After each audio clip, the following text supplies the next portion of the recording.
Hello and welcome, my beautiful phantom audience, to yet another rather con novella stream. Hey boy, I am doing pretty well today, I think. I think I'm doing pretty well.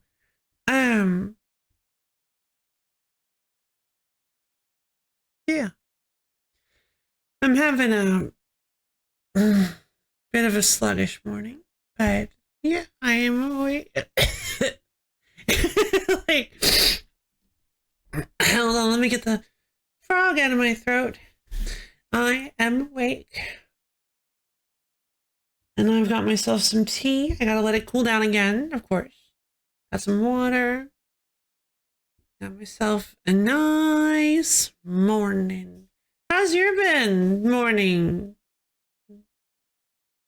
Nearly done with that. Is actually I really appreciate the cheering on. That is actually something I'd like to talk about, that I'm very excited about. So I actually looked over the sheet that they gave me, the sheet of instructions they gave me to go with my like straight to go with nothing, to go with my nothing. They gave me a sheet of paper that had listed all the diet instructions and careful stuff I needed to do, and I actually misread it. What it says, it does list, there are like, okay, if you like look all over the internet, there's like 50 different, if you look in 48 different locations, there are 50 different ways to take care of your teeth after you've had a wisdom tooth extracted. The instructions that I was given mentioned that after about 4 days, as long as you are able to chew things, have we finally controlled this? Oh, we're getting there. I believe in this. And so after about 4 days, as long as you're able to chew comfortably, you should be able to move off of the soft food diet.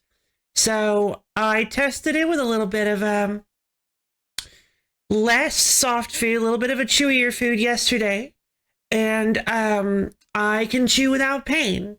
So I am getting something delivered today for lunch.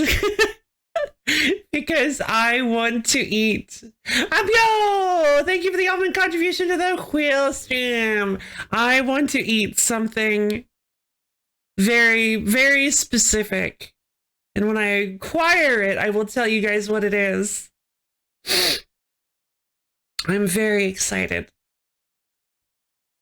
So yeah, I believe I am officially, I was expecting it to take longer, but thanks to you guys and thanks to everybody in my life, I actually realized that I had misunderstood the instructions. I had over cautioned myself, and so I'm pretty sick. Oh no, is it a gigantic shrimp? Oh man, that would be a great idea. But no, it's actually a very situational food. It's something I don't normally eat, but I'll explain when I get it. Back playing Philip. I feel pretty stupid. I feel better playing some DOA. I hope you have a nice movie. Me too, did you? I'm very, very excited. I'm really excited. It's probably not going to be all that, but I hope it's going to be good. So anyway, yeah, get well soon, Abyo. I'm so sorry you feel sick. Drink lots of chicken soup. Hello, hello, Boomer. How are you doing today?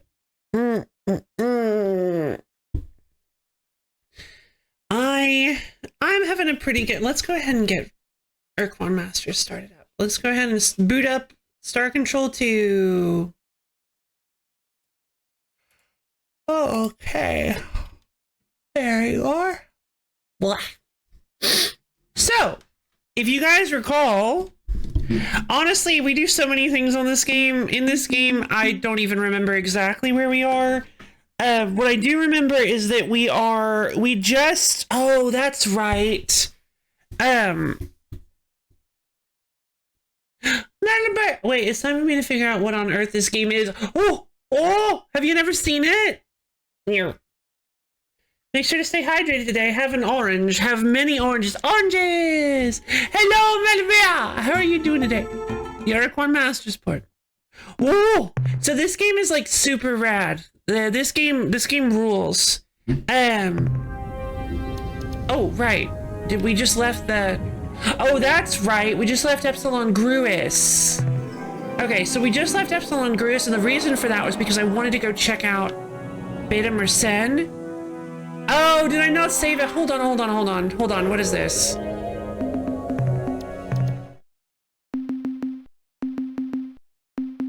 March 25th. Here. This is the one.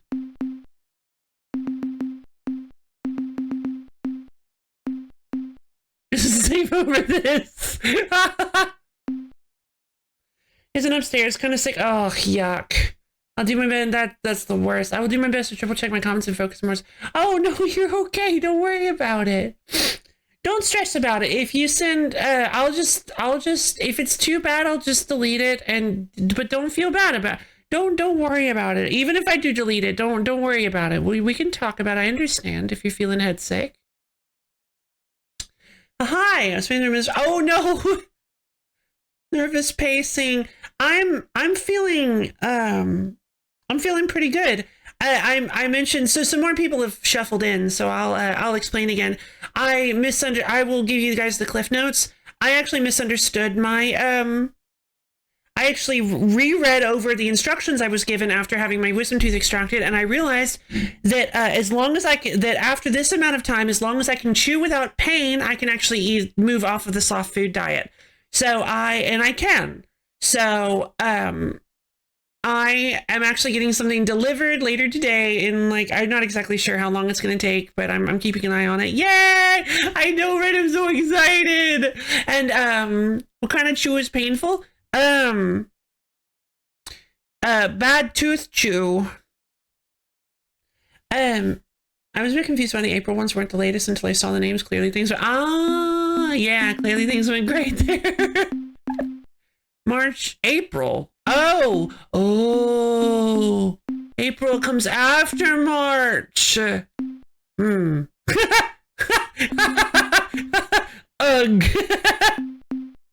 Wait a minute, I don't remember why. Right, this was after we refueled at Beta Mersenne. Okay, so this was when I was like, we're probably just gonna crash out, but then Greenish showed up and saved us. Because this game actually kind of rules.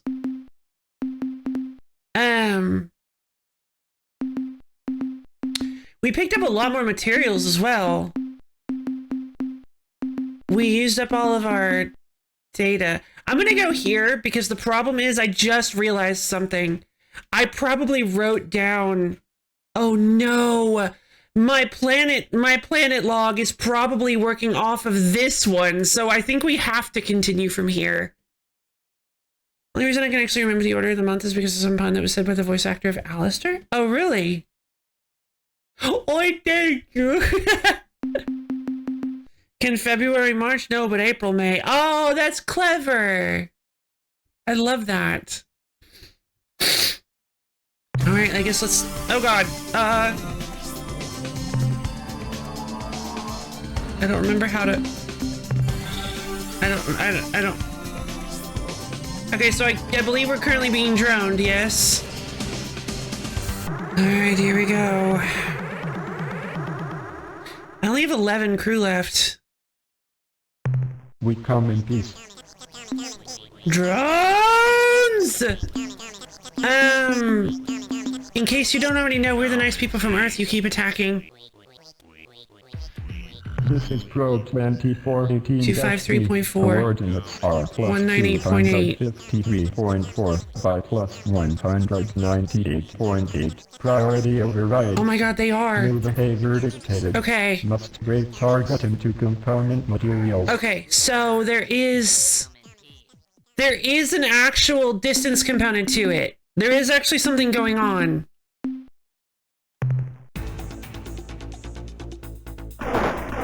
Yeah, get me out of here. Oh my god! I have zero? It says I have 0 crew members left?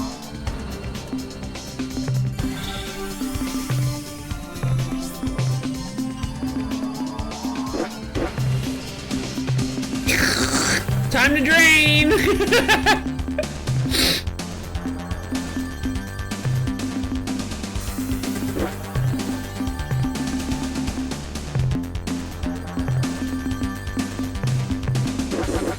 They're extra crew batteries, that's all they are right now, because I don't really know how to use most of them. No, not nervous pacing, more like actualized pacing, feeling more like, oh, yeah! Oh, I like that. Yeah, hopefully you put it to use. Hopefully I don't keep you from putting it to use. There's some pigs. Yeah, exactly.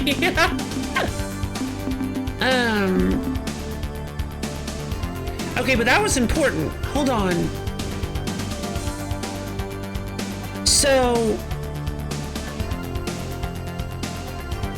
So here's the deal. I need to figure out what on earth they're talking about when they're giving me those hints.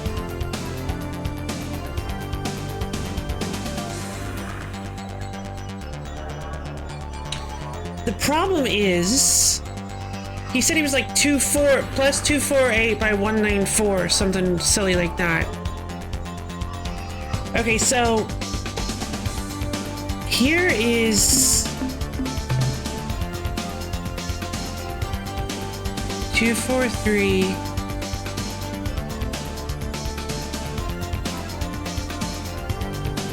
This is where we were ambushed last time. No, I'm sorry. This is not where we were ambushed last time. 231.7.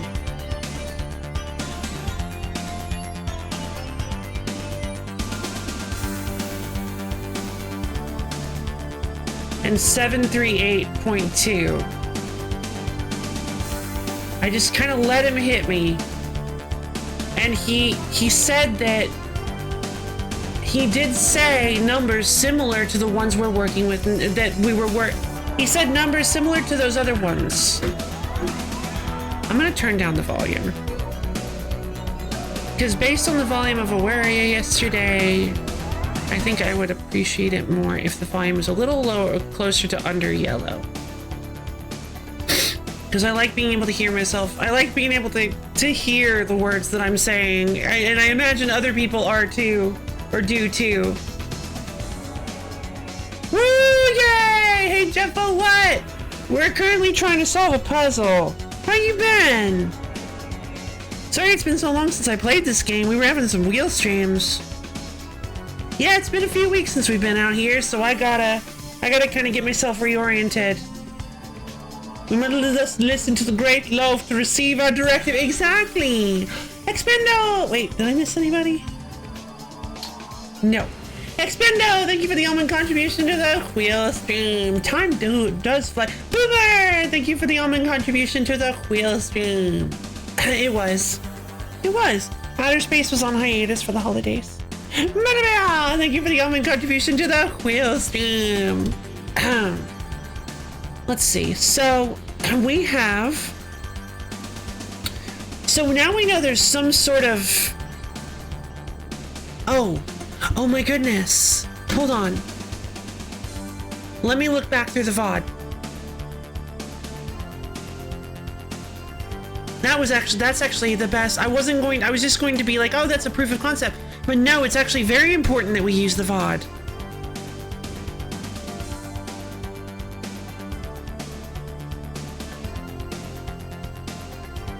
Hold on. No.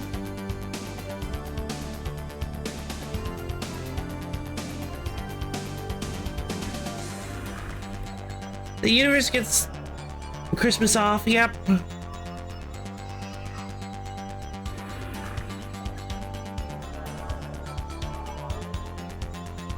Okay.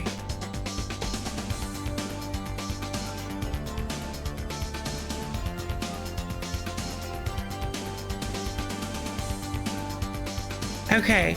So this is 232.1.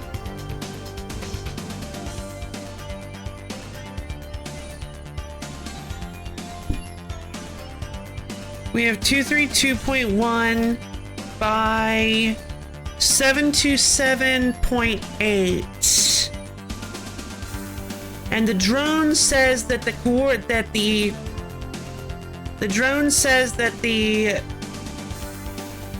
coordinates are... Come on, just pick the choice already, love. What are you doing? Thank you.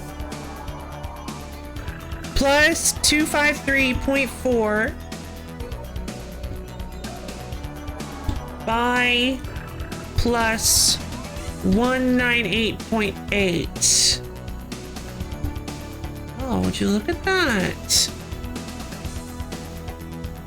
Okay. I'm high on me. Oh no, sneeze. Okay. So we moved 10. Okay, so we moved on the x-axis. We moved 1.6. We moved 1.6 to the right. And the number that was listed is now 10.4 more than it was. We moved 11.6 down on the y-axis, and the number is now 0.4 more. I don't know if it matters.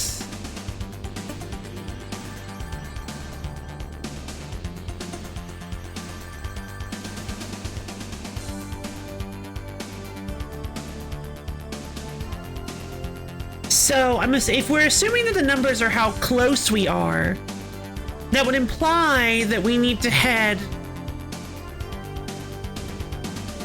up. First, I think the battleships on C4. Tricky. They always put it there. Clever. Good strategy. Okay. So...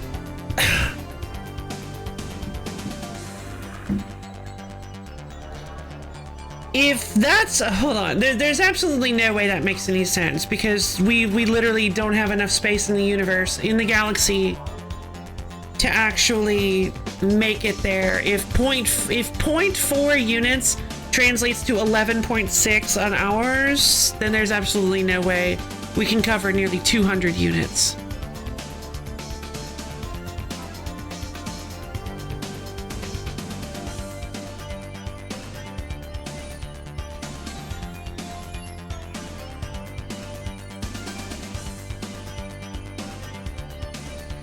Yeah, but universe too small. I hate to see it. So, but that does sound like we need to head...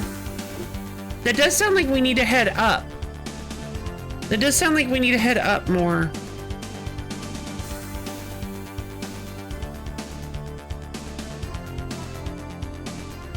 But maybe not, because...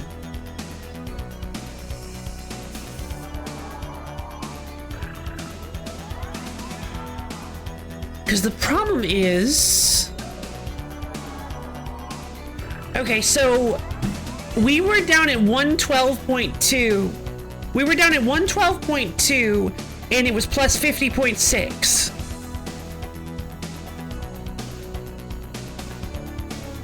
So, yeah, everybody's having fun. I'm glad. I have no idea what to do here. I'm trying my best and I just can't piece it together.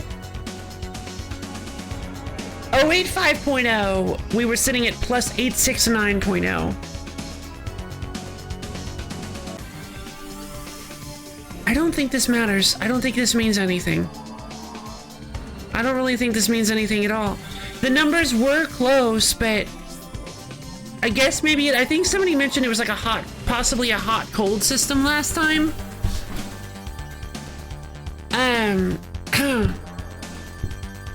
Like the numbers itself don't really matter.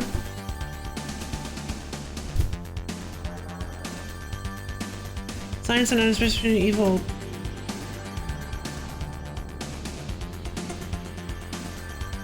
Okay. All right, well, hold on. Let's see what the ruler has to say about this. All right, so, oh, that's right. That's right. I think I checked this later. Yeah. It's gonna be Vega. I mean, look at this. It's gotta be. Yay, the ruler's back!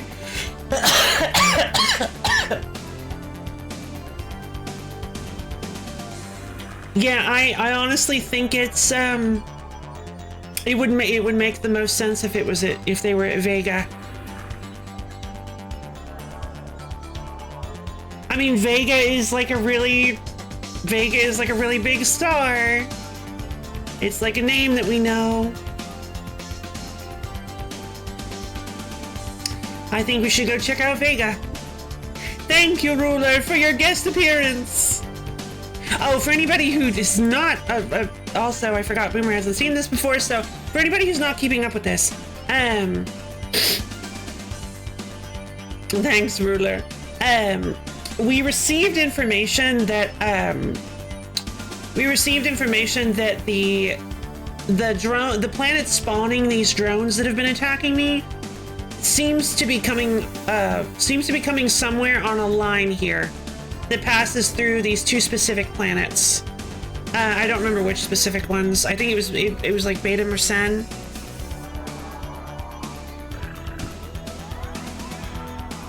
No, Epsilon Muscae. Epsilon Muscae and Alpha Tucanae, I believe? Yeah. Epsilon Muscae and Alpha Tucanae. Apparently there's a line that can be drawn between these two planets that is the system, or sorry, these two systems. A line that can be drawn between these two systems is where the drone system lies. On this line somewhere. I've searched every planet so far except for Vega. Unruly drones are making a mess of things and Luffy's on the case. Gonna ruler them. Yeah, I am so tired of drones. It's the name of the treasure in the Grand Line. Yeah, drone piece. They just left off the DR. Vega it is. Let's go. Come on, Vega. Share with me your secrets. I really hope there's some biologicals here. Nope. Sure don't. But I'm gonna anyway.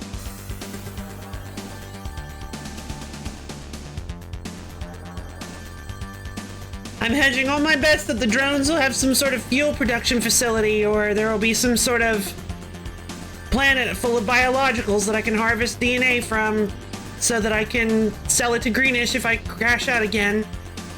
Worst case scenario, I just reload the UG save.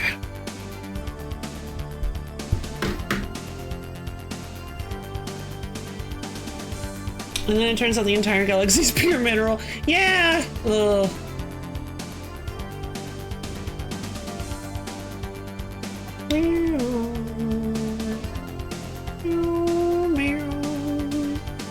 I'm assuming we're gonna get some DNA off the planet because we're gonna need to destroy the, I'm assuming we're gonna need to destroy the person or the facility operating the hijack signal. Alright, hit me.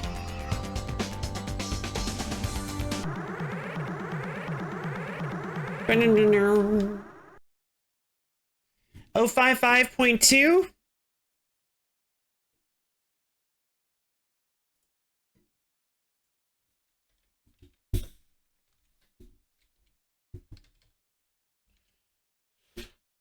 By 937.6.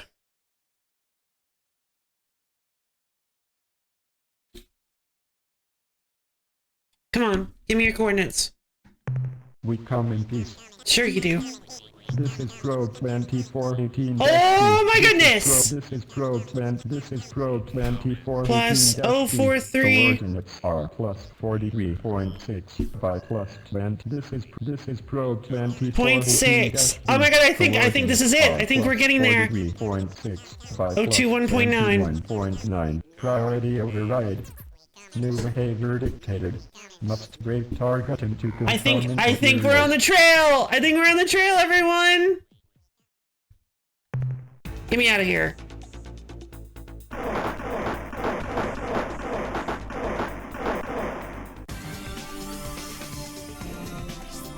Come on.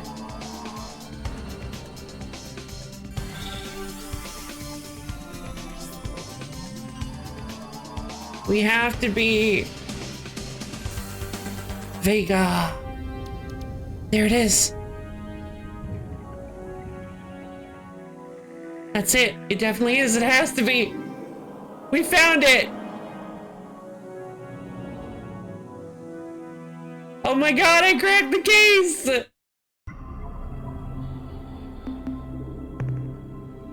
Maybe.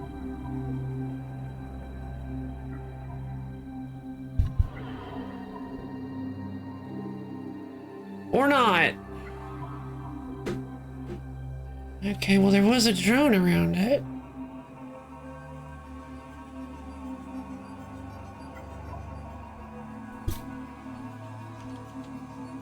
Vega.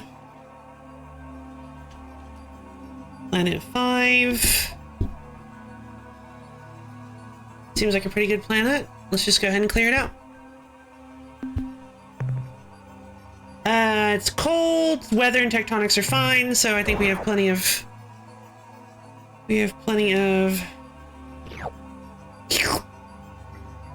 time.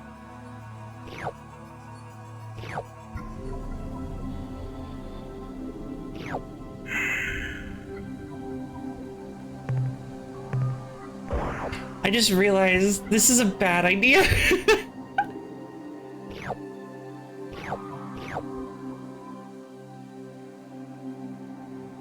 I'm using fuel to do this.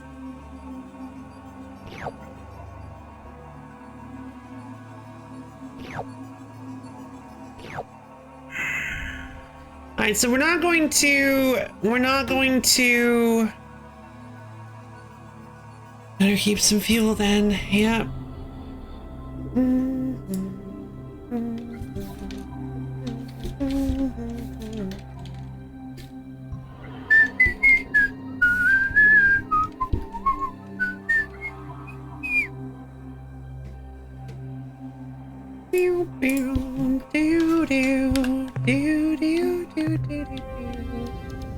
I thought this was the planet with the drone around it.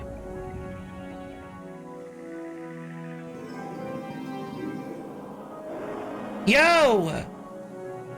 Is it a drone platform?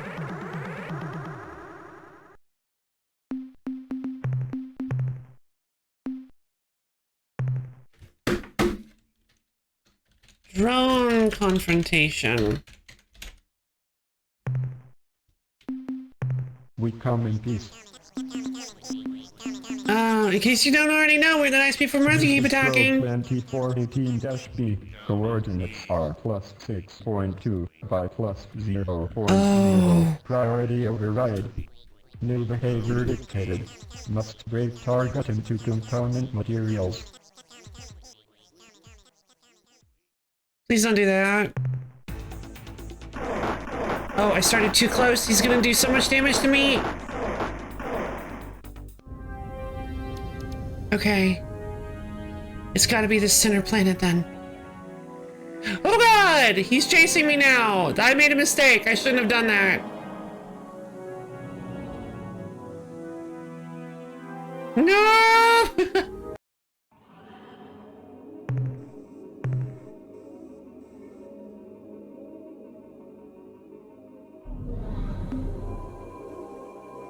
So do I have to destroy him?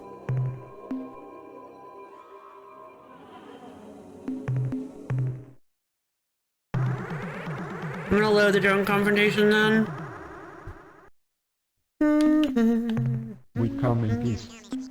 This is Probe 25 must break target into component materials. Alright, hit me with it. Let's go. Let's go, you big lug.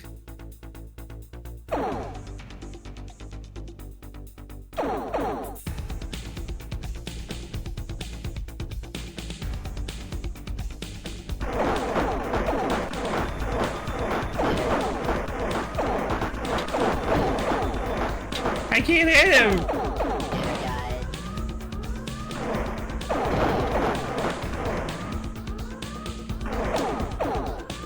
I'm gonna die. Why do I not have enough? I think you could do with it. No, the Earth Cruiser cannot do this.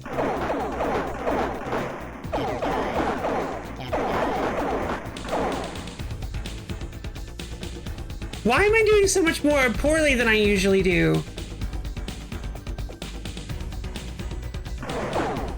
Why is this one so much stronger than the other ones?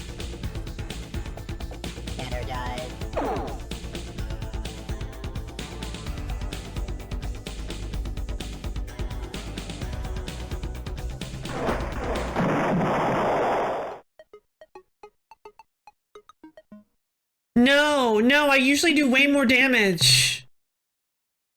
No, I'm definitely not out of practice. I usually do way more damage to these things.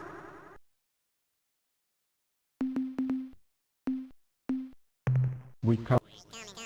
This is How about how well as I know why the Earth Cruiser did? Oh, really? Coordinates are priority override. Must. The problem is I think I drained all of my Trent. Okay.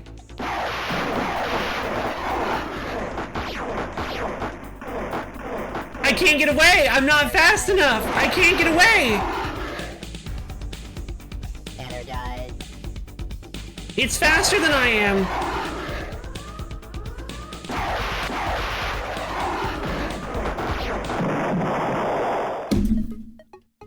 It might be a mini boss, yeah.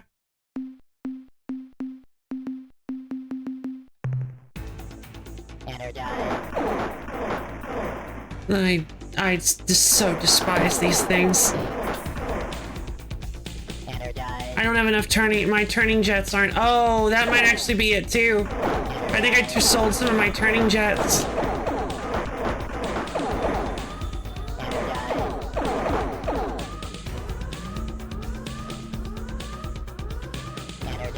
The drone ran away from the missiles. Yeah. Yeah, it definitely... Sometimes it'll... No rewards.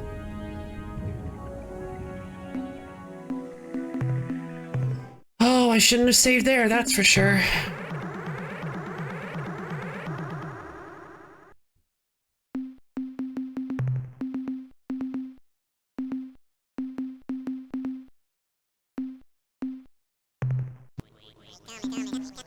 This is Probe 2418-B. Coordinate. Come on, fight me. I'm gonna see if I can perhaps...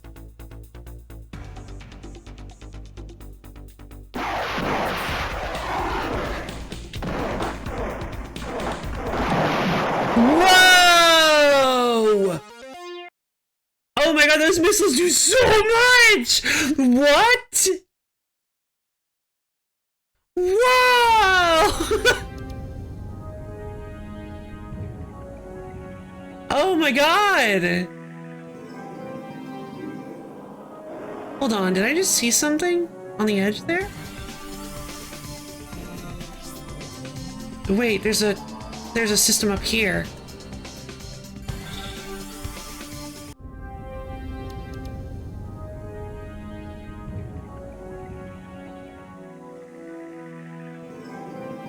+6, he said.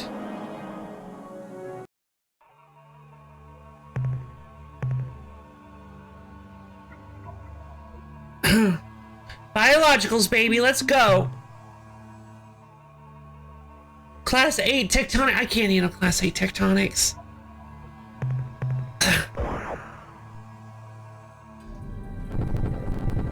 Oh my god. I can't handle Class 8 tectonics.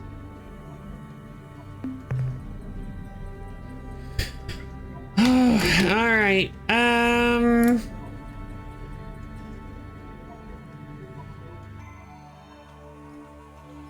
That's just bloimpies. Beta Corvus. Sorry, Corvi. Planet 6. Biologicals.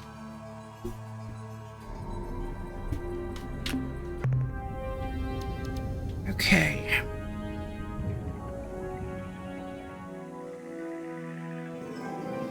Beta Corvi is not on track. I'm gonna keep looking around the Vega system. The fact that there was an incredibly strong drone hiding out in the Vega system makes me think that's definitely where they are.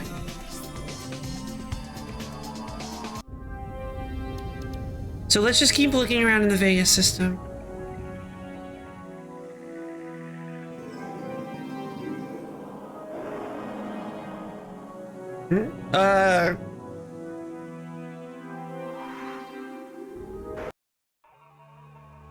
Gas giant. Nothing.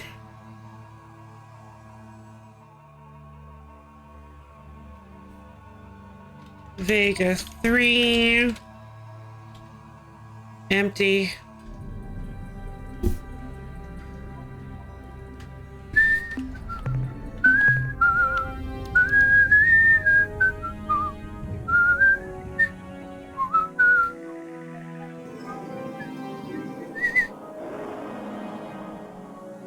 They were hovering around that red planet. Oh, I was thinking that was a planet. Oh no, this is Vega 9. Vega 6? How many planets are here?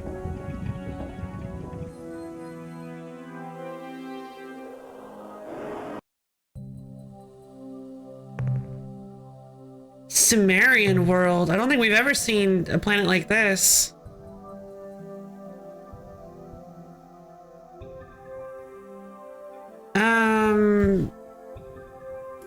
All right, well, I will mark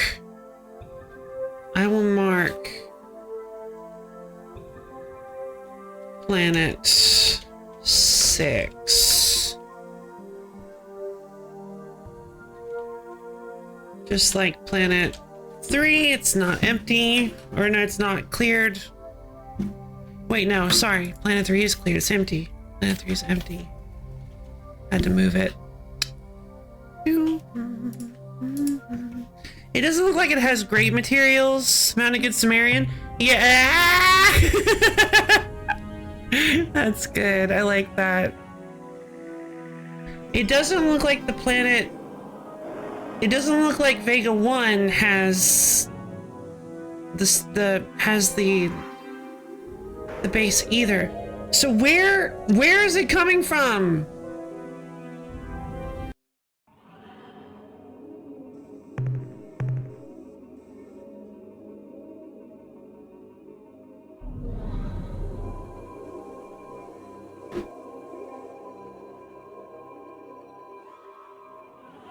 Vega 2.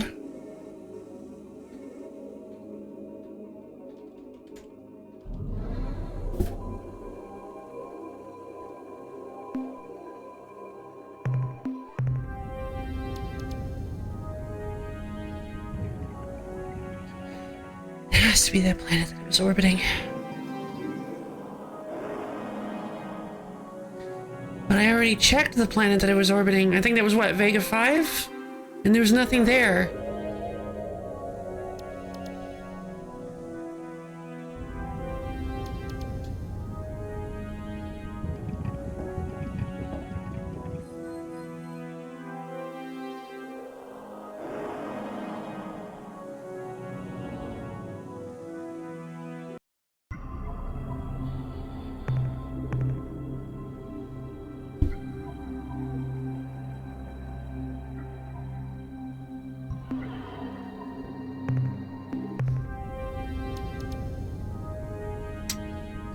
He said we were right on the money with the y-axis. But we were +6 on the x-axis.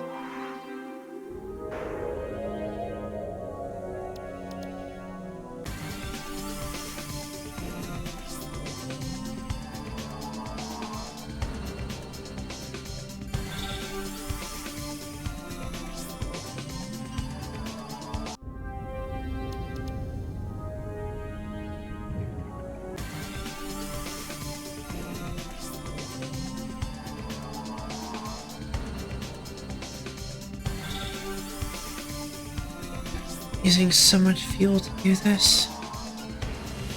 I can't make it back to Earth. So I'm probably going to have to reload the save. X would be vertical? Would it?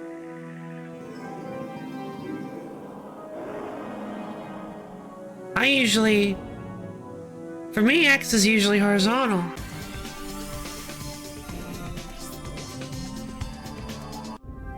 But I guess they could be in Beta Corvi.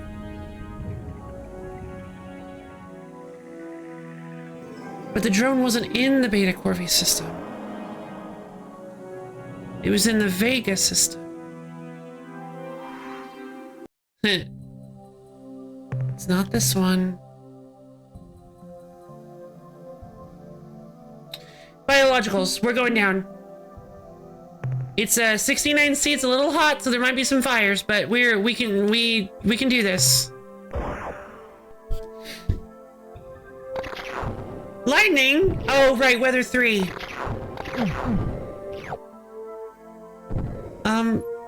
Guys, no. Please. I need your DNA, your sweet, sweet DNA.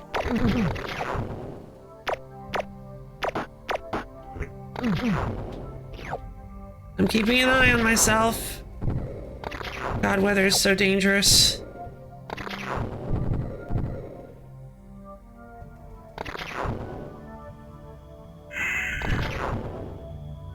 Okay, we have some DNA, which is good, because we need that to trade with Greenish when we inevitably stall out thanks to running out of fuel.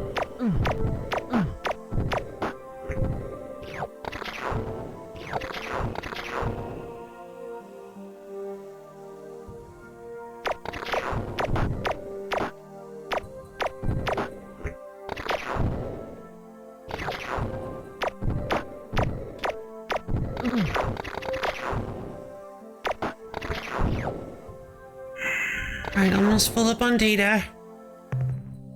These guys seem like they've got lots of data! I don't think I've ever seen this much data.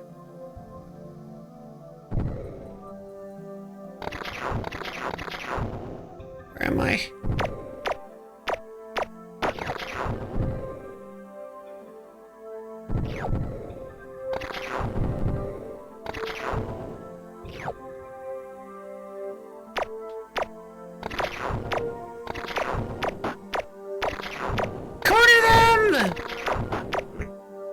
It's about survival!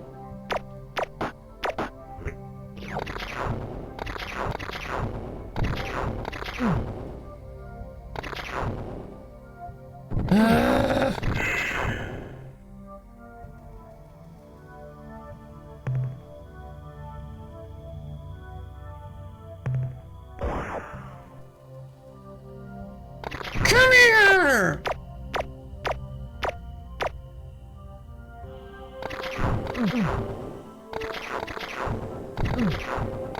I know.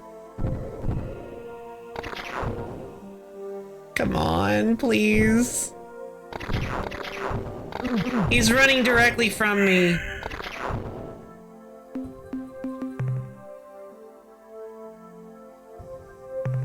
I need to corral him over to the edge. Oh my god. Please, please, please. Oh my god. I'm wasting so much fuel doing this.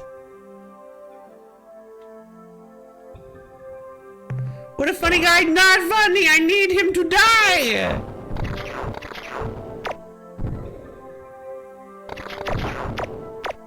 Die!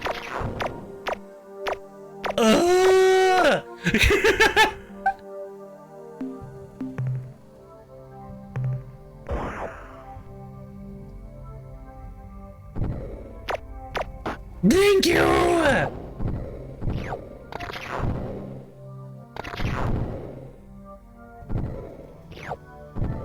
Oh, I'm on a crew. That's weird. That's not how that should work.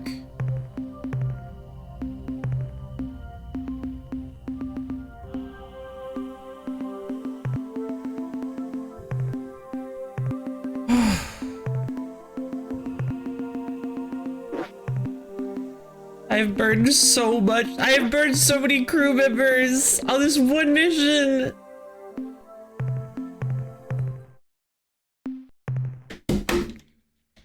Save us, Greenish.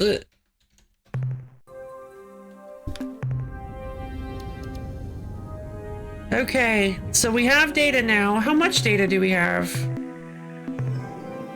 135, huh? You didn't save after the drone fight? I sure didn't.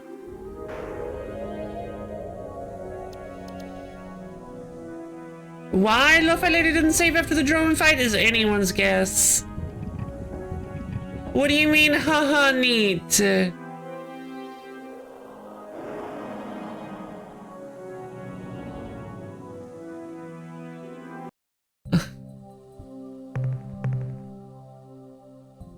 Misty, oh, thank you, okay. I just want to fight the drone platform, please. I feel like I'm so close, I can taste it. Just give me the drone platform! I'm losing my mind. Where are these things?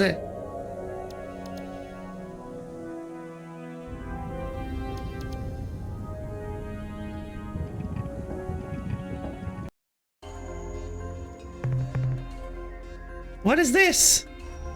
Oh, quasi-degenerate worlds. Those are exotics, yes? Those are exotics. Oh, I haven't been mapping the... I haven't been mapping Beta Corby.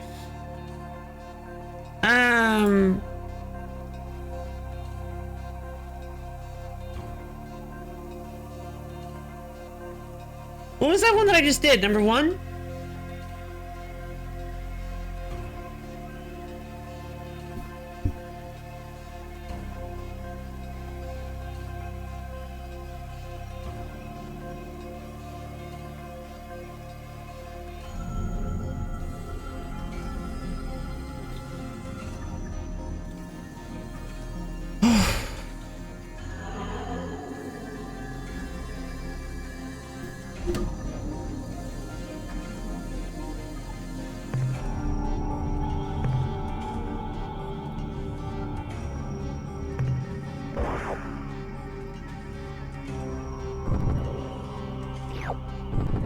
Degenerate matter.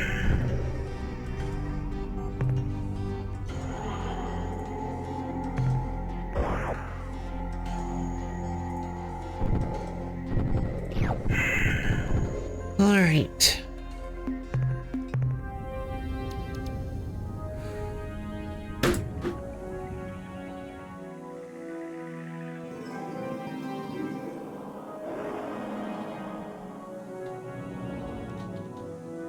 Raisins? How are they raisins?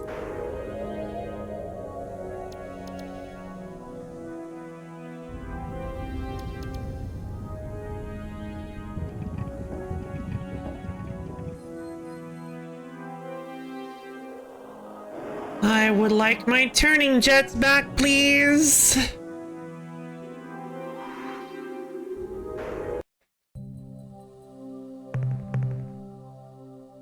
Yeah, this was it. The acid world. Class 3, class 3. Okay, planet 1. Yep.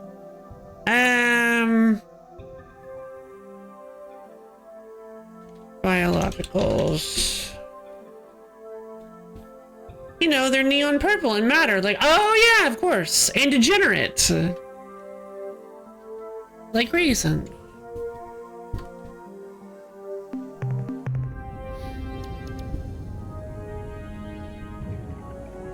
Mm.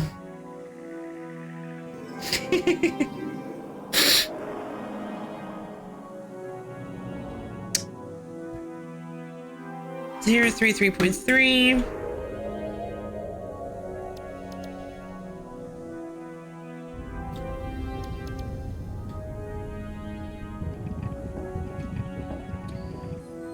By 91.2.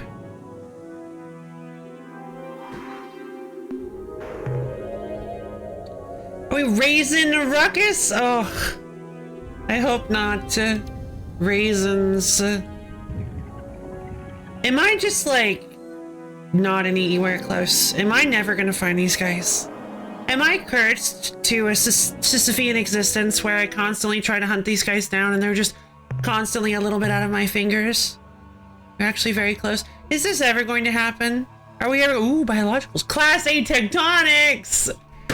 Well, I'll mark it down. Oh, I already found this one.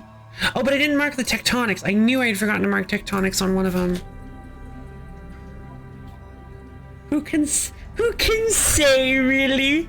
Oh, I can't with this. You guys are having so much fun at my expense, and I'm glad you guys are enjoying yourselves. Off to planet 3.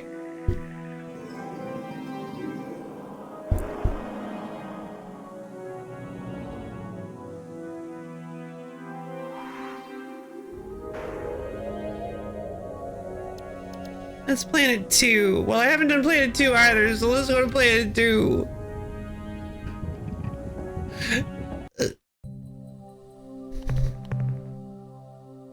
Minerals, class 4 tectonics. I don't think these minerals are worth it. But, I mean, tectonics aren't actually as bad. Tectonics are fine. Tectonics are fine.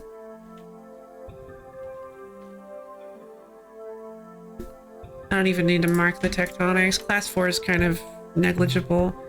Now, class 4 weather is a problem, but class 4 tectonics isn't that big of a deal.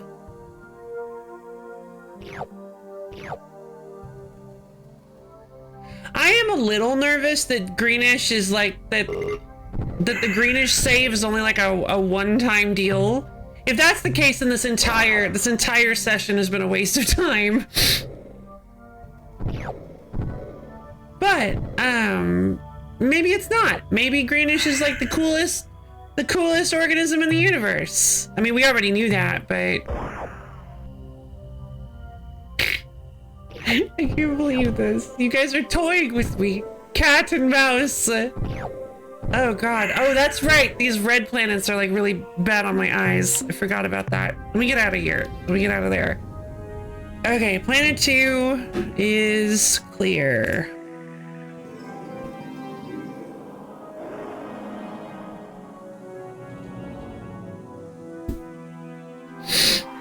Now we just need to do planet 4 and 5.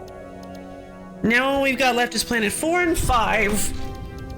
Did I say no? 3, 4, and 5. Yeah. Wait, planet 3 is over here.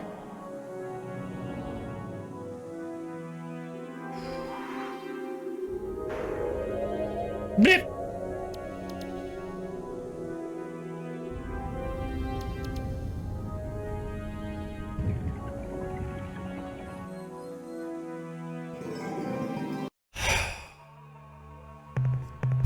An Azure world. Not a whole lot of resources. Oh, some biologicals. That's really nice. Class 4 tectonics is generally fine. Let's mark it down. Lofis log. I have stumbled upon Lof's log. Biologicals. Time to apply some biologic. Let's take these guys down. Don't be more the little wigglies. Oh! What are these? Nope, they're dangerous. They're bite flies. I can't do anything. Oh, I can hurt them.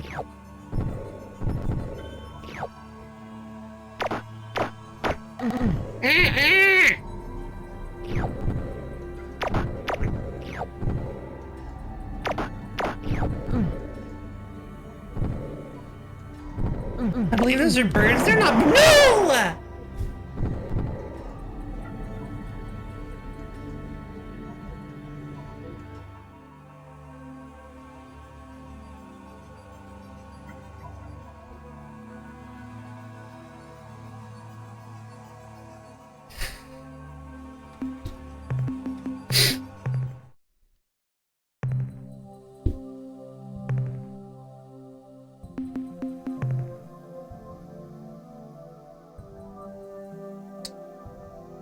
Thankfully, I already took care of that. So planet 1. We're gonna head to planet 2. I'm just gonna go through all the planets in the system again, and we're gonna see which ones I've cleared and which ones I haven't.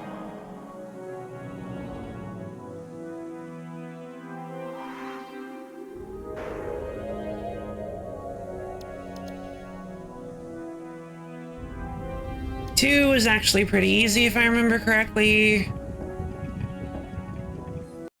Maybe I should start saving after every planet then.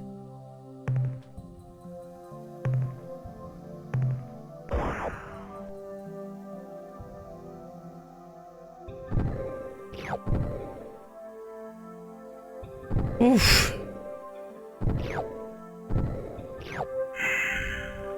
Looking at this planet is gonna give me quite the headache.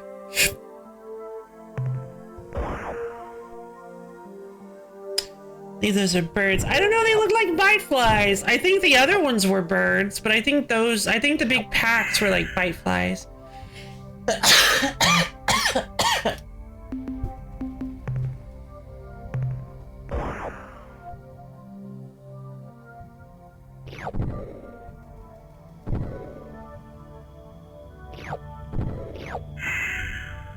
Alright, planet 2 is clear again. Let's go clear out. Thank you. Let's go clear out planet 3. This time I'll be a little bit more careful.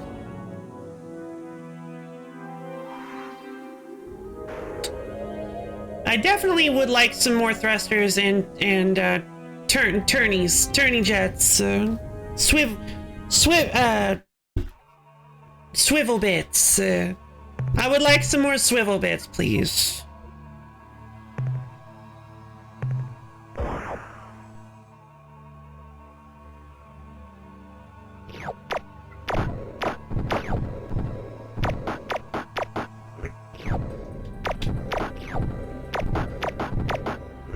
So yeah, as long as I take care of them before they group up and start hunting me down.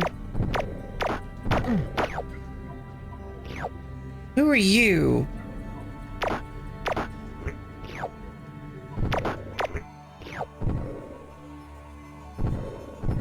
Nowhere near as much data as the super dangerous worlds. Haha, finally! All it takes is patience! I kinda did too. Was that wrong? Should I not have? It was the only one of its kind. Should I have tried to talk to it? Should I load my save? Maybe it wasn't gonna hurt me.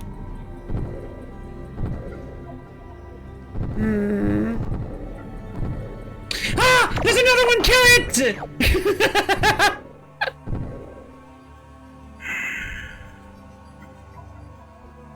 Alright, we're good now. There were more than one. There was more than one. Got them both! Yeah!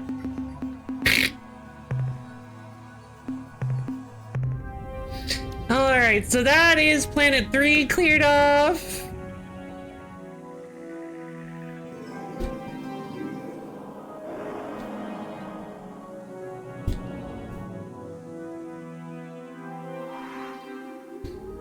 Now, let's go check out Planet 4, because again, I'm not sure if I'm pretty sure we haven't done that one yet in this timeline.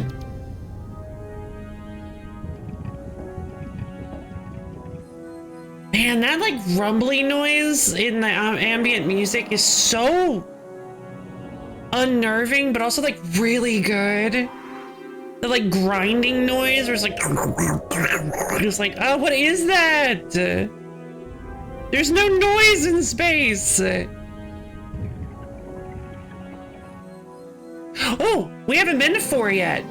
Perfect.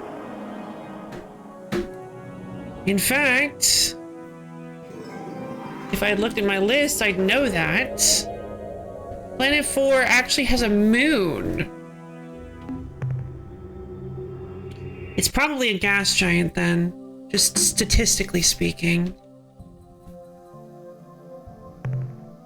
It's a Uria world with class 7 tectonics and nothing?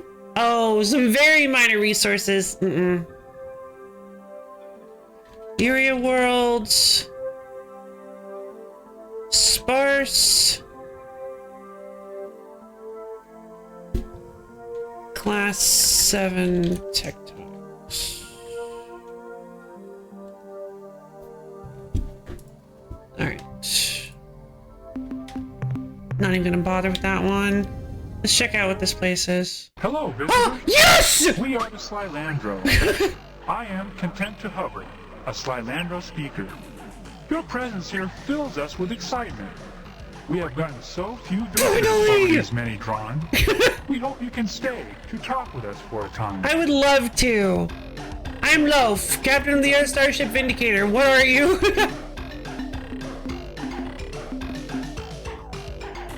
Yeah, I'm Loaf, Captain of the Earth Starship. What? Oh, this is terribly exciting.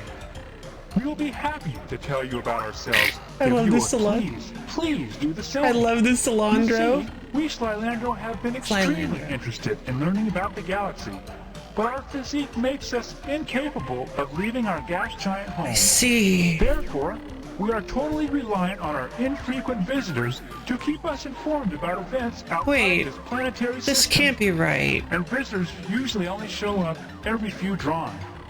We hope that our newly deployed exploration probe fleet will not only gather information for us, but inform other races of our presence here as well. Probes? What probes are you talking about? You know, it's funny. We hadn't heard from the outside galaxy in a whole Janasa. There they are, the criminals! The Melmo may come by and sell us a probe. And just a few hundred rotations later, you show up. Oh, the probes? Right. Well, like we said, just a short time ago, a race called the Melmo stopped by. They said they had acquired some information revealing our existence, and they wanted to study us, if we didn't mind. In fact, the Melmo said they would pay us for the right to do so. I guess they are biology nuts or something. Anyway, in exchange for our information, they gave us a probe vessel.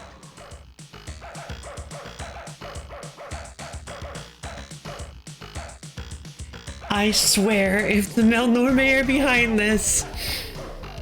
I mean, let's be honest, there's not really anything I can do about it. Like, they're very clearly way more technologically advanced than we are, so...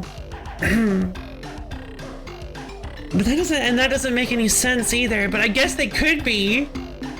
But then no, because why wouldn't they just use the probes themselves then? But it does make sense. The probes are hijacked and said that they want to deconstruct things into their pieces. So maybe the Melnorme are the bad guys. Oh no. If I work with these guys, am I gonna make an enemy of Greenish? Because that's a problem. No, they don't know what's been going on. No, they have no idea. They, yeah, the probes have been getting hijacked. The probes have been getting hijacked, while they're out and about. Once they interact with the species, once they start interacting with the species, then they get hijacked mid-conversation. Tell me about the other races who have visited you over the years. Years? Oh, you mean drawn. Well, let's see. There was the Melnorme just a few rotations back.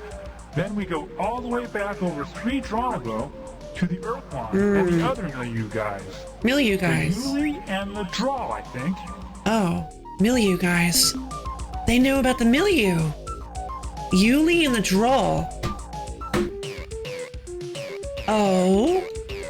So these guys have been around for a while. Hold on, let me go to the bit where that I mentioned the sentient milieu.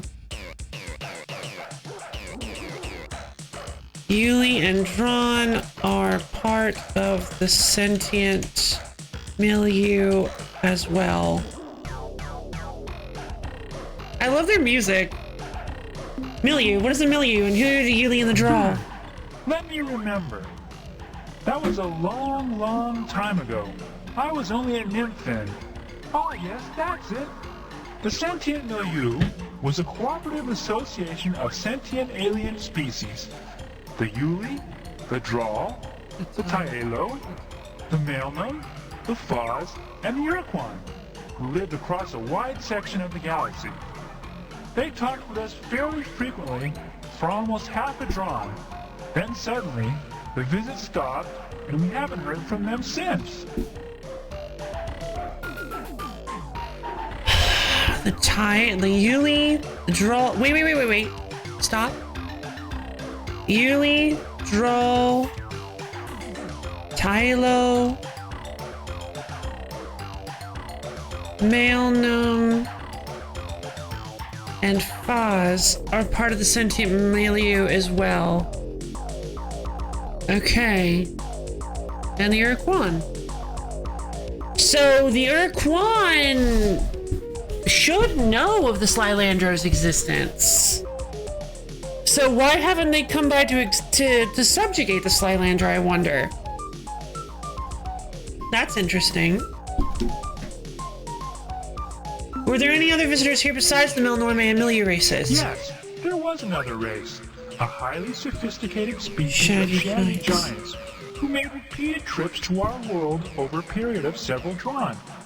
They even installed a broadcasting satellite in orbit around our world, which let us talk with them whenever we wanted.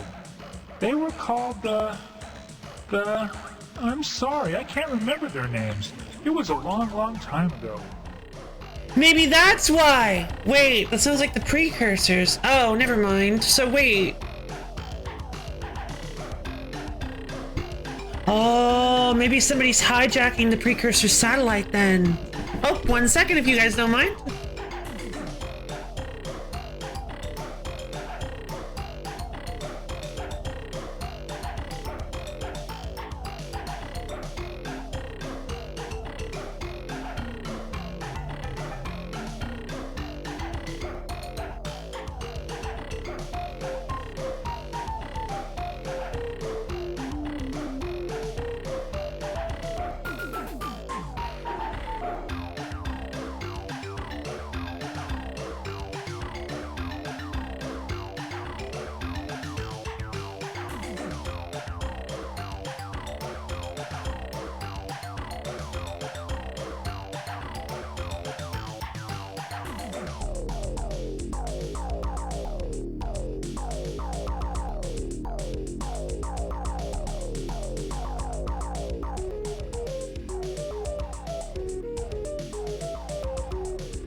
Behold, I have returned!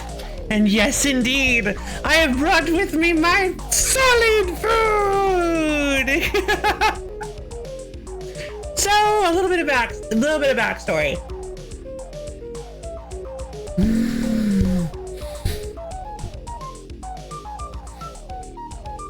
God, that's nice. So, a little bit of backstory. When I was Denko, when I got my wisdom tooth extracted, there are a lot of little details that aren't super duper important, but basically, I was with somebody who grabbed lunch, and that was like, it smelled delicious, and I was like, oh god, I'm not gonna be able to eat this because I can't eat this for like a whole week. And that smell has basically stuck with me, kind of a little bit, more or less, the whole week. So I was like, I told myself that as soon as I was able to eat solid food again, I would grab one of these. And I know it's gonna sound ridiculous, because it's like, who would this be like the lovely food, the superfood that somebody would eat after they finally get the ability to solid food again? I grabbed myself a McDonald's Big Mac. I know, it's ridiculous, but it's the first thing I smelled after I got out of getting my tooth extracted, and I wanted one so badly, so I said that as soon as I got back to solid food, I would eat myself a McDonald's Big Mac. Ah, the sandwich! Indeed, 7 billion calories of pure greasy goodness. Alright, here we go!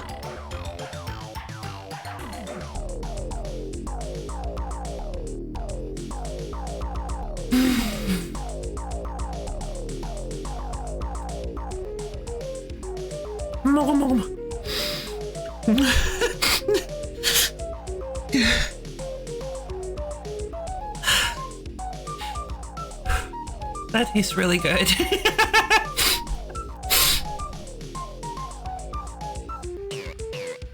Alright, let me enjoy this for just a little while longer, and then we'll get back to dealing with the story at hand.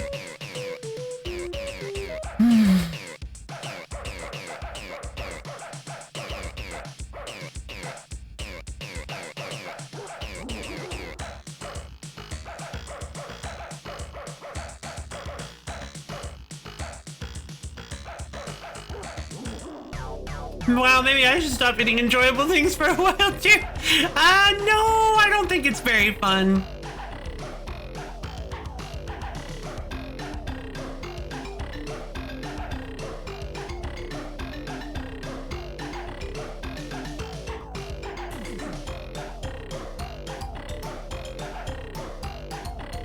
One out of 10 would not do this again. Well, not this exact situation.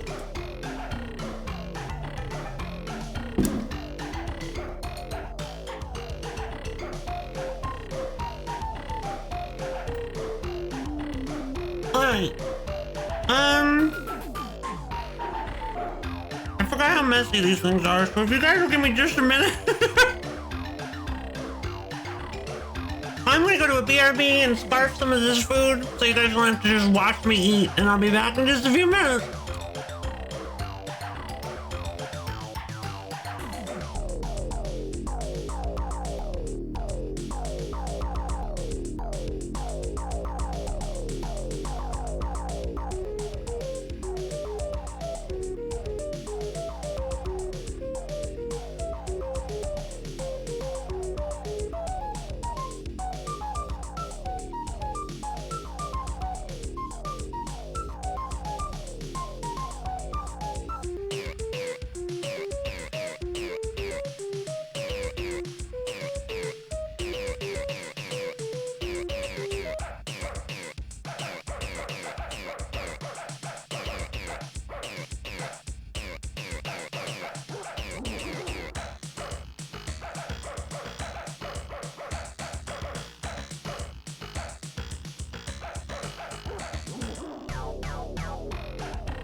I got a McDonald's Big Mac and French fries.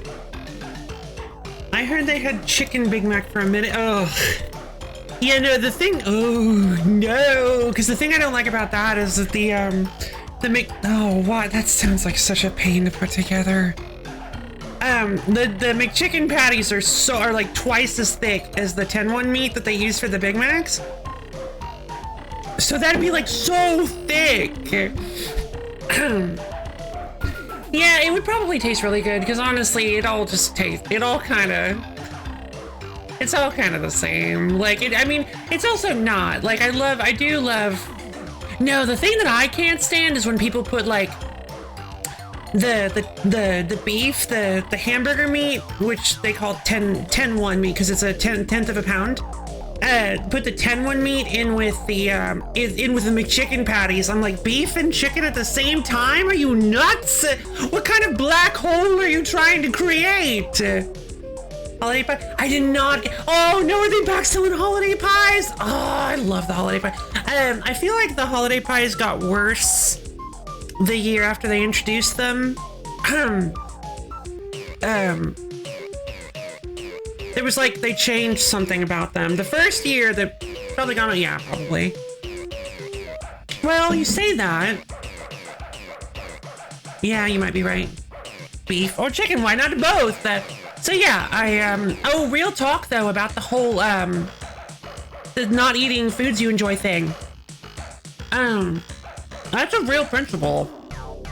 And I mean, obviously, like, it's probably something real obvious, but it's kind of like the difference between, having like a big party every day of your life and having a party like once a week or once a month. Like, going out to eat, get the McFish in there too. No, there are people who tried to do that. They would do like, or some people who, I think they talked about it, where they're like, oh, I love this little one! I love this little guy! Look at his little teeth! There are people who talked about like like doing fish, beef, and chicken. They're like, yeah, it's called surf and turf. And I'm like, it's called, no. Don't do that.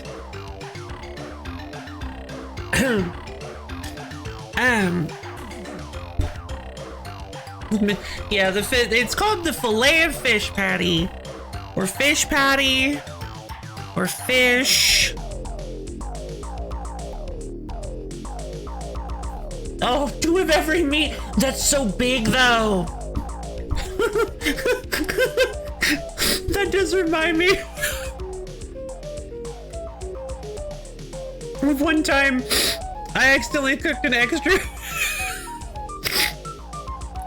I accidentally cooked an extra round of sausage in the morning, and I was like, what do we do with this? So we couldn't store it anywhere.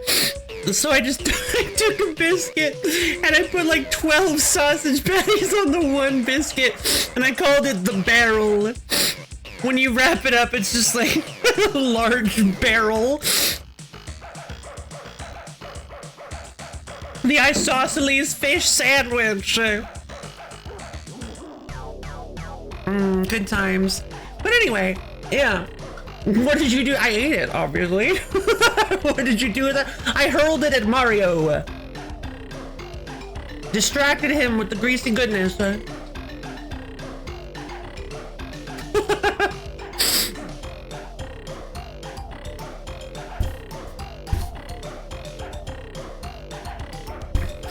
Yeah, no, I always loved experimenting with weird stuff that you could put together. But anyway, yeah, it's kind of like, yeah, if you go out to eat like maybe once every week or once every month, instead of like some people I know going out like once every day, or, you know, like, it can make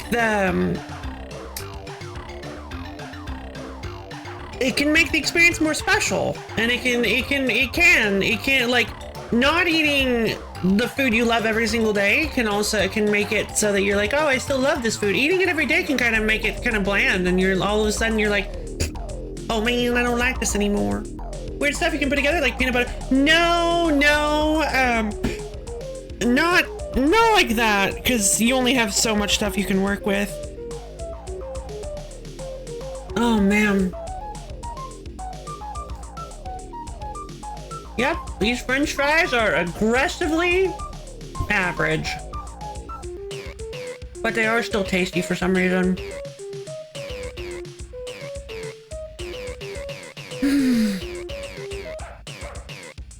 Hey, Light Nico! Yeah, I'm doing great! I'm just enjoying I'm enjoying, like, very solid food for the first time in a week. But how are you doing, How are you doing today, Light Nico? My hand didn't want me to continue that sentence and shoved a french fry in my mouth.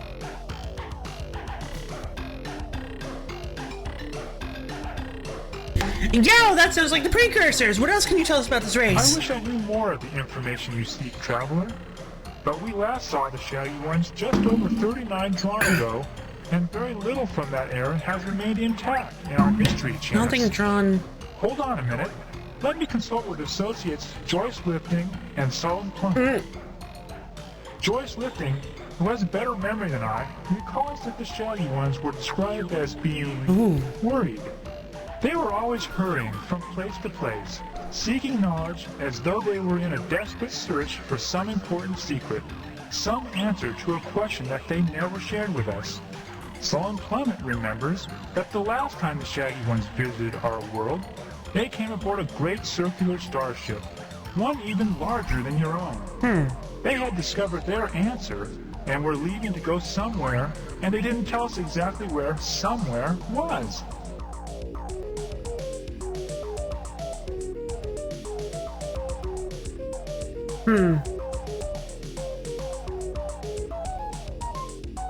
Very interesting. My hand is indeed. I'm glad you're doing well, like Nico. It is great to see you. Working 2 jobs don't mean bad habits. Trying to pack more like, yeah. I mean, that, I totally understand that because, yeah, it can be difficult to find the energy to cook. I fully understand that, especially if you don't like, especially if you don't like really enjoy cooking and like putting your own recipes together. See, I do understand that, like, getting home and being like, I am exhausted and I don't want to just stand in my kitchen for like 15 minutes while something cooks. I totally get that. Again, but I do want to clarify, I'm not specifically, like, I'm not saying that is you. I'm just saying I understand that particular situation if you are experiencing something similar to that.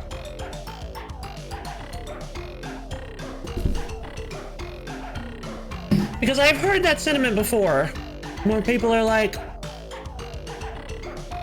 why would I want to stand here and cook? Cooking is boring. Like, I don't like, cooking is boring and tiring and I don't want to do this and it's not fun. And I'm like, that stinks. I'm sorry, because I love cooking. Yeah, sometimes even I'm not in the mood to cook, so sometimes I have some pre-packed meals, pre-made meals. Sometimes I use some pre-made meals as well when I'm just like, I just feel like I don't have time. Like, for instance, maybe I'm late to my stream, every stream for the past 7 months. Weird example, I know. Oh boy. This is extremely important to us. Wait, hold on. Pre-programmed foods for when you do not wish to code your own meal. Executable pasta. I love that. You guys are so clever.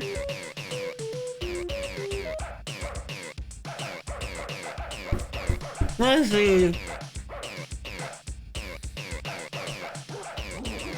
Precursors seemed to be worried. I want to say 39 drawn ago.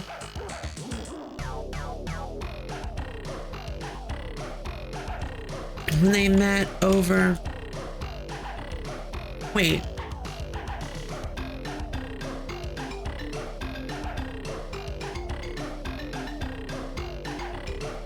Let me see, they've shared with us.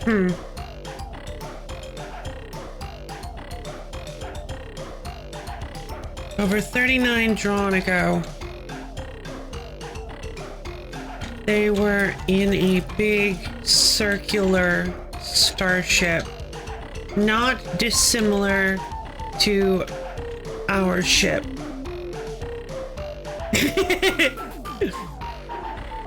Okay. This is extremely important to us. Don't you know any more? No, I have told you. One moment. Joyce Lifting transmits. Joyce Lifting has remembered something else, though it does not relate to the Shaggy One's question, answer, or departure destination. What my associate communicates is the description of a set of 10 worlds, unlike all others. What? The Shaggy Ones either discovered these planets, or, this is garbled, assembled them? We were told the planets were, again this is confusing, organized in some pattern which in some way alluded to the Shaggy One's ultimate fate. One of the worlds was described as orbiting one of a pair of blue stars not far from here. Okay. Another of these worlds circled a large white sun. That is all we can remember. Okay. So there are a set. That's wrong grammar. There is a set of 10 worlds related to the I'm just gonna say Shaggy Ones somehow. Their constellation placement in the galaxy supposedly somehow alludes to their fate, to the fate of the Shaggy Ones.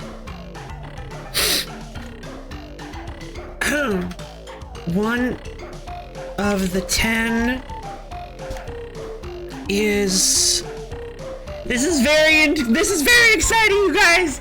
We're doing xenological xenopology. We are doing xenopology. I'm so excited.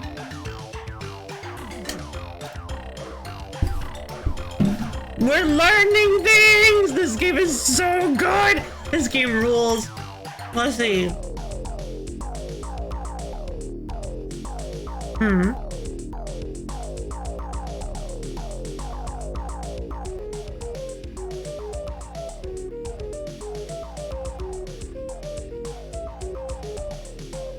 Okay. Should be fine. Let's see.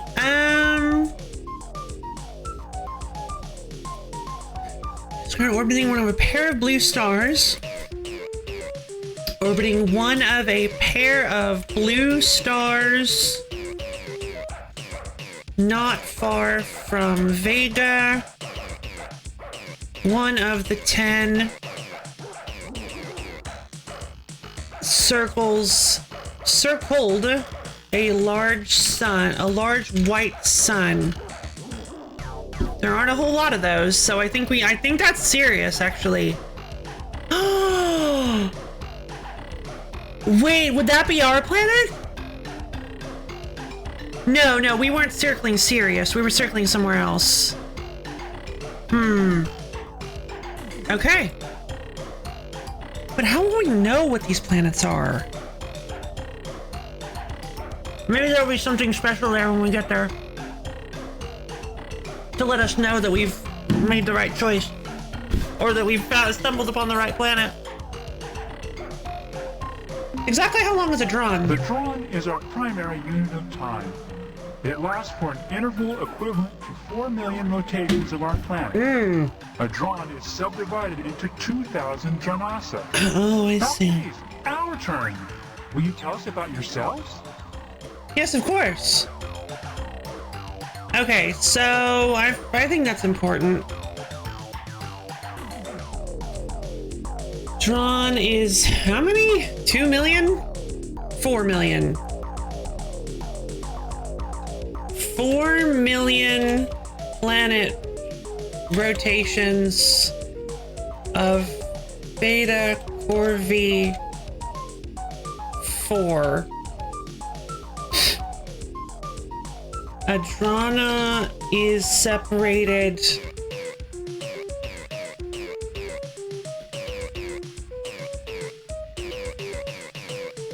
into 2,000 from NASA. Yeah, that's it. All right, now I don't think we're going to be able to. The main problem is that I actually could figure out exactly how long Adrana is if they let me examine their planet, but they're not going to because there's a dialogue here, which is so frustrating.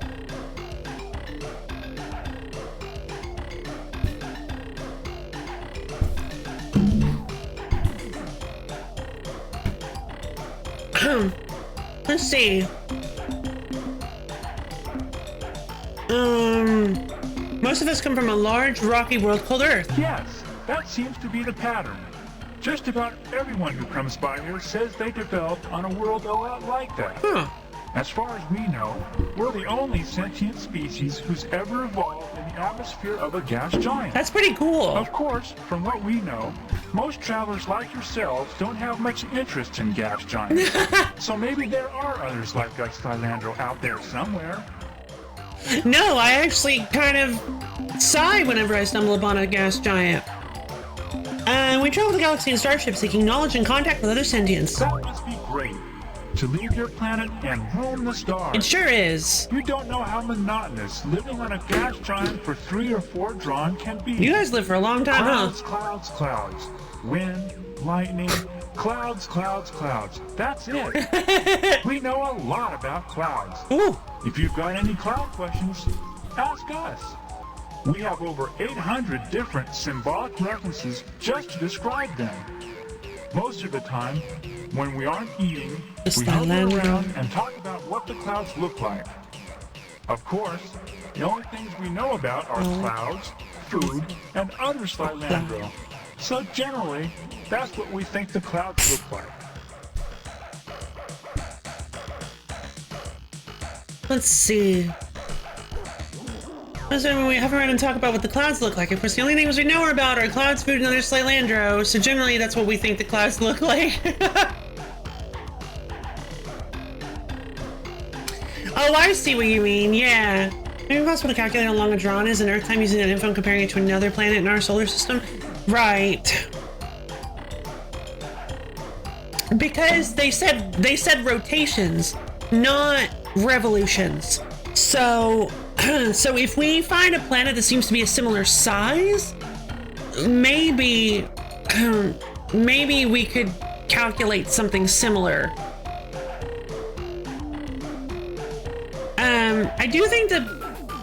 I think it's bigger. Maybe, like, how long is a Jupiter day? Jupiter day length. Oh, that's not gonna work at all. Because it has nothing to do with size. A Jupiter day lasts 9 hours and 56 minutes. So, yeah, Jupiter fast. Jupiter go noom. I was not aware of that. Year doesn't matter. I mean, I am curious now, yes, but Jupiter, years don't matter. Remember, it's not revolutions, it's rotations. Rotations are the same thing as a day, while revolutions are how long it takes to go around the sun, which is a year. But, Jupiter length of year. 12 years. 12 Earth years.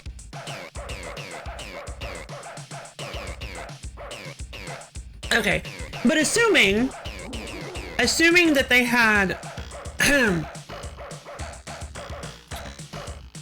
assuming that their day length is exactly the same as ours, which is a terrible thing to do, but it can at least help us get an idea of what we're working with.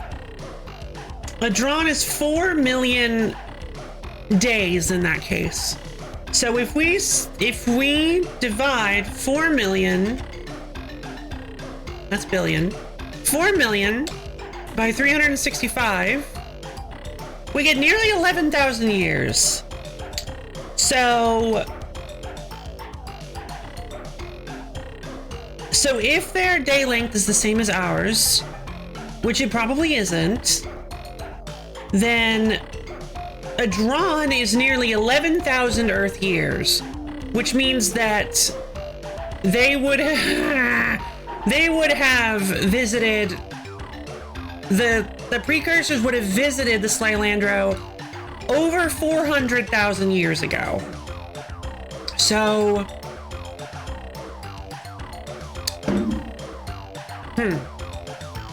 that's interesting. At minimum. Yeah. Although they could be rotating slower than we did. Or do. If their planet rotation is slower than ours, which it very possibly could be, then it would be a shorter amount of time. Like, for instance, if somehow their planet rotates at like a speed of like 60 days for every Earth day, 60 Earth days for every 1 day here, that would shorten the length of a drawn considerably.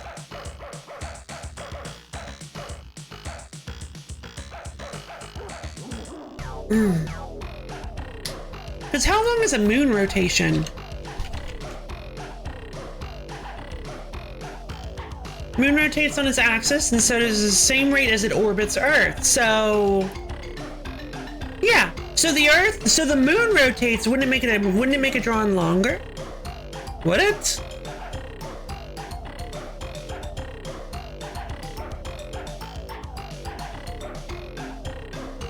Oh, wait. Now I feel goofy.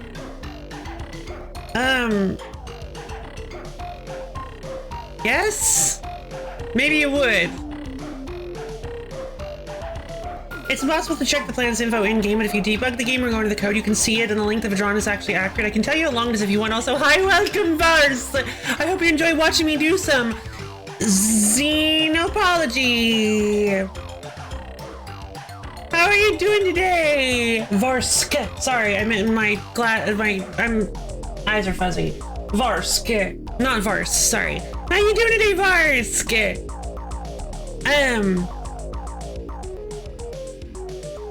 I don't want to know how long a drawn is, but I would like to know how long how long comparatively a day is for a Beta Core V4. That would actually allow me to solve it myself, and then I would feel accomplished about it.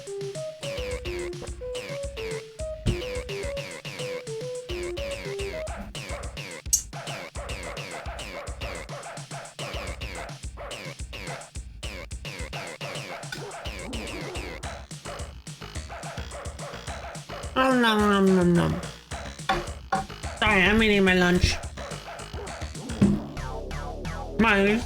My solid lunch. Let's see, our primary objective right now is to free ourselves from the evil Ur-Quan.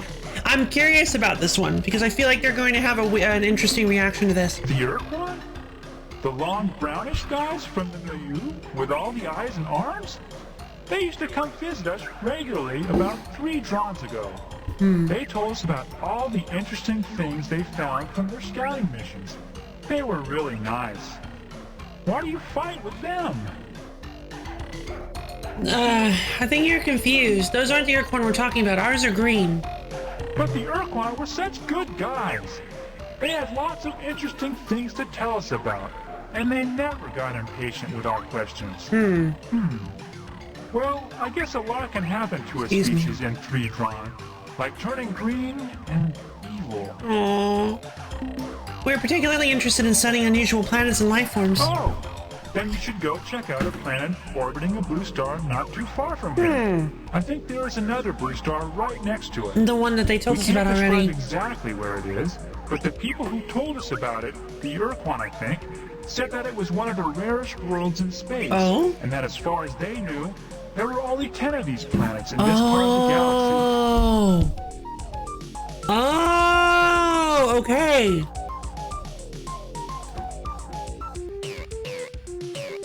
Perhaps, yeah, I believe there was a factional split because we have the Ur-Quan Shorai, I believe they're called, and the Zorai. We can check the map. We can check the star map, and it'll have the. It'll have them listed. Let's see. So one of the 10 planets. These planets seem to be a rare type of planet. According to the wiki, a day on this planet is 14.2 hours long. Perfect. Okay. So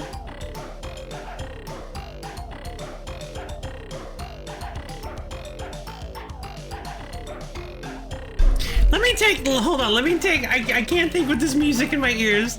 All right, Korra, thank you. Ur-Quan Korra. All right, so if we just set up a simple a simple, what's the word? I don't remember anymore. Doesn't matter, it's distracting me. If we set up a simple comparison with,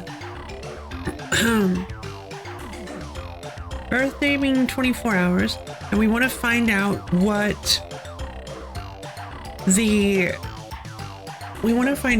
how long it would be for us.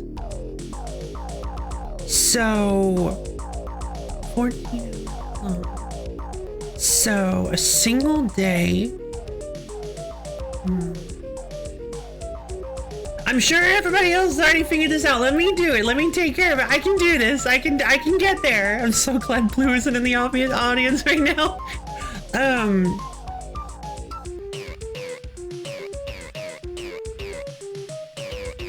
You know what? Let me go on a quick break so I can shut off my streamer brain. I'll be right back.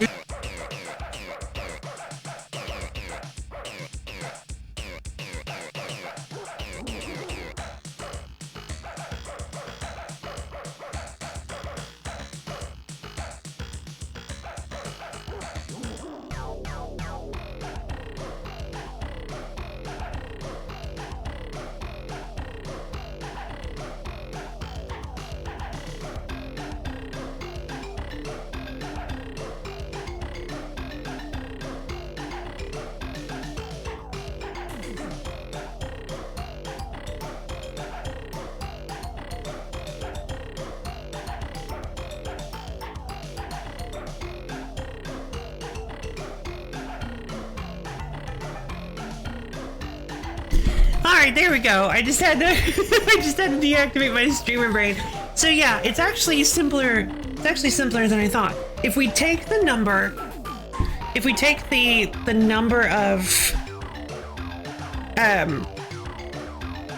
what a drawn is for us, 4 million days, and then we multiply that by the ratio of their hours to our hours, I believe, we should be able to find out how long a drawn actually is in Earth years. So let's go ahead and... I need to type it in again. We have 4 million years, or 4 million days divided by 365. So that's this thing. I'm gonna add it to the memory. And then we're going to take...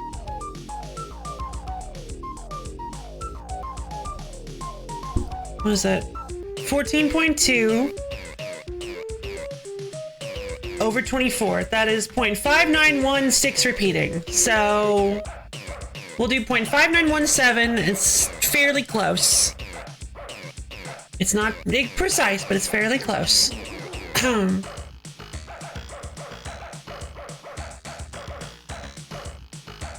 All right. Okay, and then we will cancel this 0.5917. We will add you. Okay, hold on.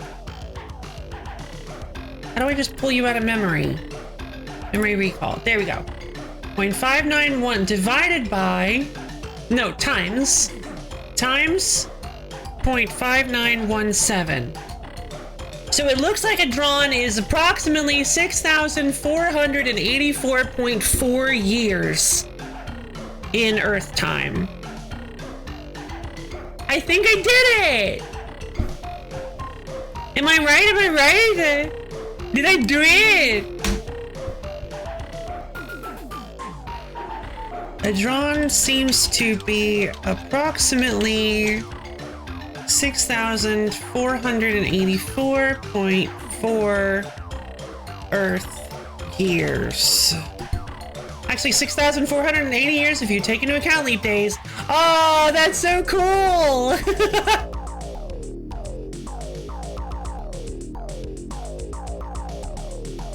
Yeah, thank you, Varsk. I really appreciate that. Thank you. That was very kind of you. All right. So now we know that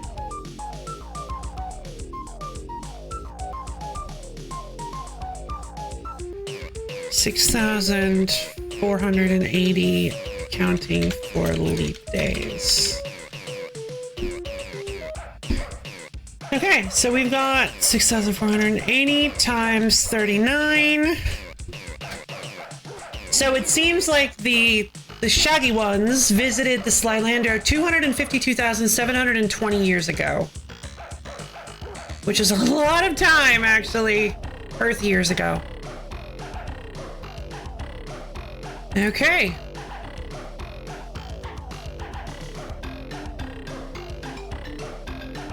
Can I just... 39 drawn... 252,720 Earth years ago. Fantastic! Alright, we've got info. That's enough about us for now. Okay, but please, can we talk about you some more later? I don't have anything else to tell you. Can you give me details about your probes? Sure.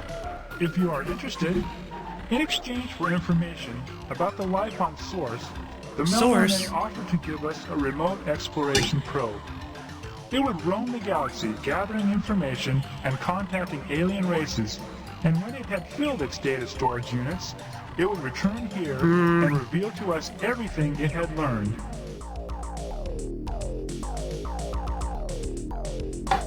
Well, then why do your probes attack our ships? Our probes do not attack.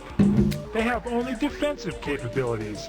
Offensive behavior is not part of the instructions we programmed into the probe. To do so would be reprehensible. Can we talk a little bit more about the probes program? Sure. What would you like to know?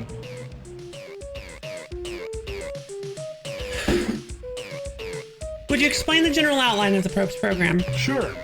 It was a difficult no. task for us, since we'd never done anything like that before.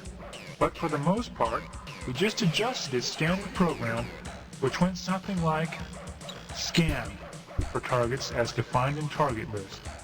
If no current target, then select new target from the current targets list using specified priorities. Okay. If current position is at current target, then set current behavior to new behavior based on behavior priority setting.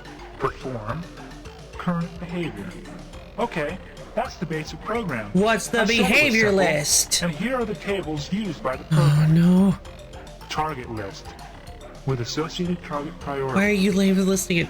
Space vessel 5. 5. Transmission source 4. Astronomical anomaly 3. Planet bearing life signature 2. Okay. Raw replication materials 1. Yeah, I love that. Behaviors with assigned priorities. Communicate 5. Record data 4. Analyze data 3. Seek replication materials 999. Move to current target 1.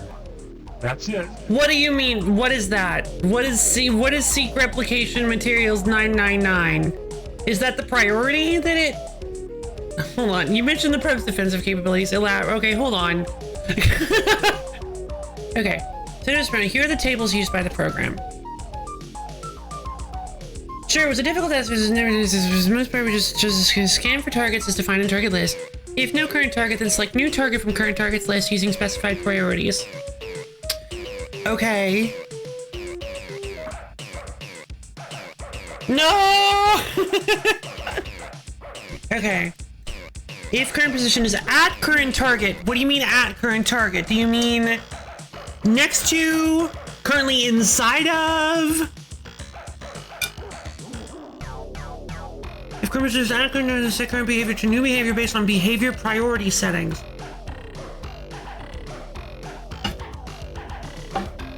Did you not think setting seek replicating materials to 999 would be a problem?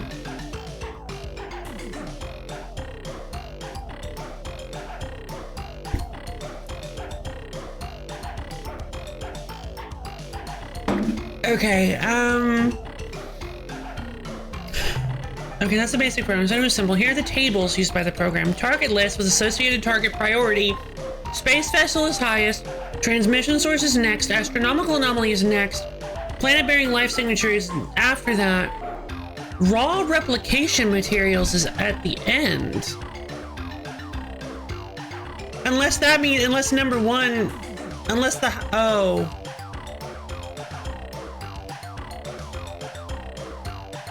Does one mean highest priority? Because, that's unfortunate. Probe behaviors is to communicate at a 5, record data at a 4, analyze data at 3, seek replication materials is at 999, move to current target is 1.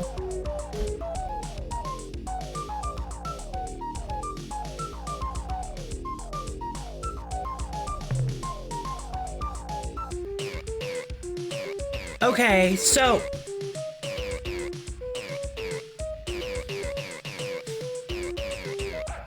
they definitely did something wrong here, but I don't really know the it seems like a really simple language, but there's some things I'm missing. Okay, so they definitely made a mistake here. You mentioned the probe's offensive capabilities. Elaborate. That behavior was hard-coded by the Milnorme. We couldn't mess with it. Essentially, the probe will only fire its weapons if it has been attacked and cannot communicate with the attacker. And when defending itself, it uses its lightning weapon? No. The probe is armed with a battery of missiles. Missiles? It doesn't use its electrical discharge device in combat. What does it use it for? What missile batteries that always attacked us with lightning bolts? That's impossible. It's inconceivable.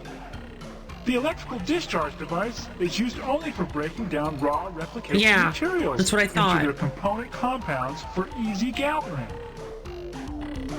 Do you not understand what's going on here? Let's talk more about this later.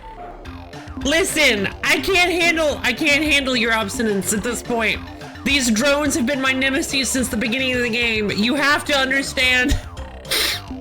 I'm losing my mind. Where exactly did you say you got your probe from? From the Milnorme Traveler Traders. It was catalog item 2418, remote self-replicating robot explorer probe, the economy model. Economy. Why did the Milnorme sell it to you? Yeah, so the probes have been reprogrammed to see other... I don't think they... Yeah, programmed a product not intended for consumer access, repair, or customization, please. Huh? Wait. Why can't you guys see the log? That's weird. It doesn't pick up the... Oh, there we go. Okay. I don't think they were reprogrammed. I think they were badly programmed. Why did the Milnorme sell it to you? The Milnorme traded it to us for data on the life on source. They said the information was unique and was worth, oh, I don't really understand their units of exchange. Something like 10,000 dots or something like that. Fortunately, that was exactly the price of their catalog item 2418. That's a lot of money. Remote self-replicating robot explorer probe. That is a lot of credits. How long ago did you get the probe? 2 or 300 rotations, I guess. Okay.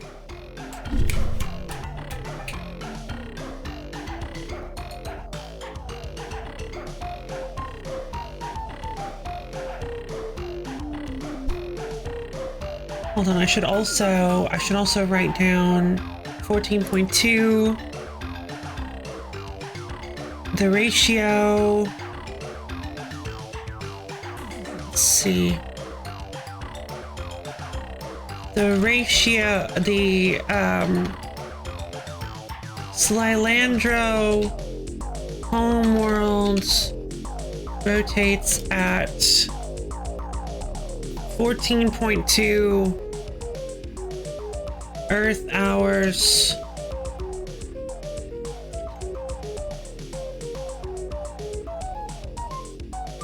The ratio of their day is 14.2.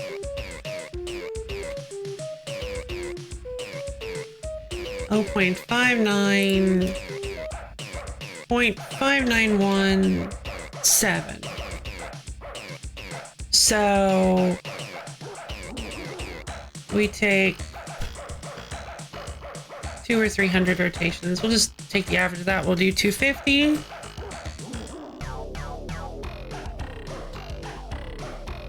Times 0.5917. So about 148 days ago.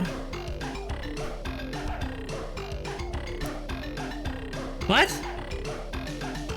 Is that when we started that must be when oh my god, is that when the game started? That's actually really funny. I assume they accidentally triggered some kind of overflow. I know this is a little late, but I was in the middle. Oh, you're fine. I was thinking the same. I was thinking an overflow issue might be the problem too.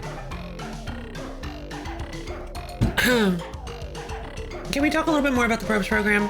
Sure. What would you like to know? Okay. Never mind. What was the probes He program? was sent on a 500 rotation mission to seek out new life and new civilizations, to boldly go where no catalog item 2418, remote self-replicating robot explorer probe, had gone before. I mean, we can't get a space game without a Star Trek reference, right? Can you explain the probe's replication ability? Well, we're not hardware people, so we only know the theory. What happens is that while the probe is exploring space, whenever it's not doing something more important, it hunts for asteroids and similar space junk, zaps it into its component parts, absorbs the debris, and when it has enough raw materials stored inside, it manufactures a perfect replica of itself. So even though we only bought one probe, by now there should be hundreds of probes, maybe even thousands. Quite a bit more than that, my friend. Alternative, if the highest number in the behavior list is to replicate and instead of to shift behavior when it finishes a behavior protocol, maybe it just runs through the whole list until it gets to the replication. Oh. Can we talk a little bit? I've heard enough, thanks. Okay. What else can we talk about? Is that it? The probe can't do anything else? Oh yeah. How could I forget? Oh no. This is the really neat part. The probe was self-replicating.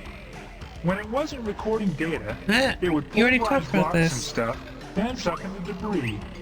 When it had enough raw materials, it would fabricate a duplicate of itself, which could self-replicate too. Scoot We expect the swarm. first probe to return in a few hundred rotations, and then we should see an increasing number thereafter. Okay. Okay. But... Wait, what are those glowy bits inside of you? Oh my! I forgot. You creatures see in the visual range and can see our... I love this guy. Well, we can't see them. What I mean to say is, they are... Well, we use them when the male and female... Well, look. I'd rather if you didn't ask about them, okay? Fair enough. Especially not in front of Soul and Plummet. She's shy. Aw, Solid Plummet. Sorry, baby. I'm not gonna be that mean. This might just be lore and there's no way to educate them on their bad parade. Well, then what am I supposed to do? I have to stop these things, please. I have to stop them. Goodbye, Slylander gas bags, I guess. That's it? That's really it? We didn't get anything out of that? Goodbye, human fluid sack. We really didn't get anything out of that?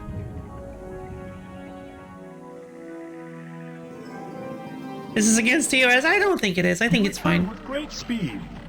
In the last 5 drawn, we have had only one visitor, and now you have come twice in but a single drawn ourselves. How wonderful! Pardon me, but exactly who are you again? If you capture a probe, you can reprogram it to replicate using it.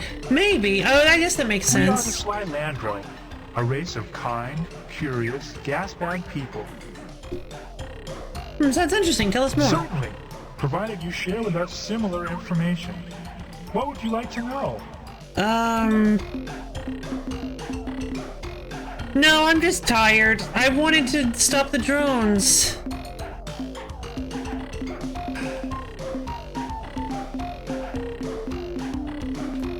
That's why that drone was over there. It's so that I could immediately trigger an interaction with it so that I could capture it.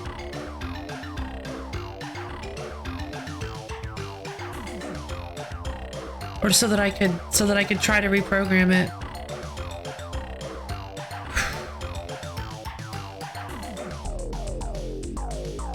Well, odds are we'll be fighting it. We'll be facing another one.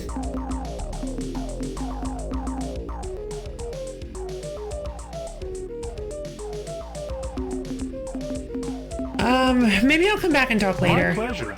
Now let's talk about you and your peoples. Goodbye, Slylander Glass. Goodbye, Slylander Gas Bag. Human fluid sac? They don't have any more probe talk. It's all done. There are millions of them staring right at you. Yeah, true. Save us, Greenish. Am I sure? No, I'm not. Welcome north, human traveler. We hope your journeys have brought you new insights that you will share with us. Is that Oh it? yeah, how could I forget? This is the really neat part. The probe itself, when it advances. Can we talk a little bit more about the probes program? Sure. What would you like to know?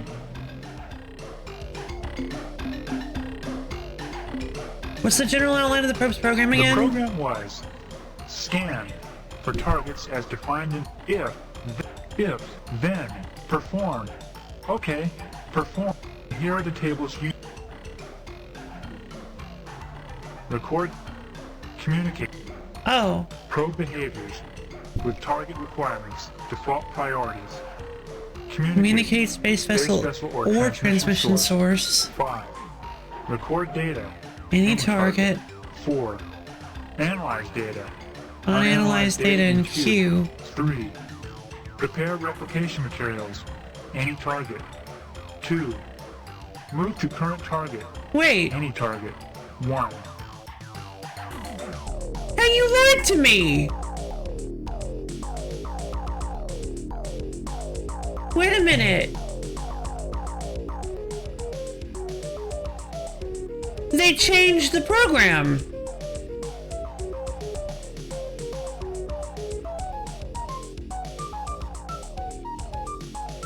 Wait a minute, what?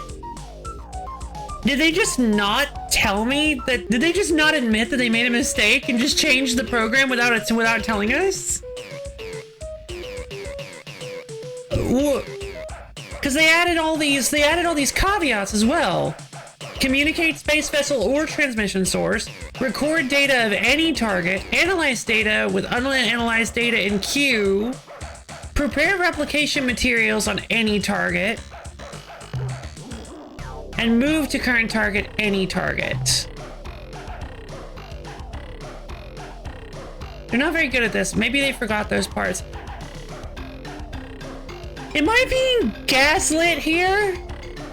Like by a bunch of gas bags? I'd be glad to. You see, the probe has the capability to seek out raw materials, process the raw materials into component compounds, collect Gas the bag compounds, lid. and then, when it has a sufficient supply, it can build a duplicate of itself. We decided that since we had only one probe, we should change the replication priority and crank it up so that there would be more probes sooner. What priority did you assign to replication? Well, the factory setting was 2, in between movement That's at 1, not- and analyze data at 3. I told Joyce Lifting to set it a bit higher. Let me ask him what he set it to. Oh, my. That was a bit extreme, wasn't it? Joyce Lifting told me he changed it to 999, the highest setting on the dial. What is the effect of the priority settings on behavior? I'm pretty sure the way it works is that every time a behavior is completed or interrupted, the program selects a new behavior based on the defined behavior target priorities and what kind of target is currently selected. I think a really high priority would cause a probe to focus its attention on that behavior. Your probe does destroy ships, and I can prove No, it. it cannot. It is not programmed for hostile behavior. What is your reasoning? Think about a probe's replication behavior. The probe seeks raw materials and processes them in preparation for replication. Think about the effect of changing the replication behavior's priority. The answer is simple. It would spend more of its time seeking raw materials for its replication process. So what? Now, what will it do to a ship, given that its replication priority is set to maximum? I don't see what you are getting at, but I'll play along with you. Thank you. Like I said, alien ships are the top priority target. They sure are. Once a probe scanned a ship, it would instantly move toward it. Then, when it got to the ship, it would initiate communication automatically. When communications were terminated, a new behavior would be selected, and uh-oh, Yeah. a new behavior would be selected. And since the replication setting was set to maximum, the probe wouldn't get time to pick a new target. It would use the current target, the ship, for raw replication materials. It would process the ship, break it into component compounds with electrical discharges. Uh-huh. Oh no! What have we done? Yay! They got there! Tell us what we can do! Good job, Stop guys! the probes from destroying all life in the galaxy! Oh no! Yeah. Well, to begin with, if I were you, I'd sue the Milnormic. Couldn't you broadcast some kind of recall signal? No, not catalog item 2418. Remote self-replicating robot explorer probe. It's actually kind of funny The now. model with the recall transmitter was catalog item 2419, and the Melnome said it was out of stock. Oh my god. I know this bitch, you have some kind of mega self-destruct code or something. Why yes, there is. Oh wait, You're no. a genius, Traveler. Oh wait. Why didn't we No, I remember want that? them for Oh, me. There's a problem though. How are we going to transmit the code? Well, while we ponder that problem, at least we Oh. can give you the code sequence. I That see. way, if you run into a probe, you can destroy it without getting shot at. Sounds interesting. Tell us more. Certainly, provided you share with us similar Not what I information. meant. What would you like to know? My pleasure. Now let's talk. Oh man, I wanted to hear the other ones. Goodbye, human fluid sac. Okay, so now we know how to destroy the probes, but that's not gonna help because we're the only ones who know the code. Ah, human traveler. We have news. One of our probes finally returned home. Yay. And we have been able to reconfigure it Yay. so that it will seek other probes and broadcast the destruct No, code no, no, sequence. no, no, no. We expect the population of probes will decline swiftly. No, I just want you to Thank you so much for showing us our error. reprogram We them. feel very badly about the inconvenience it has caused others.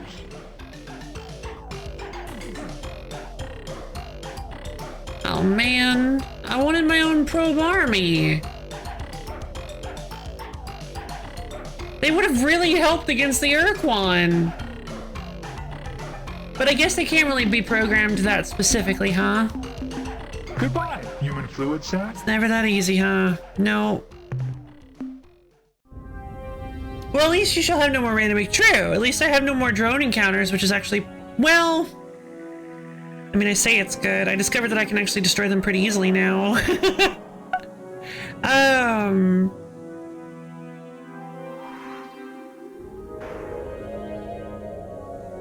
Well, okay then. But I mean, yeah, that's good, I guess.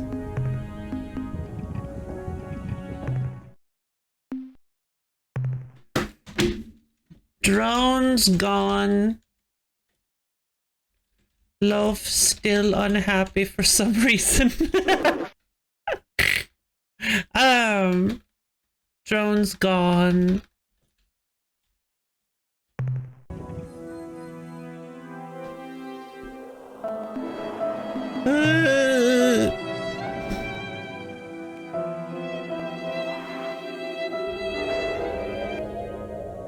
No free probes for you. If you want some, buy some. True. If I can get enough data. There's a copy of Beginner's Programming for Morons, but it's sunk to the center of the gas giant. Oh no! Well.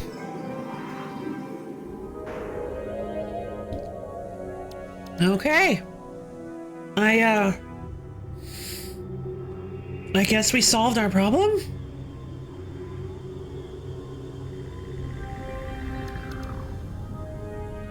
Slylandro homeworld.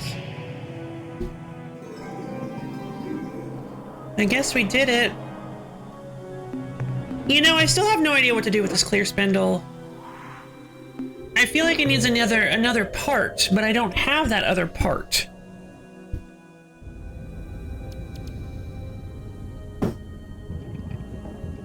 You know, I mean, we're nearly out of fuel anyway. Why don't we just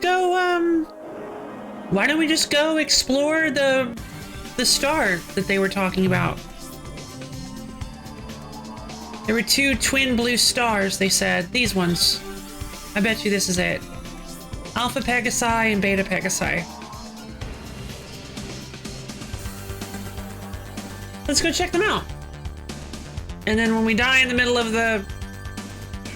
When we run out of fuel in the middle of space, our friend Greenish will come pick us up.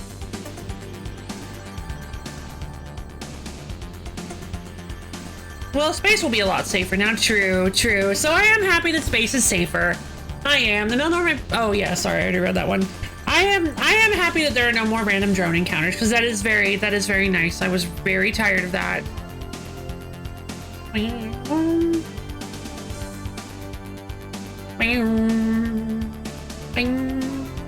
Alright.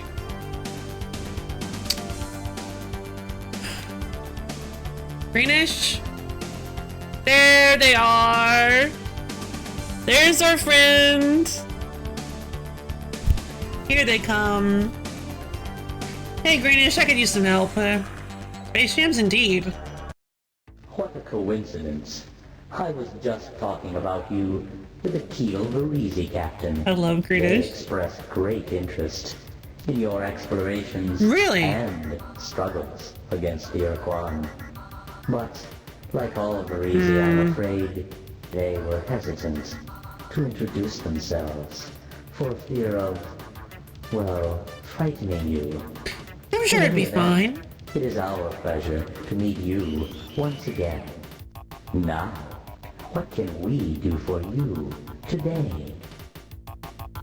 I have some items I'd like to sell. Would you like to sell, Captain? All this data. I have some data on alien life forms. The 159 units of biological data we 159. downloaded from your ship earn you 318 credits.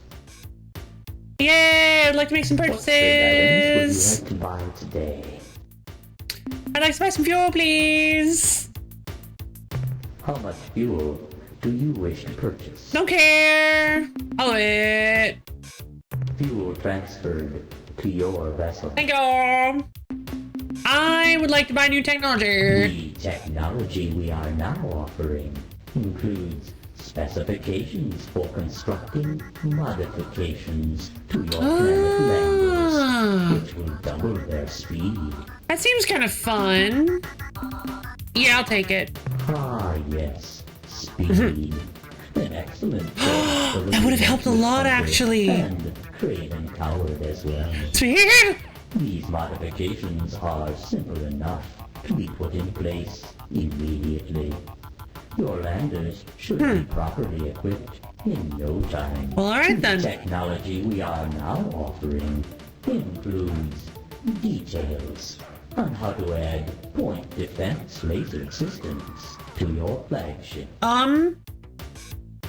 Oh man, I shouldn't have bought all that fuel. I want it. Unfortunately, this purchase requires 77 additional. By the way, I love the way Greenish says details. This includes details. on how to. I love Greenish. This purchase includes details on how to construct new landers for your ship. I shall be leaving now. Thank you, Greenish. It has been a pleasure dealing with you, It's been a Captain. pleasure, Greenish. We look forward to your next visit. As do I. Always a pleasure to work with. Alright, we are fully fueled. Let's get out of here. We've got ourselves... we should actually stop and grab some more. Hold on. What's my cargo looking like? I've got quite a bit of space left. Oh, I have a lot less materials than I thought I did. Well, in that case, we have plenty of stops that we can make. Let's stop by... I'd like to stop by Alpha Pegasi and Beta Pegasi, and there's probably a bunch of cool planets we can visit there. The technology we are now offering includes details on how to install double efficient coffee makers on your flagship. No way! Hey, Jixari, how you doing? How's your day been going? I do want to pick up some materials on the way home because I don't want to waste the trip. So let's head to Alpha Pavonis. Why not? It's a green star. Isn't it rainbow? I think it's like the rainbow heat, right? So, yeah, that's a pretty hot one, but it shouldn't be too hot. The problem is the blue stars are going to be very hot, so we're going to have to be careful with that.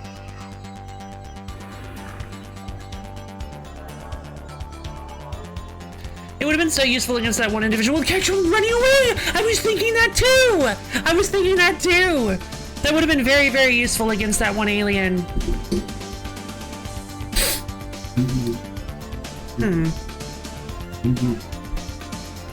Sorry.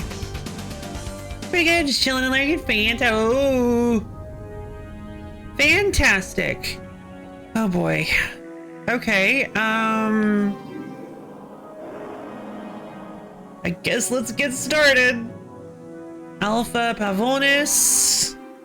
Oh right, this is not the I completely forgot. This is not the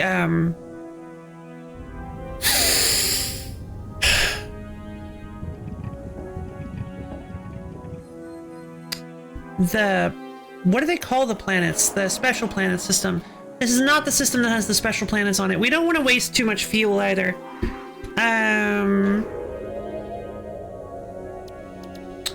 I have this in the wrong area.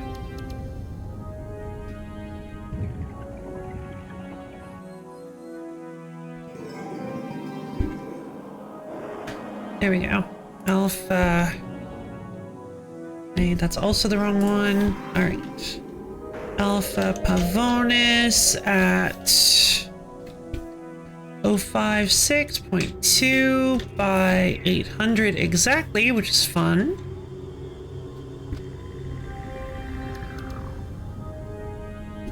Okay, and then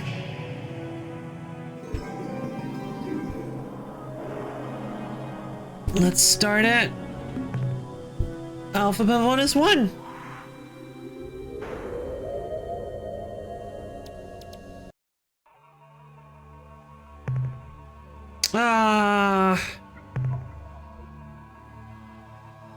Yeah, how about we just start from the outside then?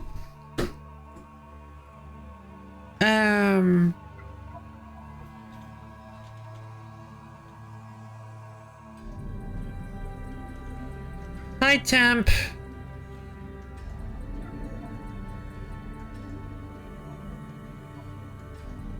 Class 6 weather, which is a huge problem.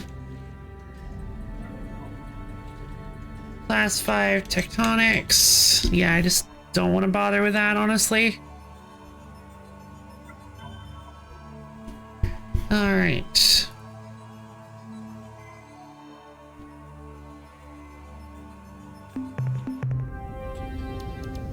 Okay. My planet landers are faster, though, which is nice.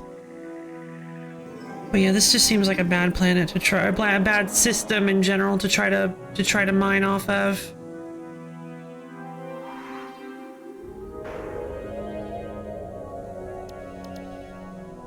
Where's the outer planet?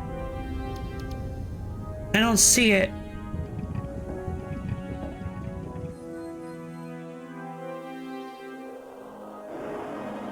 And I'm gonna run into this one. We can at least check and see what the temperature of this one is. 223. 223 is not terrible.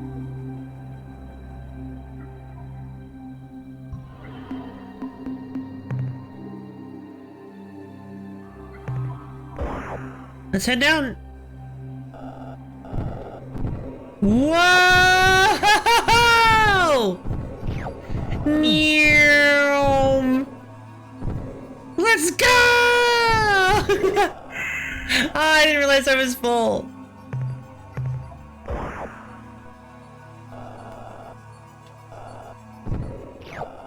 Free radicals! Yeah! Such an incredible upgrade. Yeah, no joke. Speed! Yeah, that was absolutely worth it. I just realized that buying fuel from Greenish is probably a terrible idea because there's only so much biological data in the galaxy. And, but then again, there are also only so many minerals in the galaxy, so it's, tricky.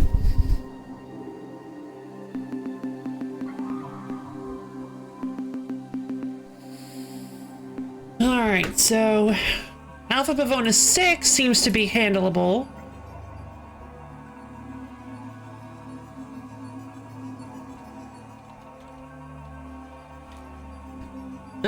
Not too high. I'm just gonna say clear. Just gonna say clear, because I honestly don't think that's too difficult of a planet to deal with. It is a little difficult with lower speed, possibly, but I'm gonna say the tectonics aren't really that high. Solving the probe crisis was a good idea. It was, thank you. Especially because Commander did warn me that if I didn't, they would get out of control. And they would. They absolutely would have. So, yeah. I'm glad I solved the probe crisis. Let's head a little bit further out and see if we can possibly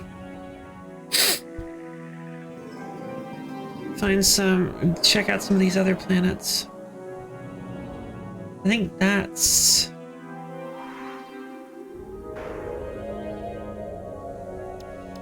This is 7. Alright, let's check out Alpha Pavona 7. Hotter, for some reason.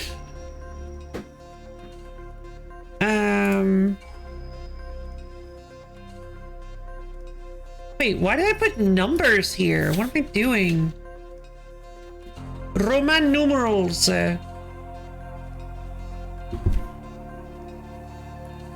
Lovely lady. Big silly. Planet 7. No, that was 6. Okay. Planet 7. We're just gonna mark that as hot.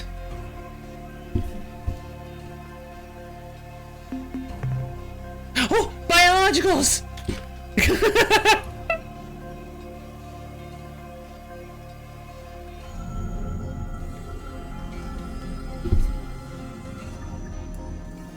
You're gonna get dizzy if you land. Oh, wow. Look at how fast it's moving. Day. 233.5 days. No, that... Wait, 233? Orbit, 12.1 AU. Okay, so does that mean that... Does that mean that it's... That it has 233.5 days in the same time that we have 1 day? Or does that mean that we get that it's the other way around? Because it does seem to be pretty fast. 233.5. That's so fast. Oh my god.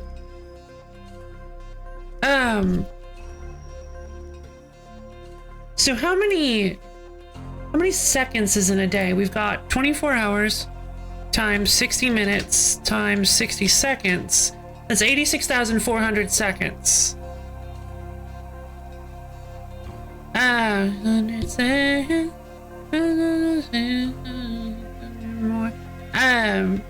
Divided by 230. 233.5? No, because... Yes? Yeah, because this is 1. This is times... Yes, okay, so...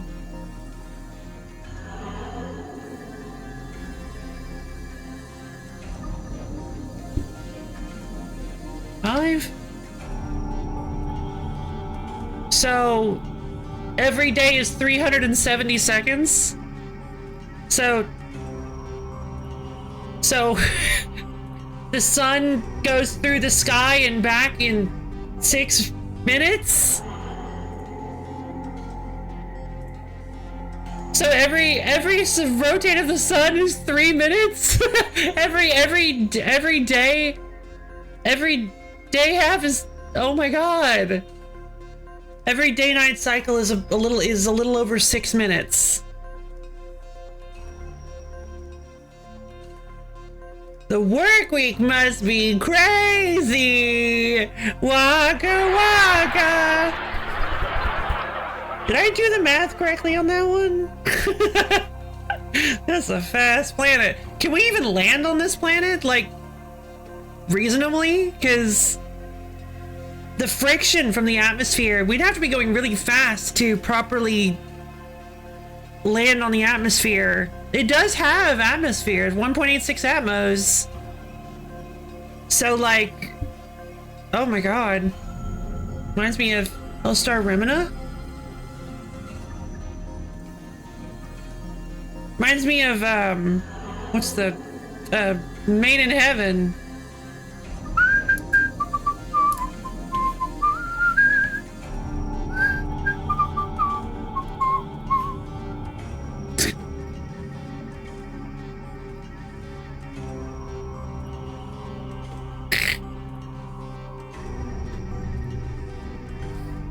Sorry, I just felt the desire to look at Discord real quick. All right, let's go down there and see if we can take out this if we can clear out the numerous signs of life. Yes! Oh god. That's so much fire. No! Ah! Well, I cannot. No!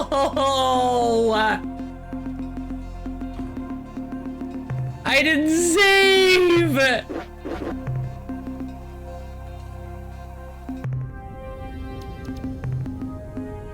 It even lasted a day. That's great! Were you sitting on that one? Because that's hilarious. Alright, let's go buy all the stuff from Greenish again. I forgot to save. So, let's go buy the stuff from Greenish again. Like Nicole, thank you for the almond contribution to the wheel stream. Do I even want to go back to this place? Red stars are easier to deal with. Let's just head to Beta Ophiuchi. Ophiuchi. Beta Ophiuchi. Let's just go. Wait, hold on. No, there's somewhere I wanted to go. Zeta Corvi. Zeta Corvi's on like the edge of the solar system, or the galaxy. I mean, the edge of the galaxy. I want to go to the galaxy's edge. Ah, it's very clever. Good job. Ooh, these planets are huge. Glad you remember. What do you mean I'm glad I remember?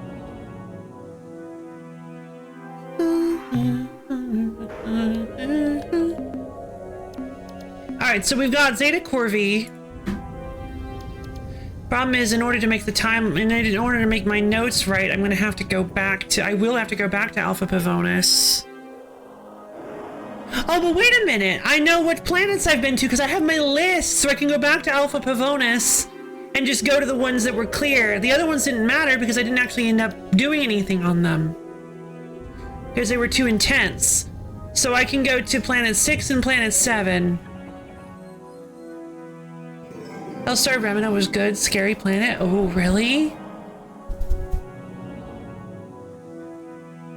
Hellstar Remina. What is it from? It's just, is it like a show called Hellstar Remina?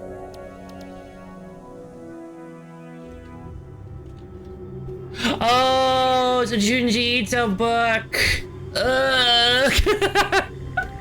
It's a quintessential Junji Ito story. Oh, God.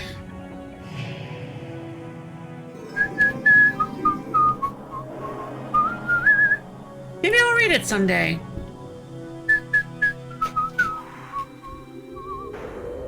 Alright, so we've got Zeta Corvi.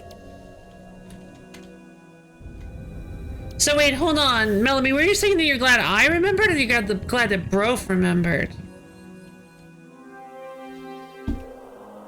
This is probably a gas giant. Planets this big are like always gas giants. Oh really? Is there something cool here? I'm excited. Infrared world.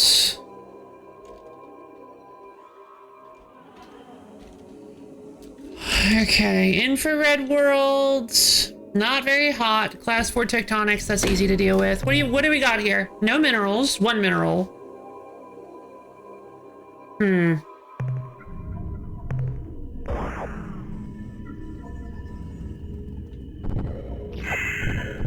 I haven't bought the upgrade yet.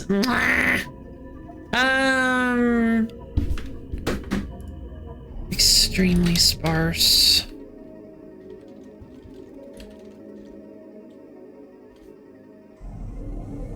Thank you, yo. I think I need it.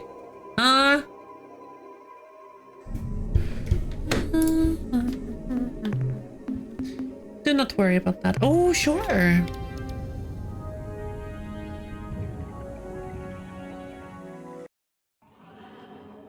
Hydrate redeem.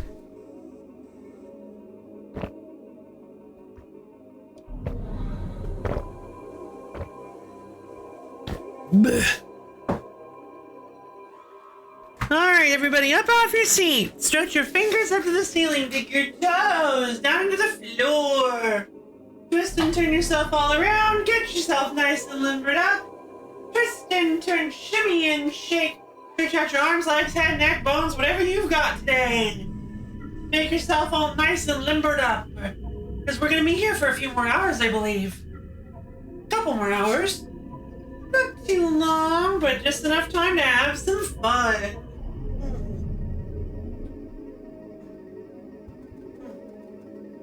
Alright, as soon as you're ready, go ahead and slowly bend down and touch your toes.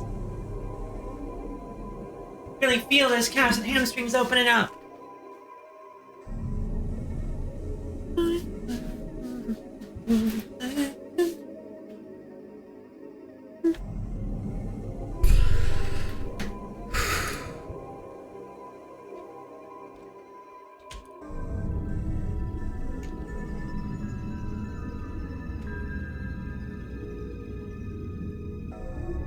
I'm gonna look up something real quick.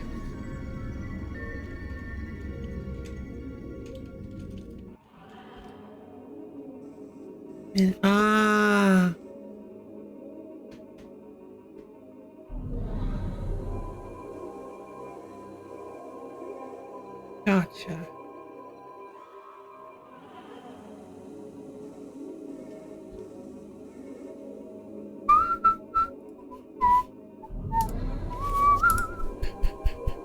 Oh, good night of y'all! I hope you have a nice night. Get some sleep. Super dense world, huh? Class 6 tectonics is scary, but we can probably handle it. Excuse me. We can probably handle it.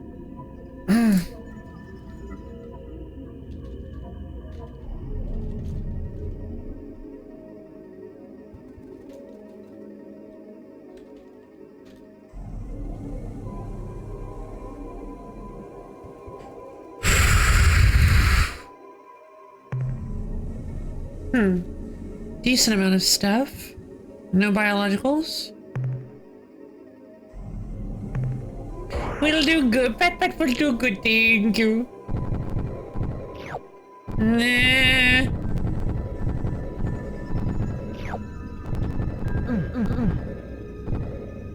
Don't let me die here again, please.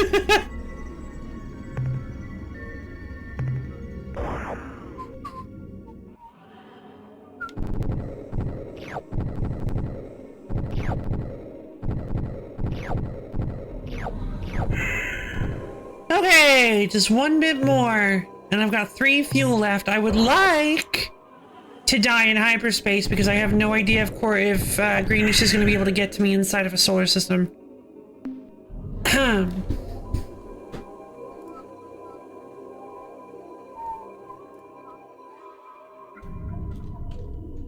mean, I don't know why they wouldn't be able to, but I don't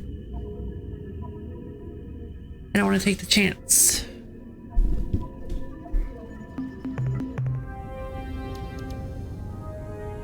Although I would like to take a look at this planet and see what it is exactly. No,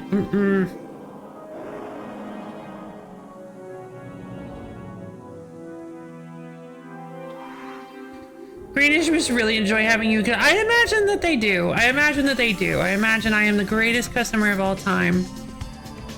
Hey, Greenish!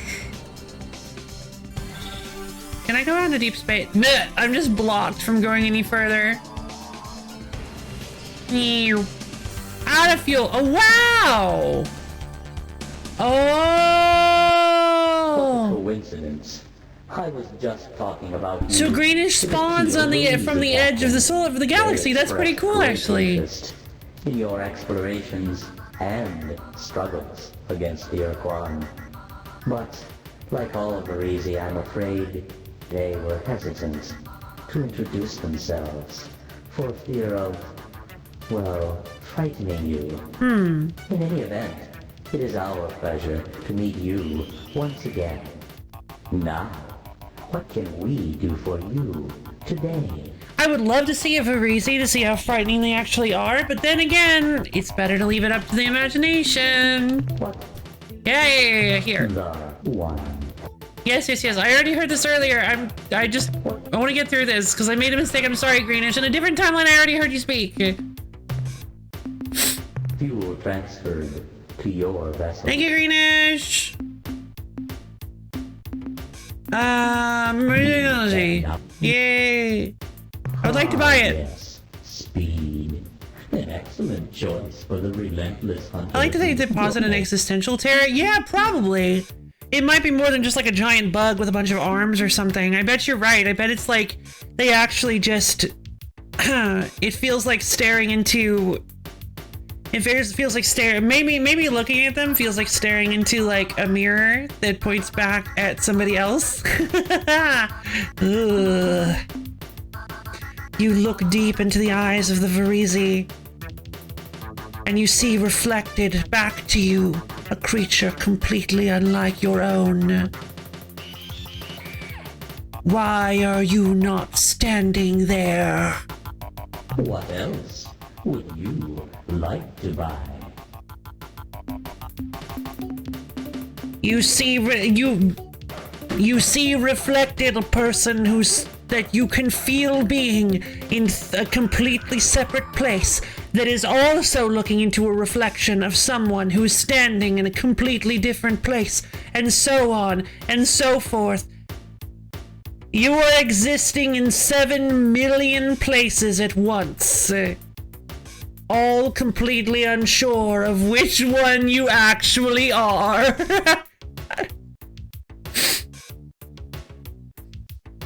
The Varise's like, I apologize. No, look, that's too scary. Sorry, guys.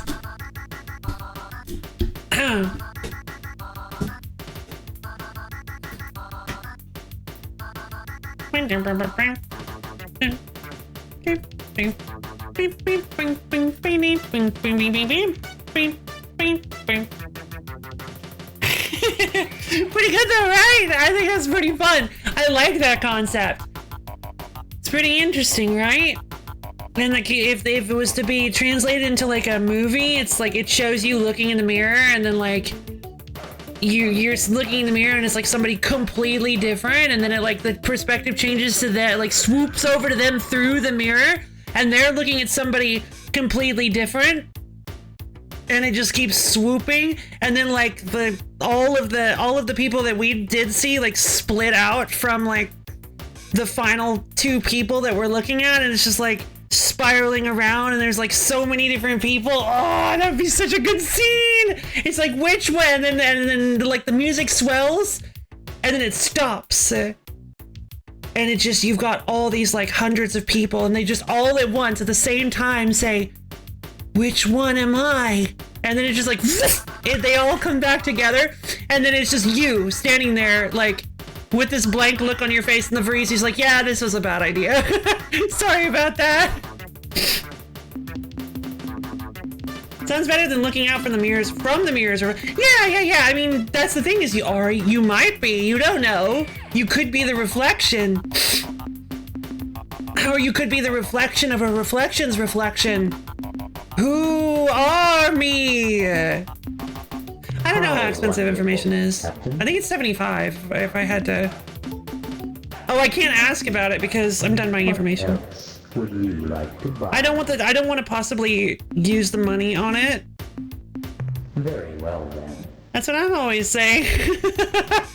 What? You don't want to waste the credits? Then a pleasure dealing with you. Oh no, who am I with that one? Yeah. Oh, I'm so sorry, Penelope. Yeah, maybe that was a little too close to home. I apologize. Maybe I shouldn't have done that. Because I know mirrors can... Yeah. Oh, maybe that was a bad idea. I'm so sorry.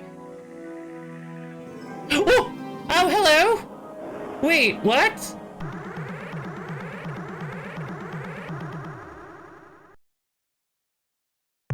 We come in peace.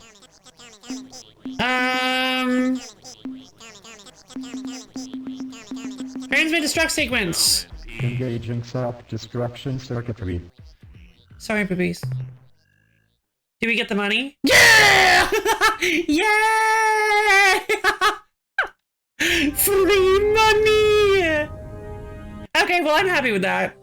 That works for me. Good deal. The extra card isn't... No, I hate that. No, that's awful. Excellent work. Thank you. I worked really hard for that battle. It was difficult.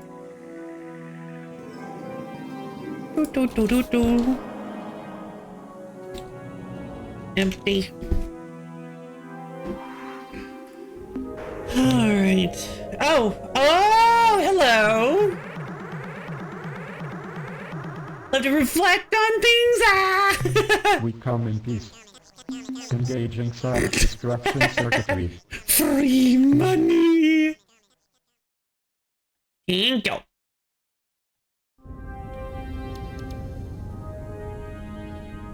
Yeah, don't even send out anybody to destroy the probes. Just let them keep coming. Free money, baby. Love me some free money. Stop it. Stop it. Stop it. This was so worth it. This was so worth it. Free money from the probes. I'm loving it. Get it? Ba-da-ba-ba-ba. Nothing. Planet 7.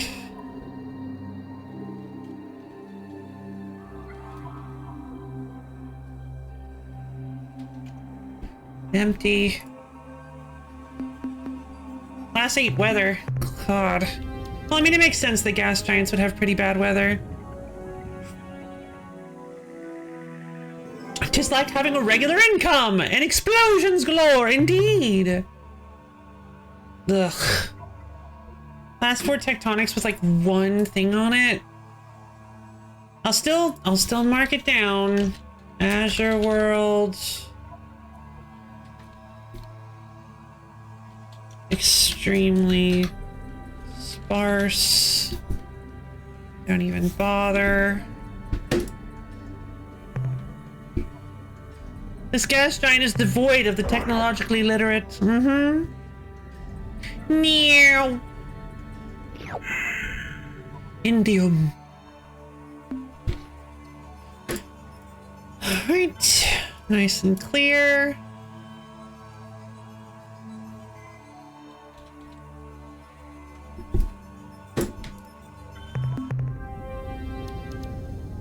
Alright.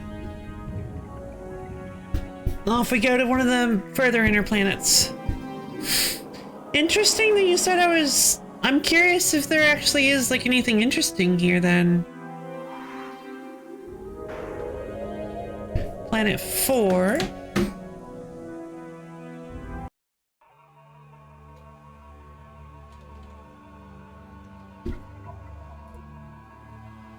Gas giant, so there's probably nothing here. There like never is. Except for the Slylander sometimes. Rarely.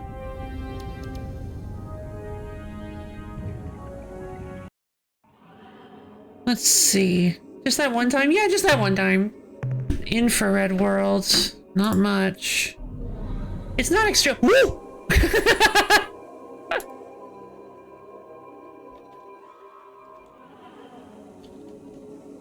Class 4 ants! Class 4 tectonics, though.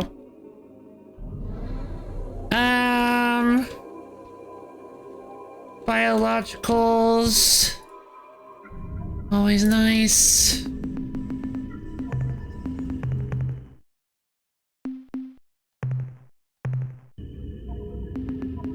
Oh, wait, hold on.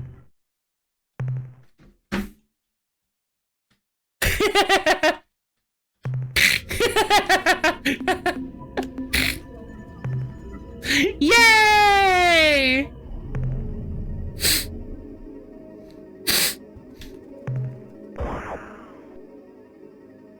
These guys!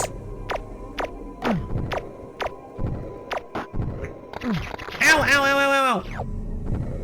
Gotta keep in mind. Oh, these guys have lots of health. Can they die?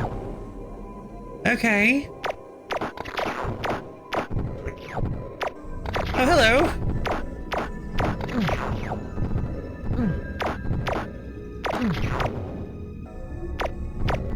I'm keeping an eye on my people. Now I am much faster. Okay, I'm not keeping an eye enough on my people. Can't run away now, can they? You can't run from love! Can neither run nor hide. Come here!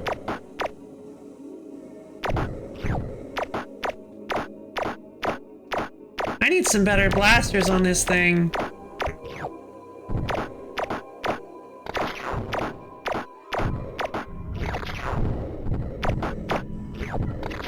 Alright, data full. Oh, we're getting a lot of... Also, I think it was implied when you threatened the Spathy with taking the ultimatum stages, and instead you were just capturing these creatures. Oh, I kind of thought we were bluffing. But yeah, that's a good point. Maybe we are just capturing them. Oh, and these little data pod things are, instead of the data macarons, they're actually just, they're like cages. Which probably isn't any less worse, really, but maybe it counts? Maybe. I guess that means that what? We're selling these creatures to Greenish? No!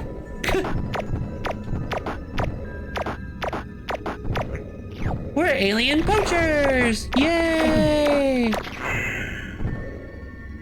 Running low on people! Running really, really low on people!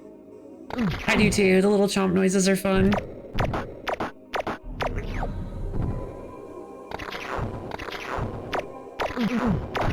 Hey, stop it!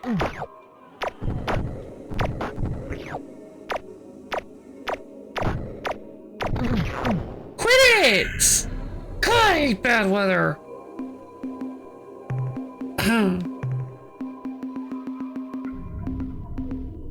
I've trained almost all of my sub-tanks. All I've got left is my Earth cruiser. No, that's not what I meant to do. All right, I think we're going to... I'm thinking about heading back then. Because we are dreadfully low on crew. But I really want all this data.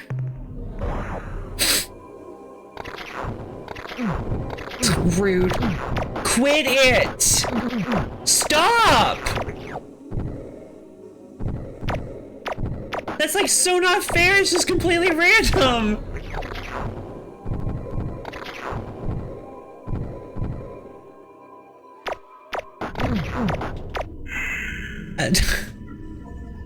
The weather just chewed up like all of my people! Alright, we have to leave.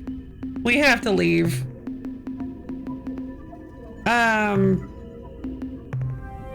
At the very least, we're going to, at the very least, we're not going to go to any dangerous planets anymore, like any high weather planets. We'll just leave those. Because I do want to get some more minerals, because we do need as many minerals as we can carry, really. But I have 9 crew left. I cannot handle this. I'm not going to save the same one. I am actually going to save, but I'm going to save on a different one. Low crew.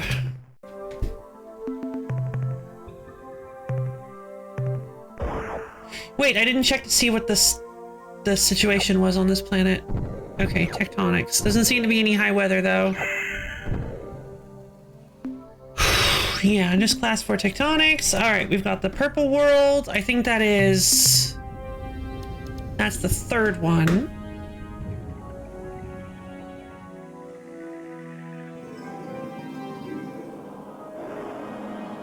Just gonna get rid of this. Alright. We're at planet 4. Purple world. Clear. Not a whole lot, but I wouldn't say extremely sparse. It still has resources, so we're not going to... I'm not gonna roast that one in my log. Alright, what have we got on the ultramarine world? Class 3 weather is bad. We've got some greens, huh? And some biologicals. Small amount of biologicals. Class 3 weather is really dangerous. But as long as we don't spend too much time down here on each dispatch, we should be... Really? Really? Really?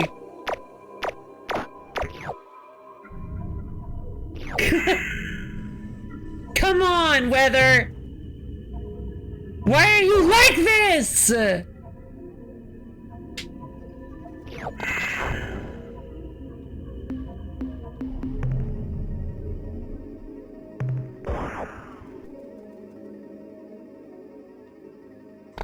No! No!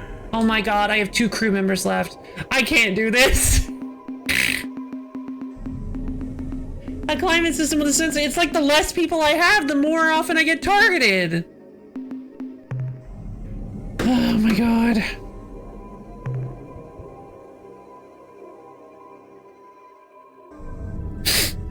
That can't be the actual system, is it? That would be so mean. Yeah, that's all electricity. No, it isn't. It's wrong. It's just untrue. The weather preys on the weak.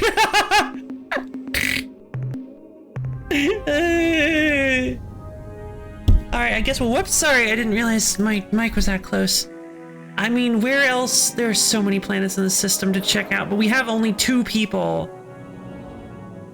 What is this white planet? Oh, it's a gas giant. Class 8 weather, I don't want to set foot here. Class 3 weather destroys me in an instant. Zeta Corvi 1. Empty.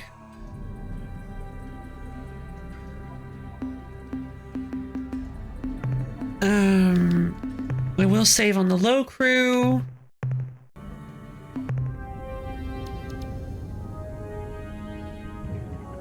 This was the system of Slylandra mentioned? It was not the system of Slylandra mentioned. The system to Slylander. Oh no, we have to go to the system that...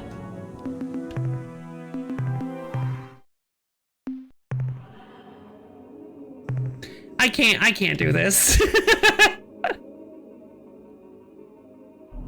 All right, so I would love to pick up a lot. I would love to pick up these biologicals, but I did end up getting a lot of them, but it cost us too much crew. We're gonna come back here later. We're gonna come back here later. Hold on, I do actually want to try to pick up the materials on this world before we leave. Because the biologic, wait, it's not this one. Which one was it? Was it this one?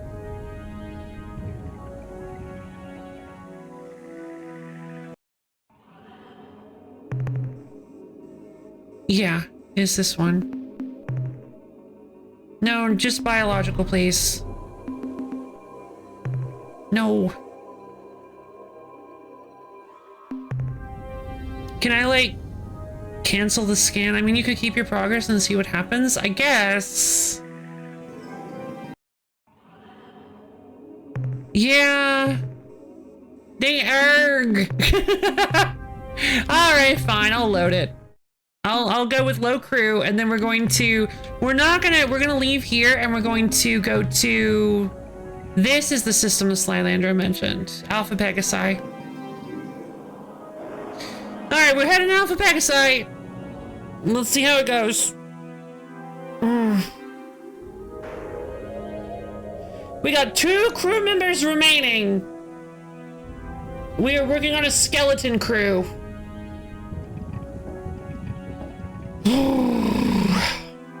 It's pretty bad.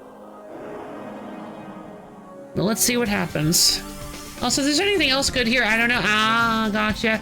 Yeah, there might be. I'm definitely gonna head back there at some point. But, cause like, maybe, I don't know, we'll see. Cause there are quite a few biologicals there. How much biological data do we have at this point? 172, hey! We're back up to a pretty decent amount then.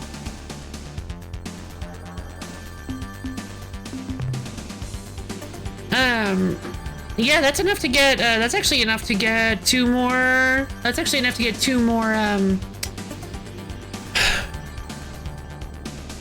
technologies. Which is actually nice. The point defense lasers would have helped a lot against the drones, actually. But we'd also probably have to make them ourselves.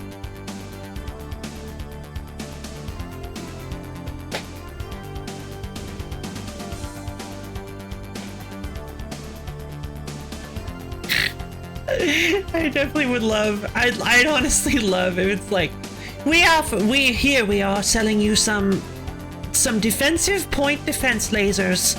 They go on your ship and they defend you against threats that get too close, like missiles and such. Here you go, install them. And we're like, all right. So we were expecting this small, thin laser that pops out and destroys missiles, and then like a drone gets close and it just goes, and it just like annihilates it with this like, oh god.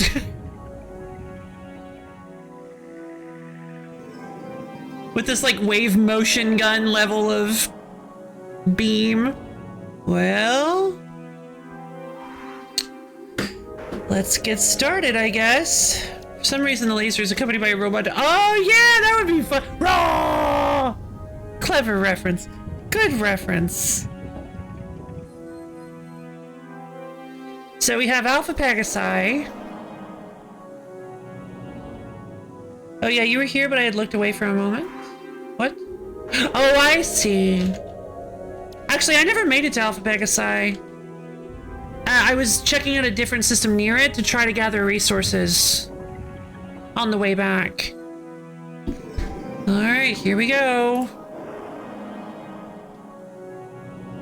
033.3 by 762.5. Now let's see if... Okay, so they say it's a unique looking planet. Could it perhaps be something like this? It's probably a gas giant. We are running, whoa. We are running a little bit low. I mean, we're not really running that low on fuel. Let me, star map. How far away is Earth? That's Alphasaurus. Beta Wolf. Which one is Sol? I don't recall. There you are. Okay, so Sol is down here. That requires 63.4 units of fuel to get home. I don't think... But I just thought of something. We could get a little bit of fuel. We could run ourselves out of fuel so that we could meet up with... Greenish again. I think that's a terrible decision, but it sure would be funny. This is like the only large white star that we have available. Zeman. Zeman! I was right! I was right! It's the planet, the planet we started from! It is Zeman. I knew it.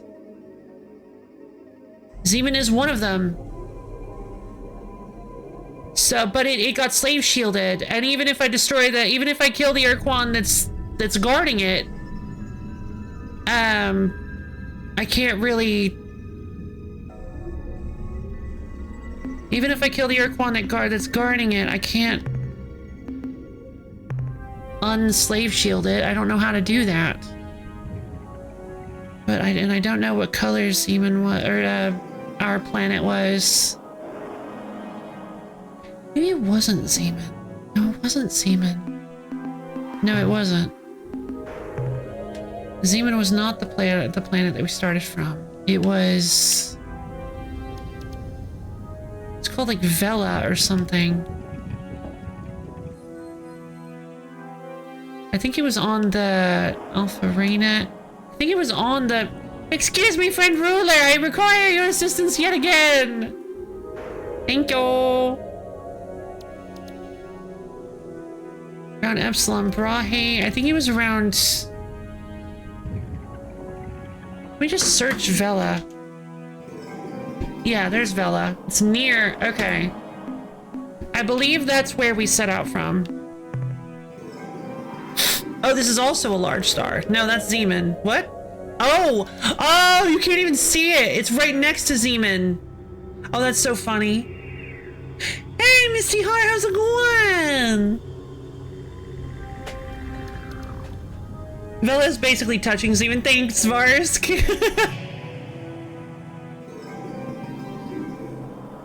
Huh. Oh, excuse me, ruler. Okay, so Vela is where we set out from.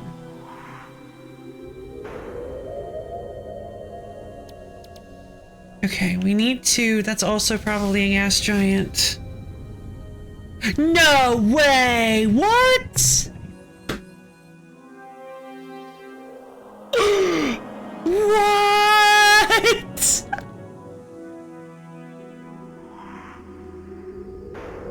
Whoa!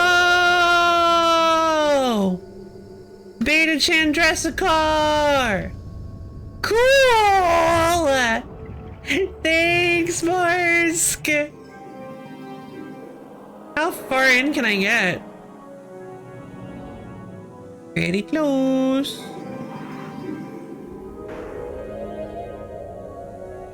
So yeah, this is the Korra. This is Korra Ur-Quan Korra territory. Zoom and search controls aren't communicated for. Yeah, it's weird in the... What's this place? Beta Orion. Looks like a large yellow star.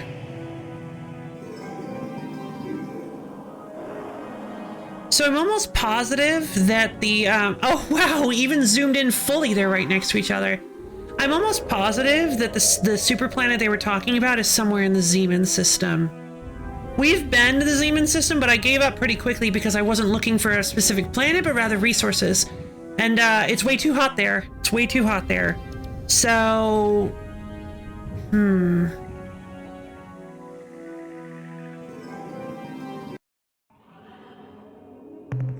What's this? The Xenolithic world. This has got to be it. This has got to be it. This looks so strange. What is this place?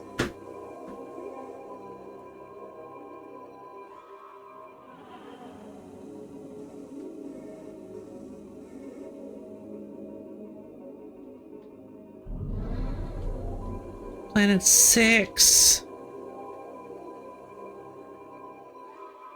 Class 3 tectonics isn't too difficult to deal with. Biologicals.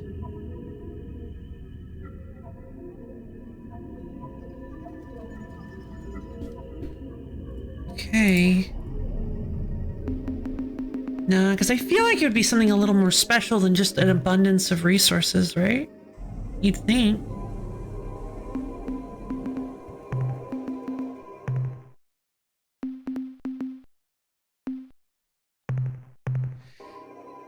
I have 2 crew members.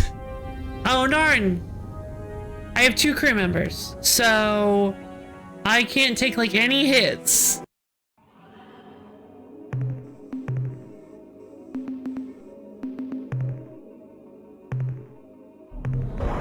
So let's give it a shot.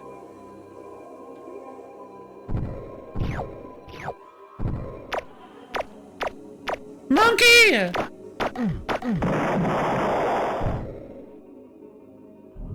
Probably should have run.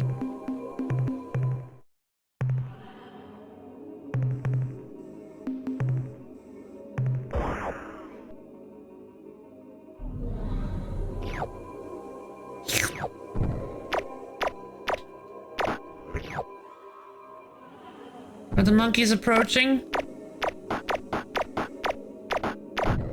Ah!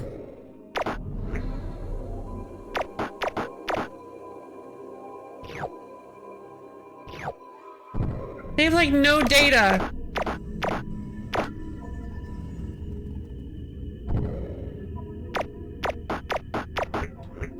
Ah, ah, ah.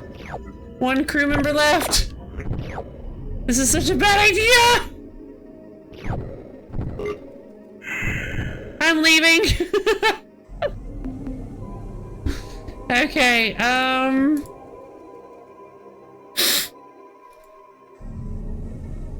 that is not cleared.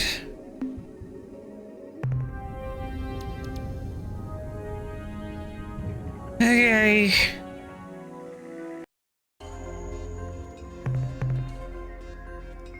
Lots of good stuff. Hey, free stuff!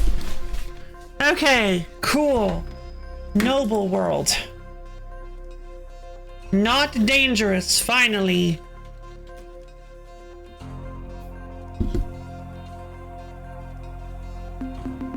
This is so incredibly dangerous.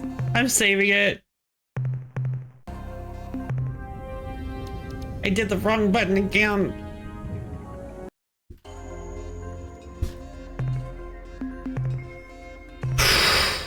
All right.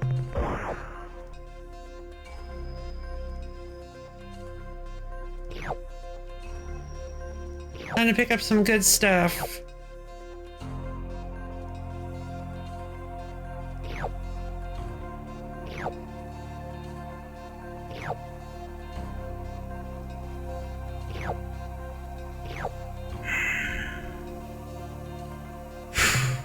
This is so unbelievably nerve-wracking, you guys.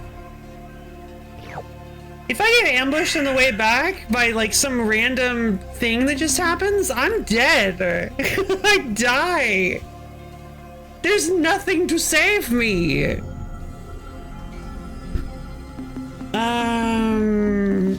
Also, I'm gonna have to use like most of my minerals to just retrain the crew.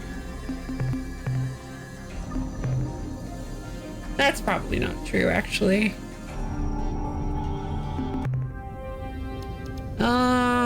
Okay.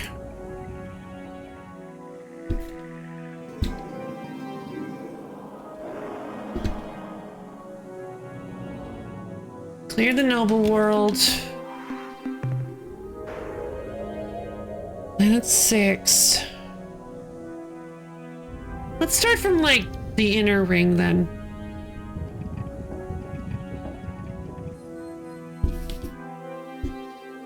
Ook ook. One can only hope nothing but bad shall happen to you before you. Whoa! Organic worlds. Class 6 tectonics? Nope. Not touching it. Not touching any of this. But I will mark it for later.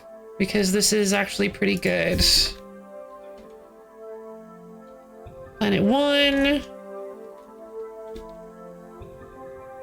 Biologicals and class 6 tectonics, which are pretty rough.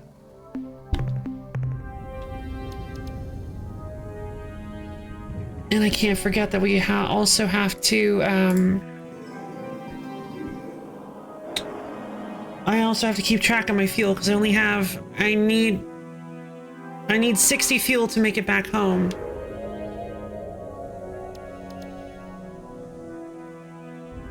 So thinking on it logically, the better way to do this would have been to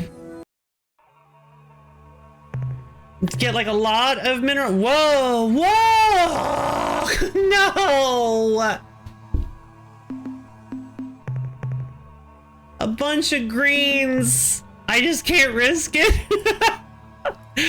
Should I try to like risk it as much as possible? All that's there is tectonics. It's a good system. It is.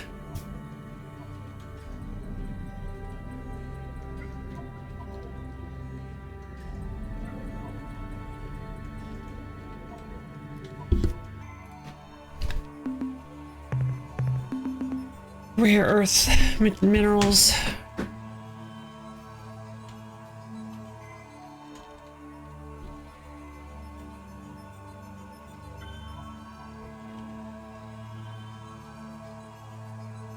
Take a stupid risk. It'll be fun. Fine. I'm gonna immediately die.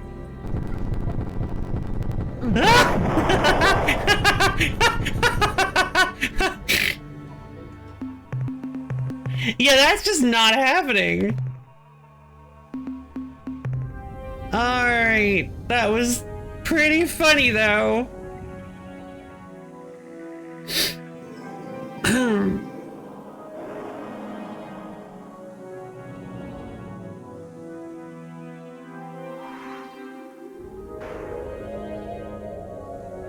Okay, now let's try planet 3, I guess. Maybe the Xenolithic world is the one they were talking about. Ugh, not a carbide world. Class 2 tectonics is fine. There's no risk here.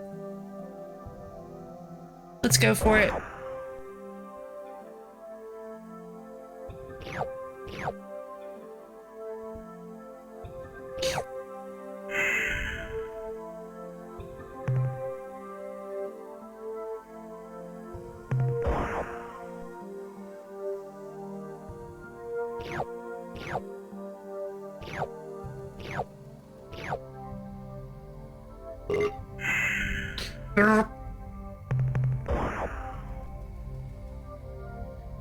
A black wind howls. Howls. It calls to you.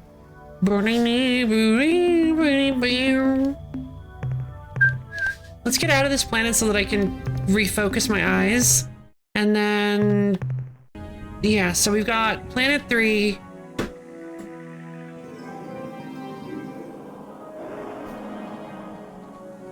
And the wind is cold.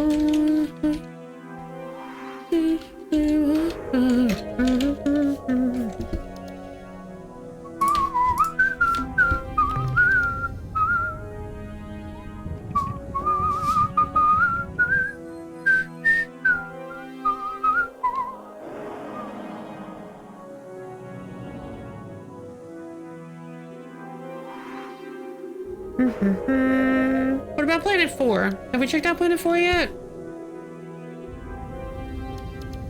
No, I've checked out 6. I've cleared 6. Opalescent world. Class 4 tectonics. I mean, we could pull it off. Class 4s aren't typically that bad. Let's save. I mean, class 4, I mean, actually class 3 is usually the lowest, so I guess let's give it a shot. Normally this isn't that big of a deal, but when you only have one hit, it's kind of scary.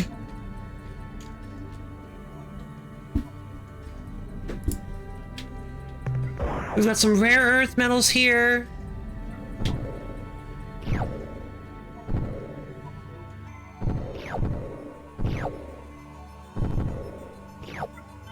Not a whole lot of any of it, though.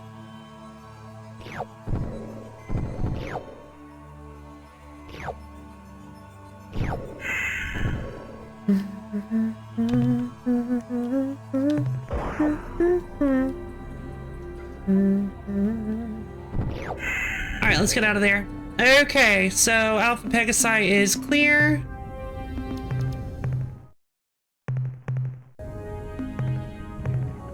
We've got 86 slots free. I think this is plenty. I think this is enough for now. I do kind of want to check out the rest of the solar system just to get an idea. I do plan on coming back here at some point just because. Why am I in Alpha Pavonis? Darn it.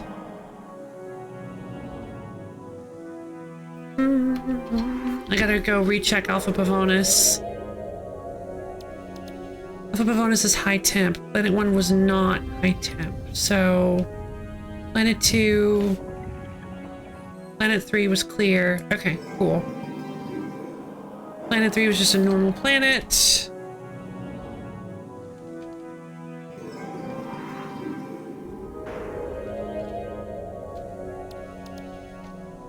Planet 4 was the same.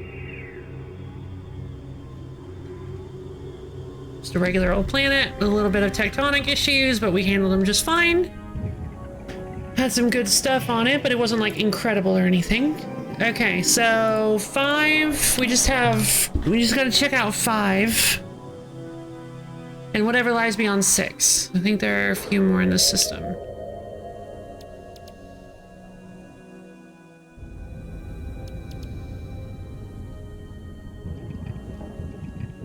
Ugh. A planet unlike any that you've ever seen, which was probably Treasure Worlds. Oh. Okay.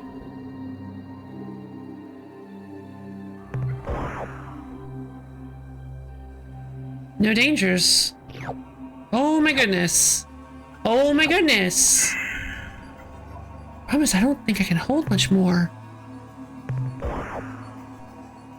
Yeah, look at that. I don't actually have much space left in my entire ship. Yeah, all right. Let's mark that.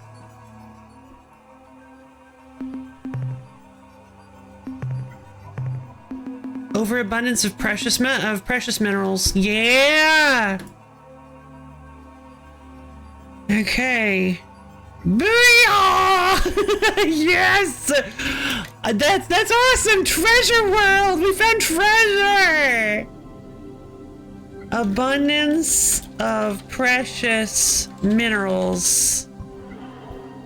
We did not clear it out either. Neat! So yeah, Alpha Pegasi is actually definitely a high interest system. A high value system for sure.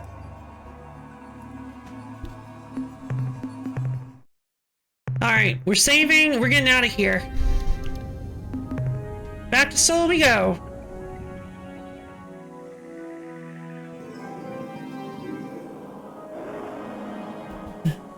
A planet with a bunch of gold, indeed. That could be the one that they were talking about, but I don't know.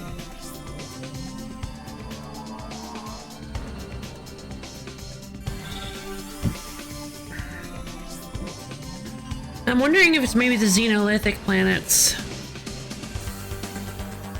That's the first time we've seen a treasure world, though.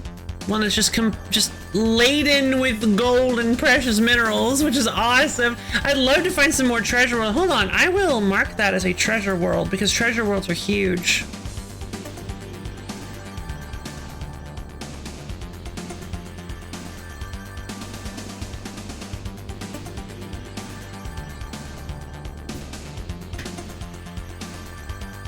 I think I probably just...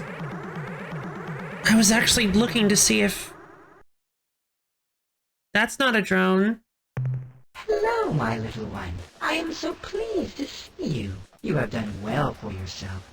It is gratifying. I know who you are. You're Heirloom. Oh!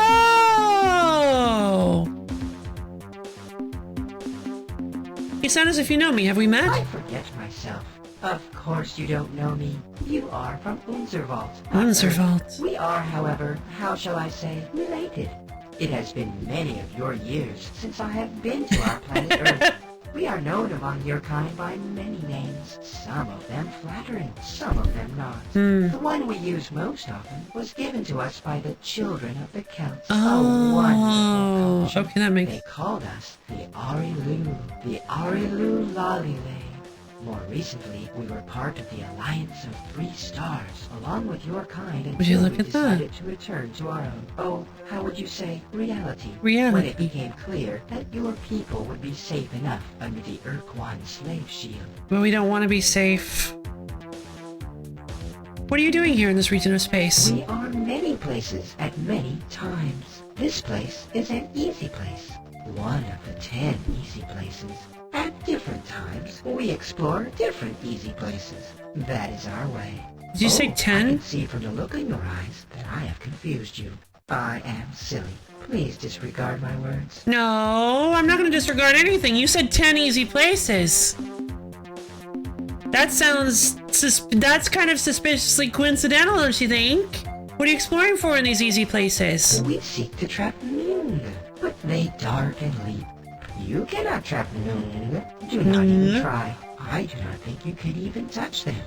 You are not quite solid enough. Okay, you trap these nungy things, then what? Why, we let them go, of course. Noon do not like to be confined. Captain, these things we talk about, they are unimportant to you. They are as dreams. Our words should address your universe, not Don't even ours. try. Excuse me. What exactly is your connection with Earth and humans anyway? You are curious. That is a promising quality. How can I describe our relation to humans? Never doubt our motives, Captain. Your well-being is of paramount concern to every Aryan. Mine specifically? That it was the day after humanity joined the Alliance of Three Stars that we appeared in the open for the first time. This was no coincidence. We wanted to protect you. Humans, then. Once we saw that you were, well, safe, we decided to tend to other business for a short while. Believe me, Captain, we have known each other for a very long time. You Interesting. might even say that we knew the first human. Interesting. We still struggle against the Ur-Quan. Can you help us? With ships and weapons, blood and bones, no. Too many shipmates were forcibly discorporated in the last conflict. Our cooperation is not necessary. You are the focus. However, knowledge transcends reality perimeters. That would be And this nice. we can share with you. An example, to discover the nature of the red probes, see creatures who inhabit a world with no surface.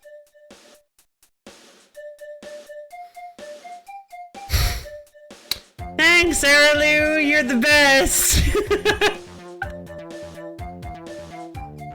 Really appreciate it. Bit late for that. Not like that would have even really helped me that much. I mean, I guess it would have, because I found the system and then I would have checked all the gas giants. Farewell, child. Whatever.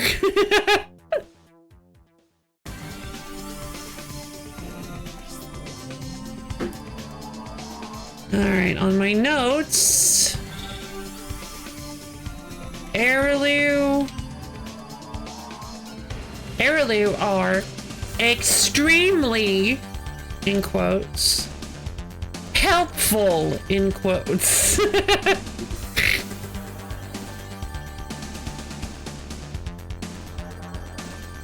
the way, try going to the dwarf star you know as Pluto to meet a potential silly. Thank you, Heirloom. Where on the star map is this? That's a good question, actually. Oh, I'm in the Heirloom. There's Heirloom territory here. Wait.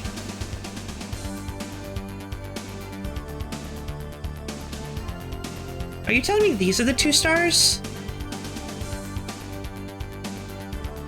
kind of assume. I guess I assumed that it was these two blue stars. But I guess it's these two. Maybe Gamma Circini is the perfect planet.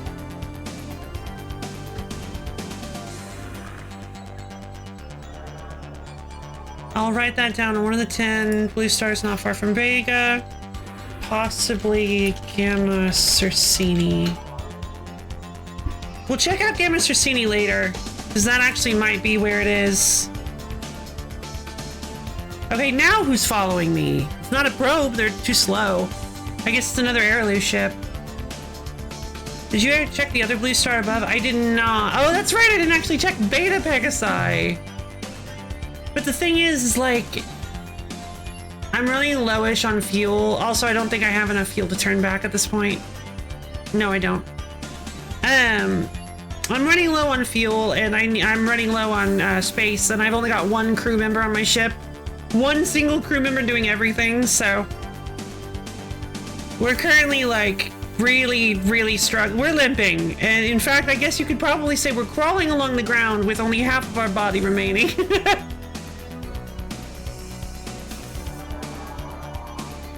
I am but a reanimated hand crawling its way across the ground like that, the hand from the Addams Family, whose name escapes me because I never watched Addams Family. Cousin It? I think that was somebody else.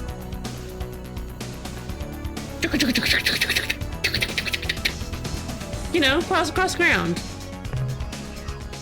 Or the one from Little Nightmares 2. There was a hand in Little Nightmares 2? I don't recall that. Why don't I recall that?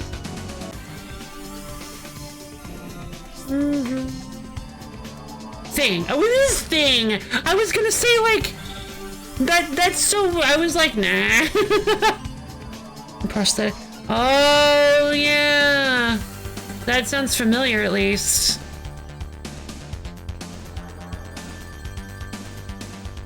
Context, she dealt with them already.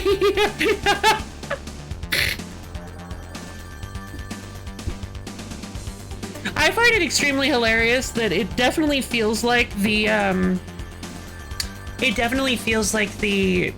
probes are being hacked by like, a malicious force, and then you just find out that it's just somebody who made a programming error. Genius.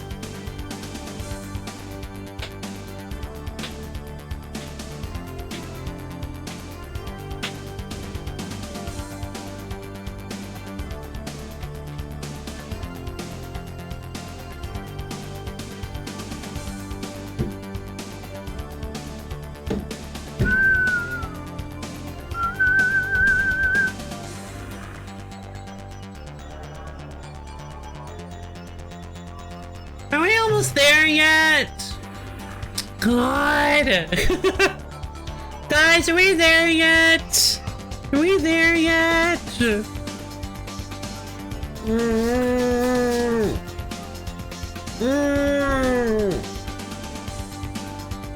Yay! We're there! Disney World!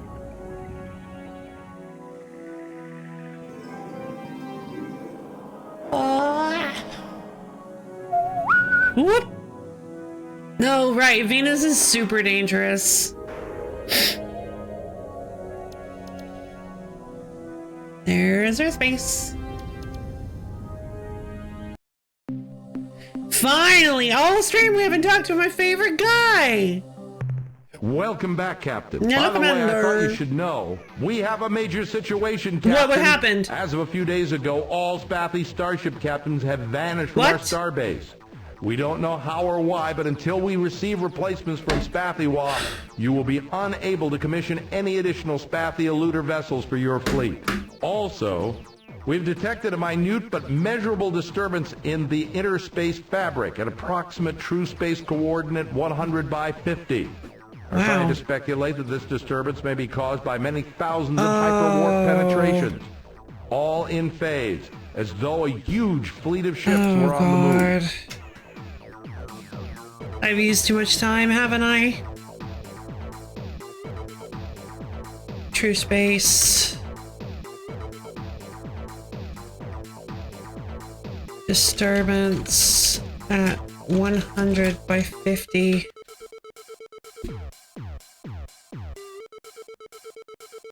Alright, I'll take a look. Spathy captains have left our starbase. Need to check in with them. This should actually be a whole separate section of like stuff we need to take care of. Want to make a salad? Yay, salad! Hey Misha, how's it going? See you back in an indeterminate amount of time, but Commander, I have minerals to offload.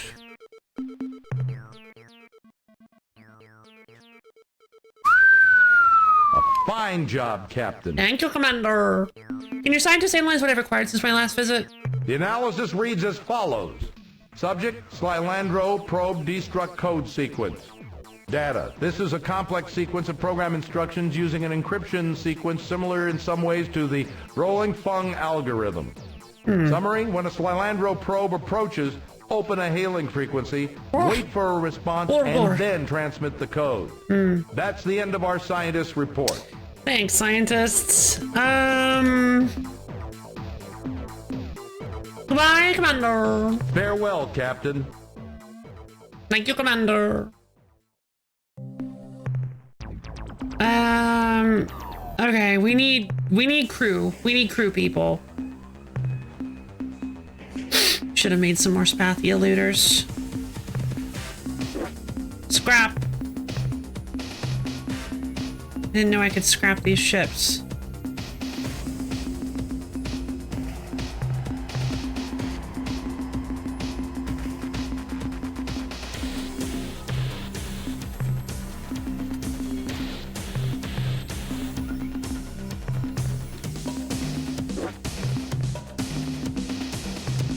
God, I ended up using so many people. I wouldn't be surprised if we end up going up to 4 RU per person in this session.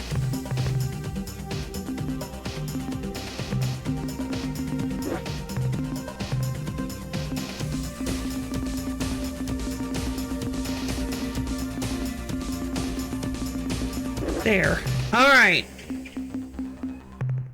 We did it. Oh, banana bread! Yay, banana bread! Fantastic. Okay, we need fuel as well.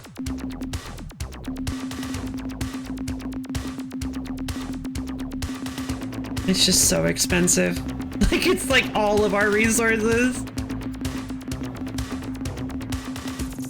We had to spend half of the resources we acquired on fuel.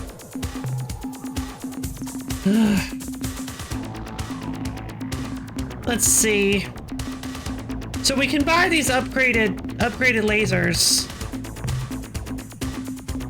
Fusion blasters. Oh, of course! They're 4,000!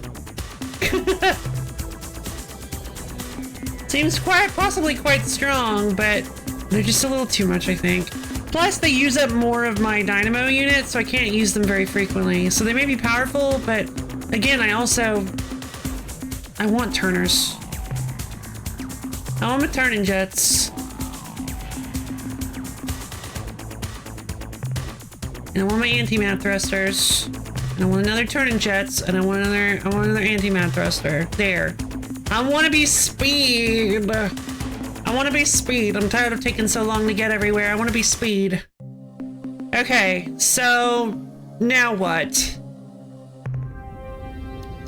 Time to check the star map. 100 by... Uh-oh. Uh-oh. That's in Pekunk space. Wait a minute. Is that a good thing? That's in Pekunk space. Okay. I'm gonna save. Made it home. Now we're gonna go to that 100 by 50. We're gonna go check out what's up with this area.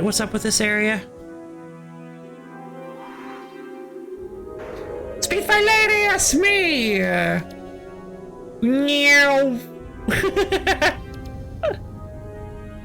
Alright, our crew is set back up. We're doing good.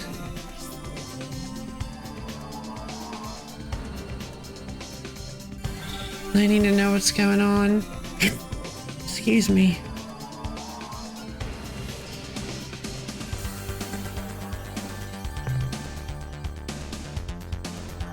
It's near the... We're gonna have to cross through Pekunk space, but that's fine. I don't really care that much about the Pekunk.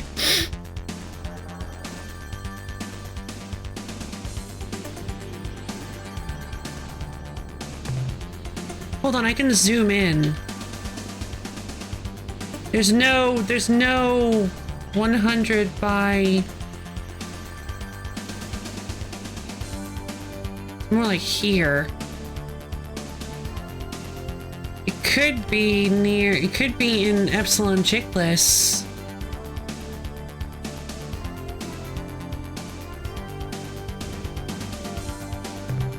There's nothing here. Let's check out Epsilon Chickless.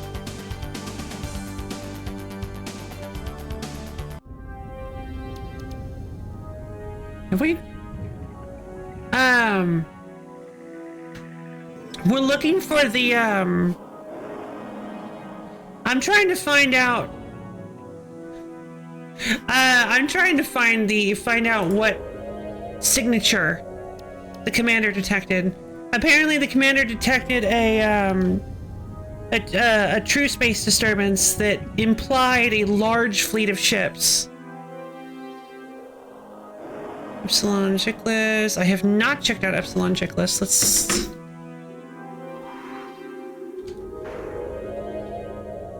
Let's start a log for this one. 95.8 by 046.8.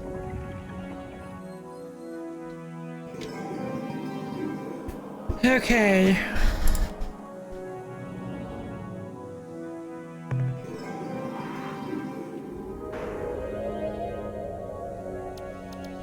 What little planet have we got here? Stop zooming in.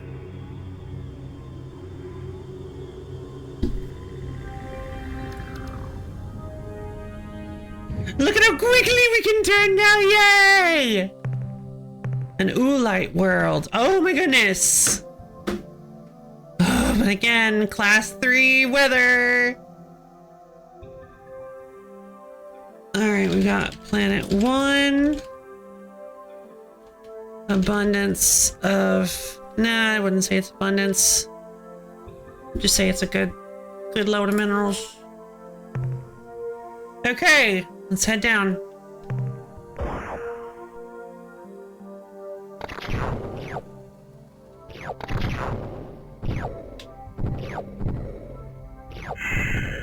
Erbium.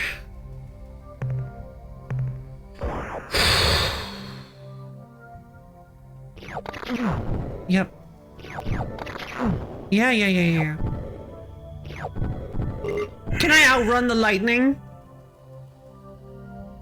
Sure would like to. Really? Really? Really? Stop. Oh, does the lightning hurt you more the more you're standing still? Oh! Lightning only hurts you if you stop moving!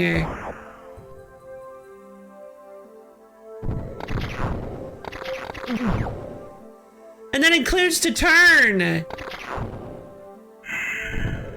Oh my goodness! We did it! We solved it! Now, on higher weather issues, it might not work that way. I don't know.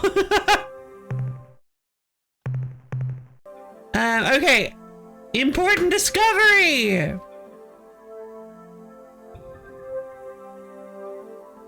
Let's see. So, Epsilon Chickless, Planet 1. clear, and we can just straight up clear out the system. We can say that the system is cleared.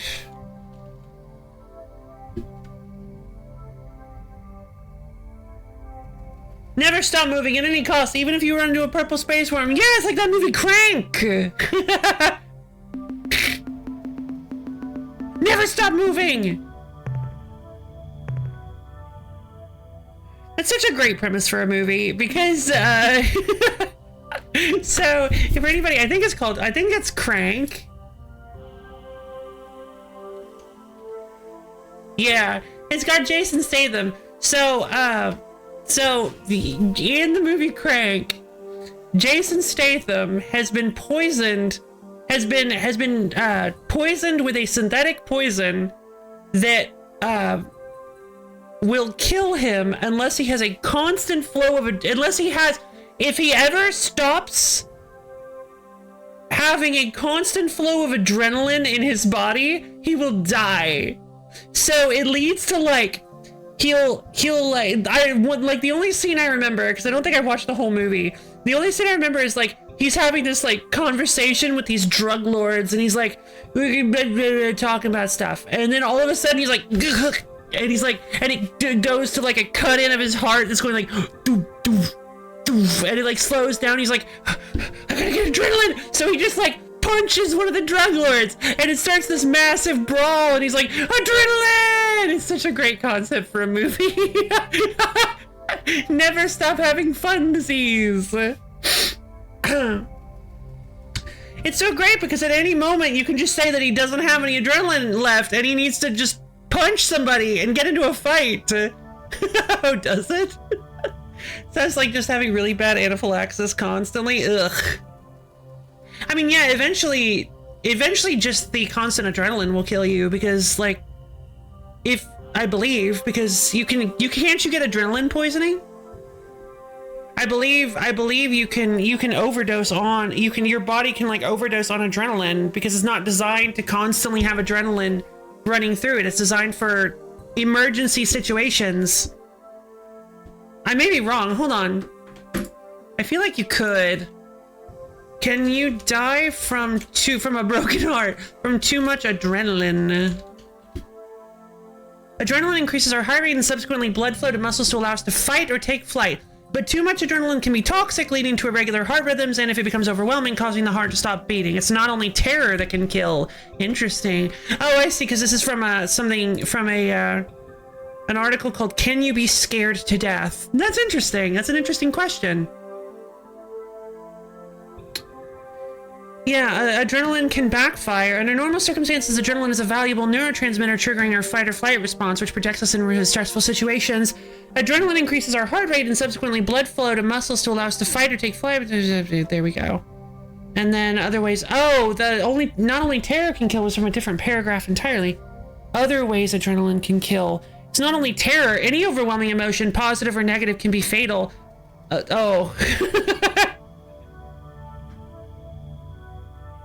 Yeah, like certain things can. Interesting. Very interesting. I think it'll bleed for the Dreamcast is something like that as a mechanic. Oh, that's neat. Well, being scared to death or having to constantly have adrenaline?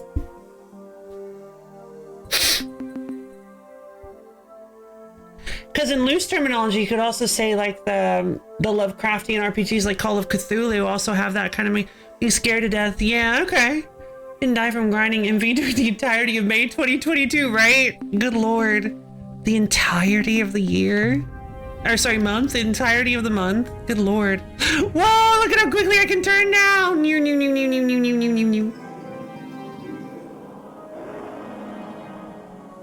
Okay, so I guess we don't need to check this place out. Wow.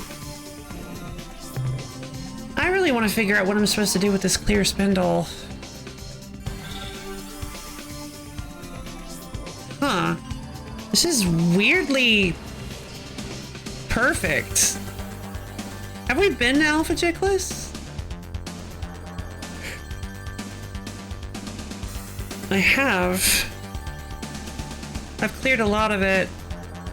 3, 4, 5, 6, 7. Looks like I've checked out pretty much every... Looks like I've checked out pretty much every planet. There were some homing jellyfish on the alkali worlds around alkali world around planet 7, around Alpha Jicla 7, but not much in planet 1. It's high temp. It's not really worth going back to. Planet 2 had super high temp and class 7 weather, but then also basically nothing, so it's not worth it. There was one little exotic in planet 3. That's cute. Planet 4 has some biologicals, but also has class 6 tectonics that I don't really want to deal with. Planet 6 has big individual nodes. Apparently I didn't finish it. Maybe I didn't write clear on it. Planet 7's Uria world also has biologicals, but it has class 7 tectonics that I really don't want to deal with. Planet 8 has class 8 tectonics. Also don't want to deal with. Alright, I guess we will not be heading to Alpha Jiclis. You spend the game searching for and disabling traps, and if you spring one, your character may take damage and will definitely get scared, which increases their heart rate, and having too high of a heart rate can kill you. Interesting! That's so neat. Okay, well, I don't know where to go from here. I stopped the drones. Oh, I need to head. Oh no! Oh no! Oh no! The Spathy territory's gone. It's Epsilon Gruis, isn't it? Oh, geez. Let's head to Epsilon Gruis.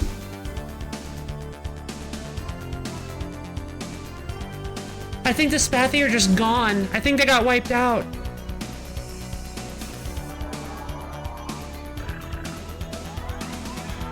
.241.6367. Yep, it's Epsilon Gruis. Let's head there. Let's see if we can figure out what's going on.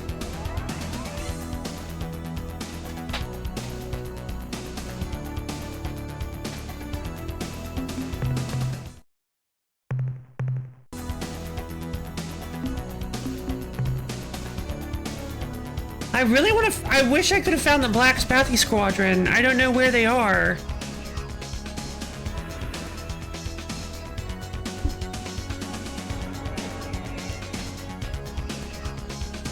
I lost all the Spathy. I don't have any more Spathy Starship Squadrons or Starship Captains, so I can't make any more Spathy Eluders, which I guess was a limited time thing I could do. And that stinks, because I kind of like the Spathy Eluders now, considering that they're the only ship I have that can take out the Ur-Quan, apparently. I hope I can find some more Spathy Captains, because I really would like to make some more Spathy Eluders. I don't really like the, what are they called? The Zotfot Pick? The Zotfot Pick ships, I don't really like them very much. Alright, here we go. I wonder if they got slave shielded.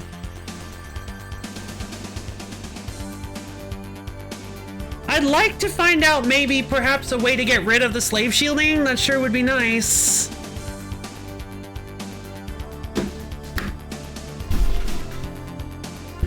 Okay.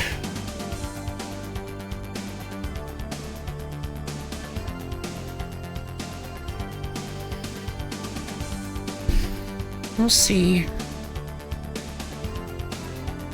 Alright, Epsilon Gruis.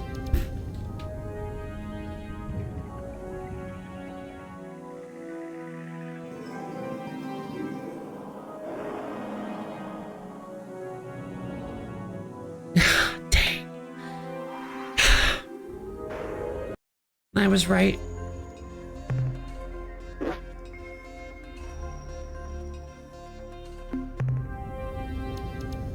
Wait, no. They're on the they're not here either. Energy scan. Oh. That's new. That hardly ever happens. Maybe there's a Spathy place we can report from surface. Captain, this is Lieutenant Robinson, sir. We have located an alien artifact down here. Perhaps more importantly, we have found something which I think may explain what happened to the Spathy. And I don't think you're going to like it. We were investigating a large blue machine when Officer Talbot discovered a message glued to the side of the device. Sir, it's a note from the Spathy High Council. I'll read it to you. Dear humans, how are you? We are fine. However, can we thank you for letting us study your planet Earth's slave shield? Admittedly, it took us some time. Oh, that stinks! You clever little jerks! Admittedly, it took us some time to replicate the technology ourselves, but we are simply delighted with the results. Yes, sirree, we sure love the idea of putting an impenetrable shield around our planet. Now all those evil monsters that we're just about to attack won't be able to eat us. Thanks. I guess this means we won't be able to send you any more starship captains. Sorry. Well, they want to turn on the shield about now, so we've got to get going. I'm sure we'll never ever talk with you again, so goodbye and thanks again, your friends, the Spathy Ruling Council. P.S. This machine is the super powerful hyperwave caster that the Ur-Quan used to trick us into believing that the Grand Master Planet Eaters were coming to destroy Spathywa. We thought maybe you'd like to have it. Huh. What is it? I guess I do. I guess it's a trade-off, huh? Well, that stinks.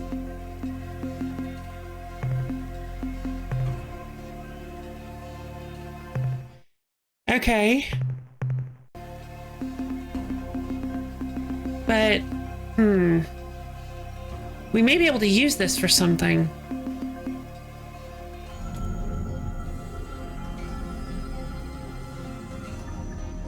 Let's take it back to Earth and see if we can get it looked at.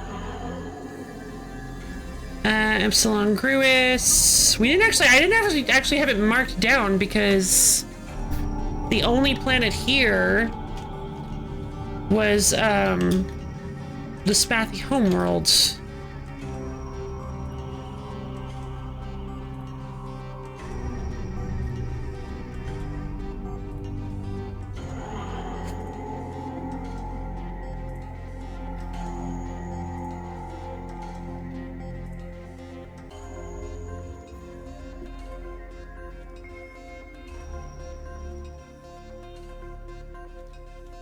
Okay, there we go.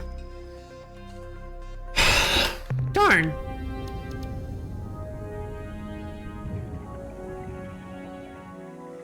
Oh, hold on.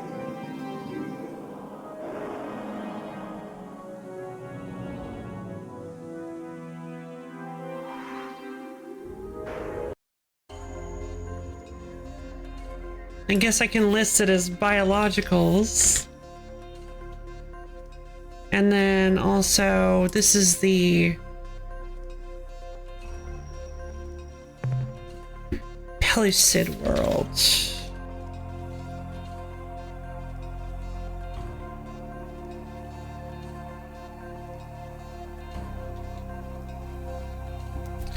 Alright, there we go.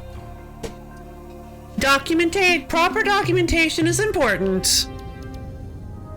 Alright, off we go. Well, darn. I guess we have removed the Spathy from the conflict. But wouldn't you think that the Ur-Quan would know how to remove a slave shield? Isn't that kind of why we're taking them down? So if they wanted to get access to the Spathy, don't you think they just would? Well, anyway, I'm gonna go turn on my, armor class, and I'll be back in just a minute, you guys. See you soon.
I've returned! Alright, well I don't want to waste too much. They probably have a way to do so for energy shields they made. This Spathy likely made theirs interoperable from the outside. Interesting! Interesting take. I like that. That makes sense.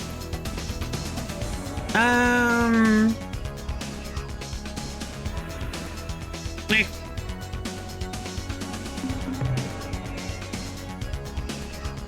doesn't look like there's like you can't zoom in with the controller. What if we check out like, I don't know, some of this stuff? Oh, that's just my my navigation line. What if we check out some of the other GROOOOOOS systems? Alpha GROOOOOOS, Gamma GROOOOOOS. I love the way the Spathy were motivated. Yeah, me too. I actually like that you had to get rough with them and manipulate their cowardice in order to work with you, and then as you would probably expect, they used the proximity to your planet's slave shield to seal themselves away, which is genius, actually. I never would have expected that to happen, and I'm so angry that it didn't occur to me. Of course, I guess it wouldn't have. I mean, I'm not actually angry, you know what I mean? I'm so frustrated that we don't get any more Spathia looters. Man, I really like the Spathia looter. Yeah, I should have seen it coming. Probably. Maybe? I don't know. Looks like we have not checked out Alpha GROOOOOOS. Actually, let's just Control F GROOOOOOS. Okay, so I just did Epsilon GROOOOOOS. That seems to be the only one. So, speaking of, I need to put the coordinates for Epsilon GROOOOOOS. 241.6 by 368.7. So we are headed back home. We need to go back home, but since we are using so much fuel in order to... We used a lot of fuel to come out here. I want to try to at least grab something out of this. So let's go around the GROOOOOOS cluster. They seem to be white, I think. They're probably too hot. Random tangent. Apparently several scenes in the universe is ready for the demo to... Oh, really? Looks like it's just you and Fwifo now. Yeah, I guess just me and Fwifo. Or if we can find the Black Spathy Squadron, maybe we can maybe they didn't go under the slave shields. I really hope we can find the Black Spathy Squadron. Alright, we've got Delta GROOOOOOS 4. Unsurprisingly, a gas giant.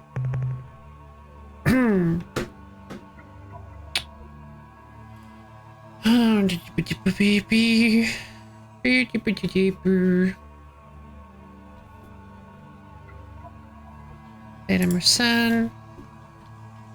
Delta GROOOOOOS.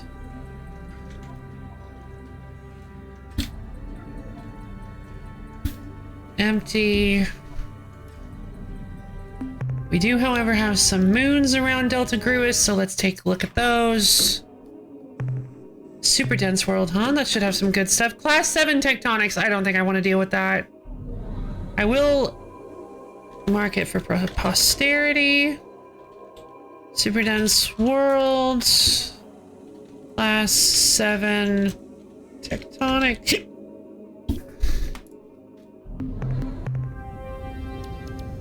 And then we have this one. Chandra world, class 8 tectonics with some stuff, but again, not a huge fan of all of this stuff.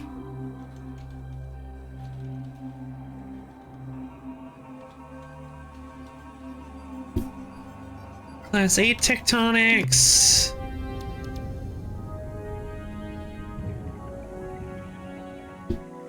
The series has a crossroads motif, which is inspired by the well-known crossroad myth from American folklore. Interesting. Chimerian world, class 3 tectonics. That's not pretty bad. Cimmerian, that's not pretty bad. I mean, that's not very bad. That's pretty good-ish. Cimmerian worlds. Alright, let's do it. And then no one to describe the devil went to Georgia. Oh, that's interesting. Methanol. I thought it, okay, I was about to say this. I was like, I thought it said it had some tectonics.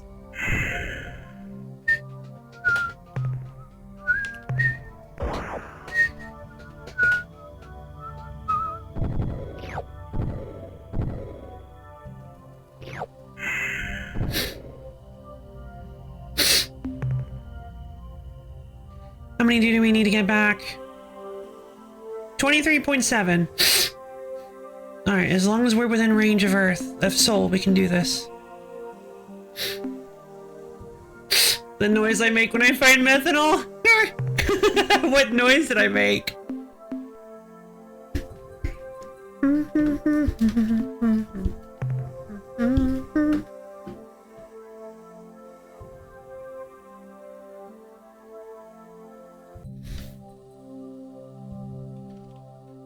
Oh! Of course.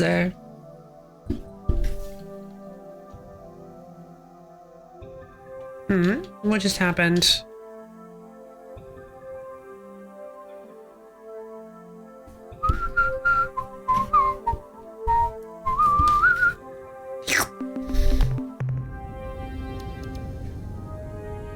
Green is front, red is back. The Crimson World. Class 2, which is not bad. I believe Class 2 is still safe, so... We've got a Crimson World. Not a too terribly... exciting world. I mean, I'm literally not in position to normally wasn't strange, but I didn't really see the connection. Well, no, because didn't... Boyd said that Nomura went on to describe the one down in Georgia.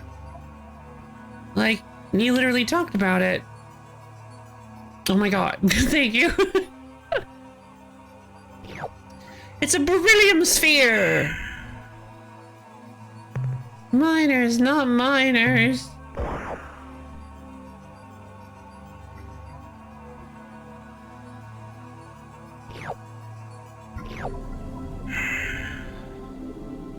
Yeah, I just don't see how you went from that song to... Yeah, oh, okay, fair enough. What happened on my crew?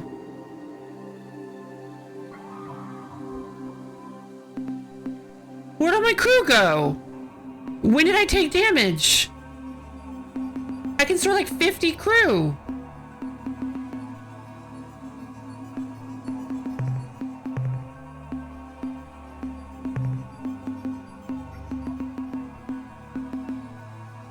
Okay. Umga Caster. Interesting.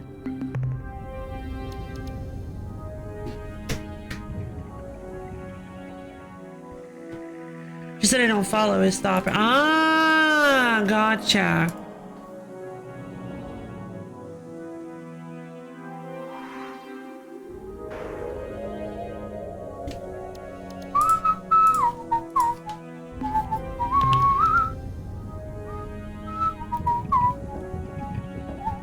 A lot of gas giants and moons in this system. I guess we're getting some resources at least. It's not a total waste.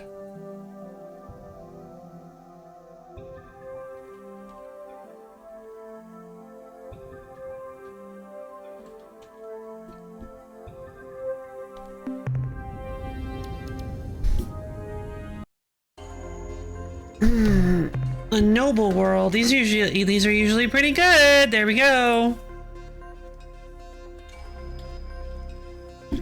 Class 3 tectonics is a little scary to deal with, but it should be fine. It's just kind of hard to see everything.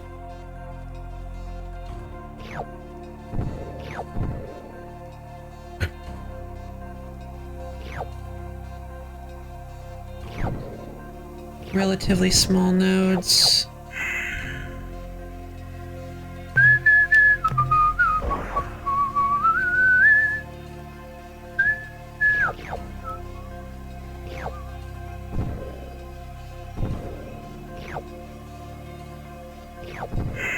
People get inspiration from the weather. They can. They absolutely can. All right, we're at it. Let's get out of here. Noble world. Clear.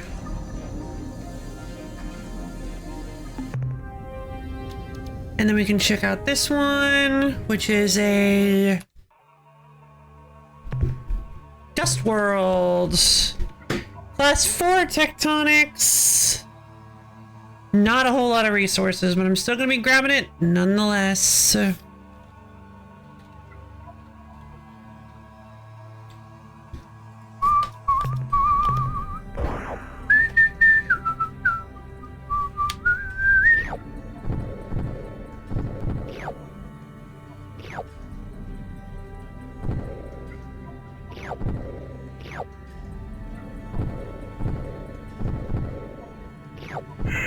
Gotcha. Okay.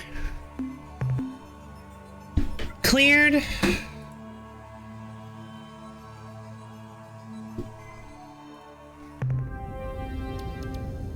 Now for planet 2,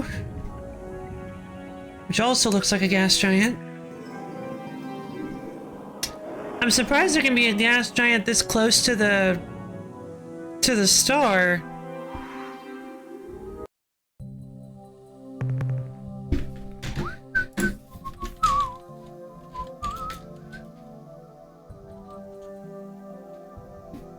So do all gas giants just have giant storms on them, or were they just using Jupiter as a reference? Nah. No. Oh, no! Alright, fair enough. Super dense worlds. Super dense worlds. Biologicals. Class 7 tectonics. Metroid was inspired by Gunpei Yokoi's childhood running away from flying jellyfish in his backyard. No! You got me! I have been bamboozled! Yeah, well, I'm not dealing with any Class 7 tectonics. No, thank you. Oh, that was planet 1.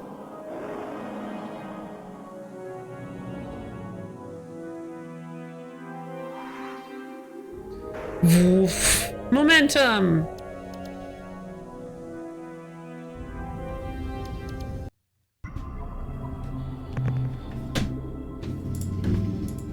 Nothing? Oh, little bits of minerals. Okay.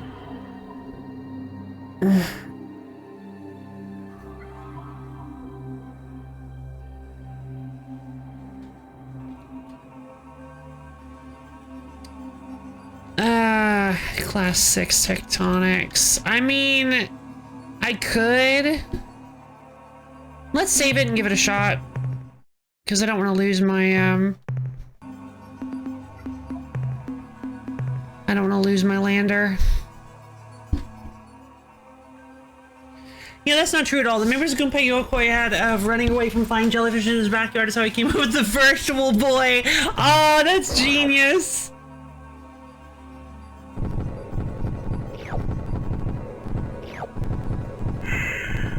Okay, that's some.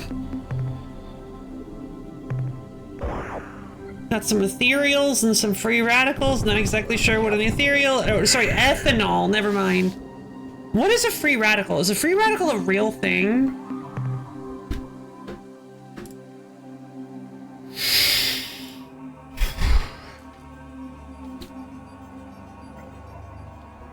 All right, so we cleared planet 2.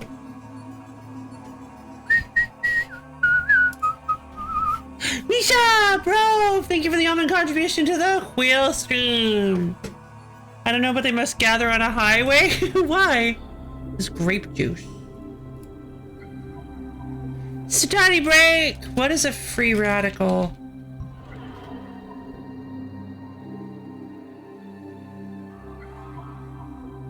Free radicals are unstable atoms that can damage cells, causing illness and aging. What? No, I don't trust that. Never mind. Forget I said that. Strike that from the record. Just put a loud censor beep over everything that I just said. In chemistry, a radical, also known as a free radical, is an atom, molecule, or ion that has a... Here we go. Gotcha. Better source, probably. That has at least one unpaired valence electron. The Nintendo Ninjas! Hey, Rabbit, how's it going? I just think Radical Highway is so cool. Oh, Radical Highway. Okay, I get you now.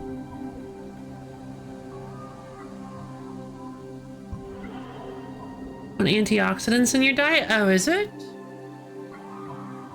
With some exceptions, these unpaired electrons make radicals highly chemically reactive. Many radicals spontaneously dimerize. Most organic radicals have short lifetimes. I thought Rabbit was just joking. What's going on, Rabbit?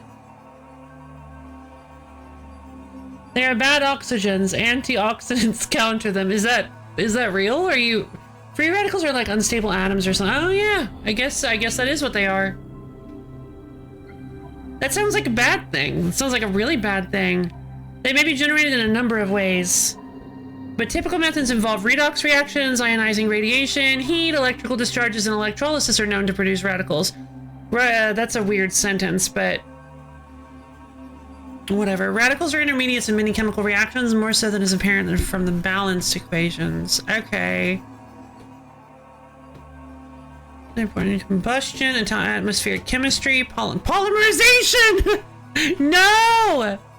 Yu-Gi-Oh has been banned! I do understand that polymerization is not just a Yu-Gi-Oh thing. But we cannot talk about Yu-Gi-Oh! I think they're actually bad for you. Wow. Shame. Poor free radicals. Free by boy. He did nothing wrong, right? Free the radical boy. He's too radical for this. They talked to Genki about leaking the Switch 2, but Genki never signed any, so they actually can't do anything. Oh, Lord. I guess that was it for Delta Gruis. 1, 2, 3, 4. Looks like we checked out everywhere. All right, cool. Looks like we're done with Delta Gruis. I honestly don't feel like we got a whole lot out of that. We've got a decent haul, I guess, but we're about halfway full, I think. Basically, they're molecules that are highly reactive because they only got one outer electron. Interesting. Oh, like fluorine or whatever.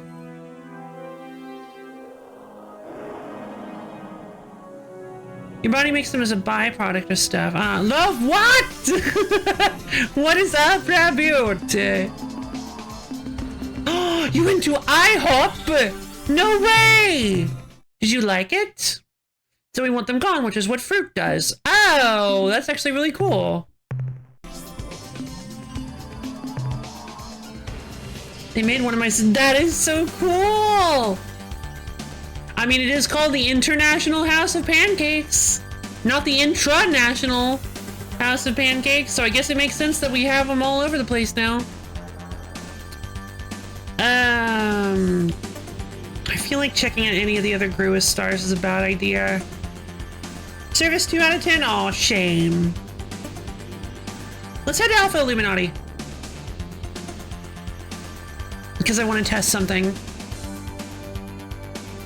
Food 7 out of 10, service. Oh, that's such a shame. But the food being 7 out of 10 is good. That's pretty good. The last thing I remember, well, no, one of the weirdest. Oh Lord. Okay, one of the weirdest things I remember getting at IHOP was a I can't remember what they're called. Basically, they're these crepes full of spinach with a hollandaise sauce over them, and I was like, oh, I don't know if I want like savory crepes, but they were fine. They were like right on the border between me enjoying them and not enjoying them. Me enjoying them and me not enjoying them. Yeah, that's pretty par for the course when we get a good server. Yeah, and sometimes you just won't. Holiday sauce. No. Hollandaise. Hollandaise. Sauce. Ah, the promotional Shrek 3 crepes. No! Yuck! No, it's just a normal crepes. IHOP, Sunny Break, spinach, hollandaise crepes.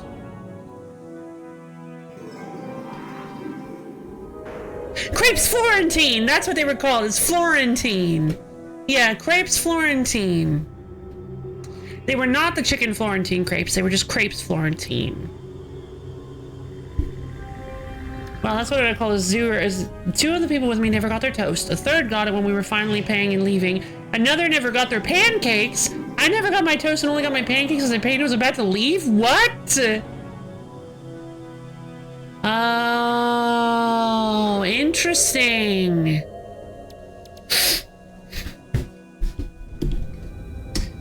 Well, I'm glad you liked your server. I'm glad she was cool.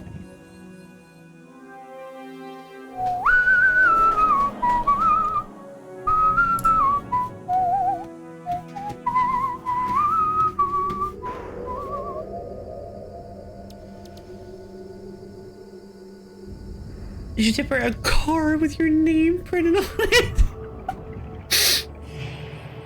Probably not. Why would he do that? Alpha shaking okay, there we go. Alpha Illuminati 235.4 329.1. Which planet is this?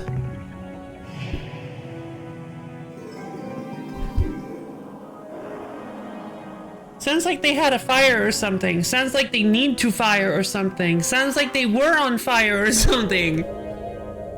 All of these are amazing. Sounds like I am a fire or something. Sounds like there's a fire or something. Nope. Everybody asks where's the fire. Nobody ever asks how's the fire. Pellucid World has nothing. Nothing at all? That's weird. Sounds like, come on baby, light my fire. Coming your way. Sounds like hot stuff coming your way.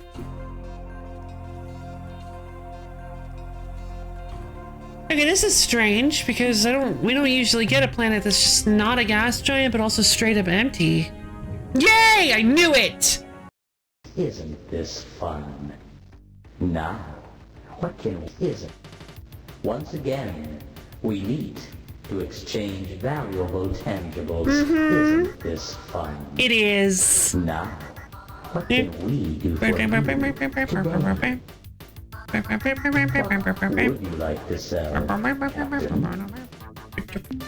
I have some data on alien life forms. The 188 units of biological data we downloaded from your ship earn you 376 credits. I'd like to make some purchases. What would you like to buy today? Swimming in credits. I'm actually so close to being able to buy 3 things. 1 credit away. I'm interested in. I actually want to buy some information. How wonderful, Captain. Current events. I wish I could just ask them specifically, what is this spindle for, and where's the second piece of it? Where's the rest of it? I wish to buy information about current events. The Ur-Quan are presently at war with a race called the Korra. They are fighting within a large spherical region of space, centered around the Craterus star group. Although it is probably too early to tell, it would appear that the Korra are winning. That's not good. That's actually really bad. What else would you like to buy? I'm interested in purchasing new technology. The technology we are now offering includes details on how to add Details. more defense laser systems to your flagship. I suppose. I mean, I want to get to the next technology, so yeah, I guess we'll buy it. These little babies are great for defense, but because of their limited range, they may not make a good offensive weapon. However, the more you build for your vessel, the more damage each laser strike will do. Well, that's The fun. technology we are now offering includes plans for building improvements to your planet lander, which What? make them resistant to hostile alien life forms. Just life forms? No. What else would you like to buy? What else would you like to buy? I don't know. I don't know. Should I buy it? Yeah, alright. Yeah, sure. All reinforcement procedures on your landers are complete. Now, provided your crew will stop putting their hands out the windows, they will be much better protected against hostile life forms. I suppose it would. The technology we are now offering includes blueprints, which show Blueprint. how to increase your lander's cargo space I to suppose. double its present volume. I mean, that's pretty nice, but again, What else would you like to buy? like to buy. Honestly, I kind of just want some fuel. Fuel is so expensive. I'm gonna buy some How fuel. much fuel do you wish to Credits are really not that hard to get, and I feel like spending credits on fuel is actually not a terrible choice because using RU for fuel prevents us from really being able to use it for anything else. I had to spend 2,000 RU on fuel. fuel transferred to your vessel? I'll be leaving. It has been a pleasure dealing with you, Captain. Thank We you, look Greenish. forward to your next visit. Okay, I guess we're slightly more armored from organisms, but not anything else. I have my opinions, but I actually don't have the hard evidence to say it's completely cool. Okay, so let's do the care combo real quick. I do have some water, so let's do the hydrate redeem.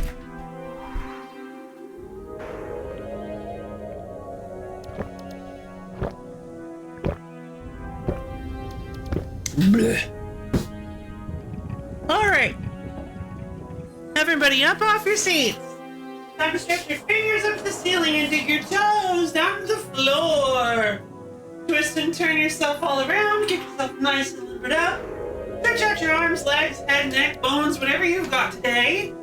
Make sure you're nice and limbered, not too stiff. We've got like about a half hour left of this stream, so not too long. But you don't want to get all seized up, so as soon as you're ready, go ahead and slowly bend down and touch your toes.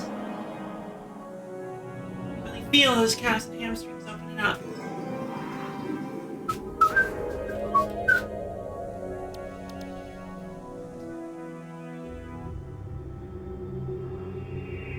So I guess I should say, I have my suspicions that this clear spindle works with my hyperdrive in some way. And I have this completely unfounded feeling that perhaps it allows me to instantly travel from point to point if I can get it to work. That's just my theory that is completely unfounded by any information that we have so far. There's some biologicals here.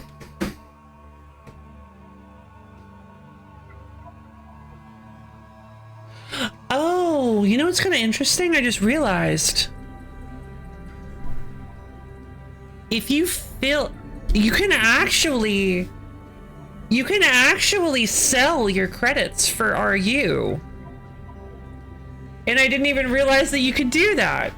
Because if you go back to Earth, sell all your fuel for RU and then travel back to, and then like just, like strand yourself in space and then buy fuel from Greenish, you can then keep selling your fuel as long as you have credits left and actually make RU that way.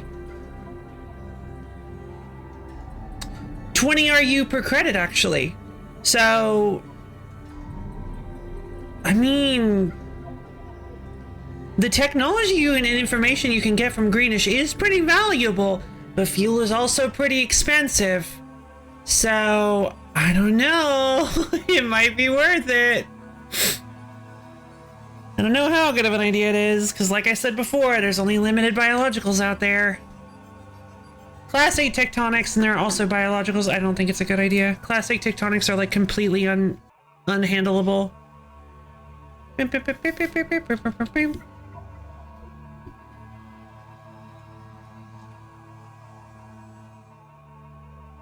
Biologicals. Class 8 tectonics. Not gonna mess with that one either. It's also a little hot, but it's not too hot. So leveling season 2 is airing now, by the way. Interesting.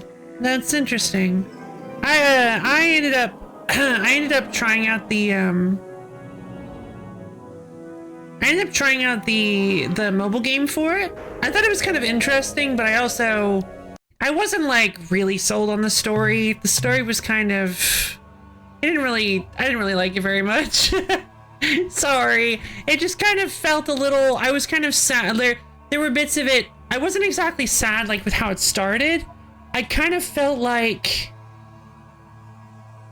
it's entirely possible that the game skipped some very big like character beats for the main character, but the main character kind of went from being this total goober that I actually kind of liked. I liked the idea that he was in over his head and he had no idea what he was doing, and then suddenly he's just like a completely different character. He looks like a completely different character. He acts like a completely different character, and I'm just like, I don't really like this.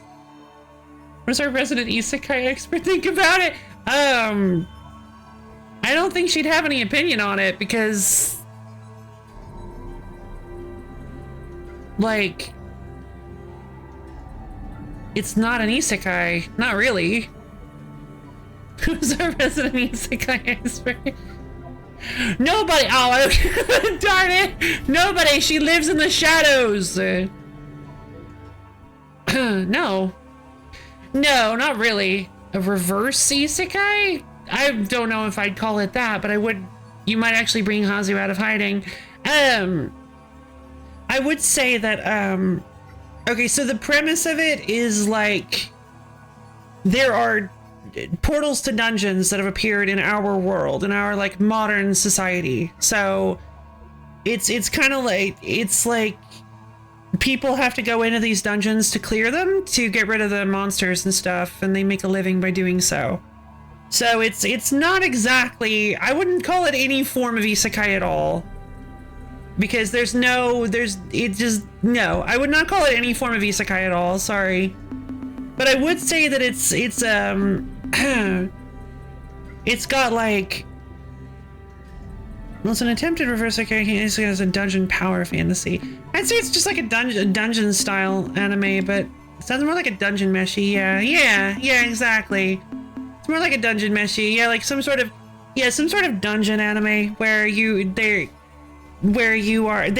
dungeons just happen to be these magical biomes that are completely different from our world, with different creatures and things. Throw a demon core to the dungeons, problem solved. I have not read Dungeon Meshi, and I have watched a little bit of Dungeon Meshi. I kind of liked it. I want to get around to finishing it. I just assumed since it was a Chosen One story where only the MC gets to be cool and powerful, it must be an isekai. Ouch.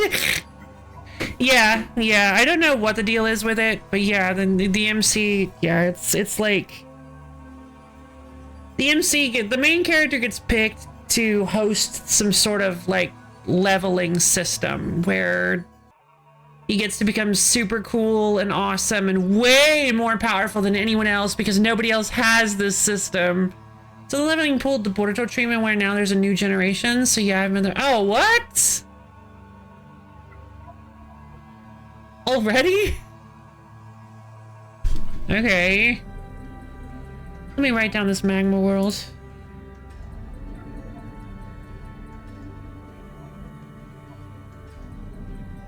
This is planet 5.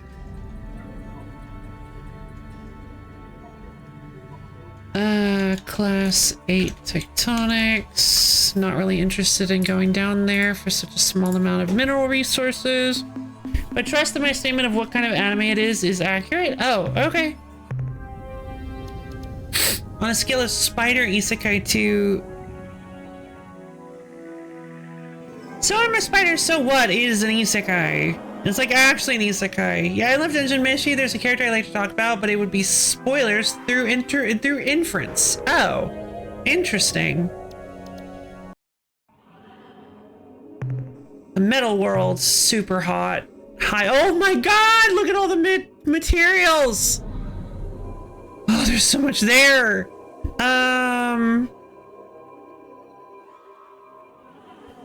I think we need to leave this place. Extreme heat. I'll say severe heat. Severe heat. Class 7 weather. Abundance of resources. Let's save it and try to head down and see if we can survive this.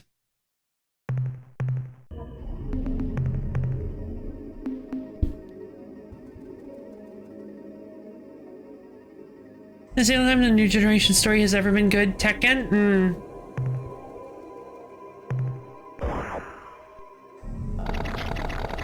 Oh my god.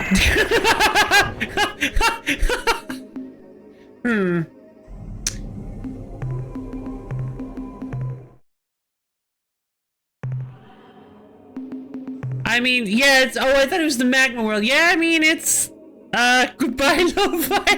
That would seem pretty bad, actually. Yeah, let's avoid that one at all costs.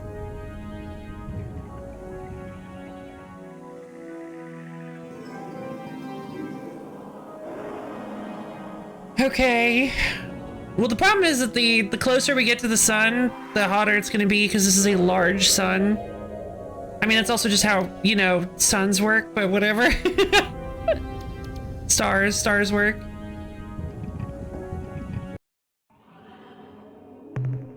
(1,686 degrees centigrade). Oh my god! But look at all that tasty mineral! Okay, well, I will mark down planet 1.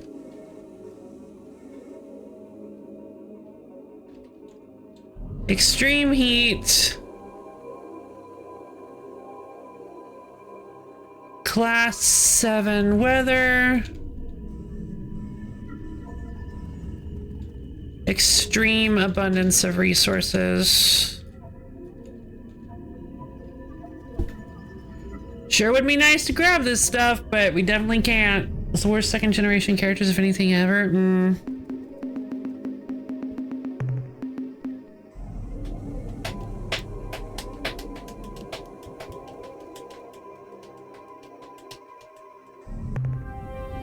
Is it really that bad? Wait, hold on. What do you mean second gener... Oh, do you mean the... Oh, I see. Yeah, okay. Fair enough. I guess let's try to stop by Betasaurus. Yeah!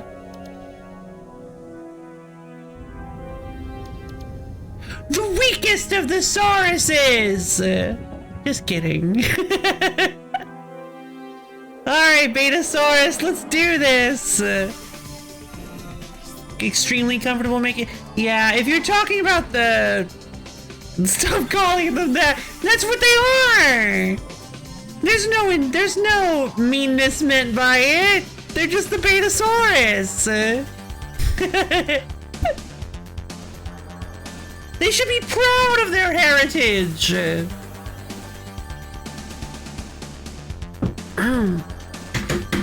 We need to get this caster looked at. Oh, hello.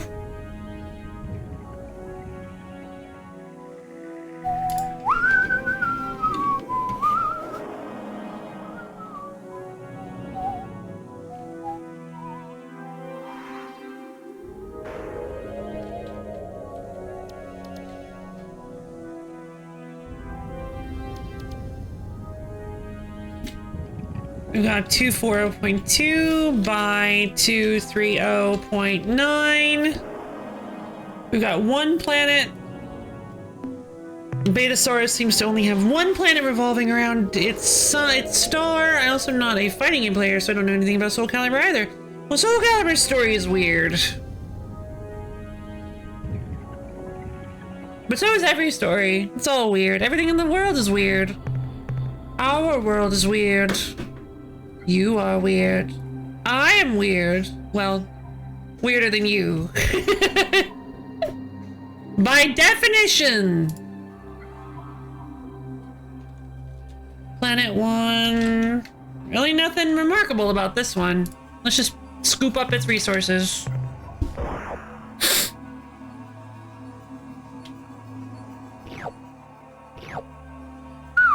It's actually a lot of minerals. But assembly, Patroclus was supposed to be the new protagonist, starting with 5. As for how he was received, he ranked near the bottom of a popularity poll. Oh, shame, poor Patroclus. Maybe. He might be awful.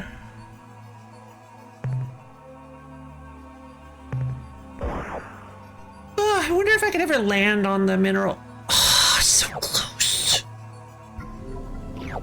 Hydrocarbons. Yes, he was awful. Oh, shame.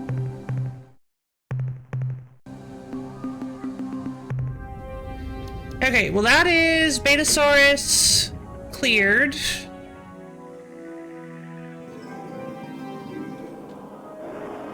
I'll just list the...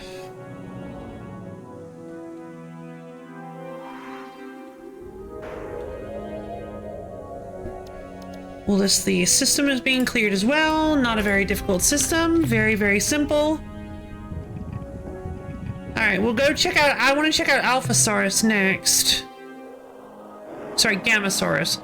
I want to check out Gammasaurus. This is an orange star. That's Alpha. Let's check out Alphasaurus, actually. Alphasaurus probably has some better resources. Just a slightly hotter star than Betasaurus was. It looks like he would bust into my room and lecture me about making my bed while I'm sleeping in it. I need to check. I need to see. Steady break! Patroclus Soul Calibur. Oh no!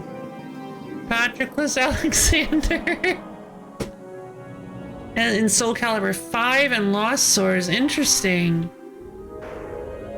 He's the son of Sophitia! Oh no! Sophitia, what have you done?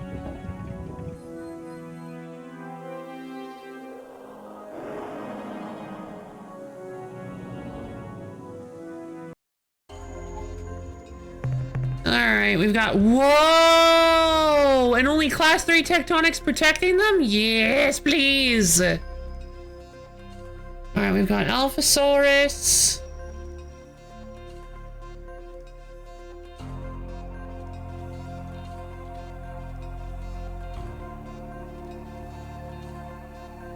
Planet 3. Biologicals. And lots of, I think, noble gases. Yeah. Oof. Abundant noble gas. Perfect. All right, let's head out.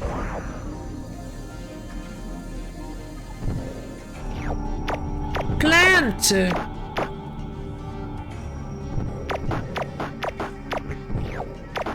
Oh, look at the clappy trees!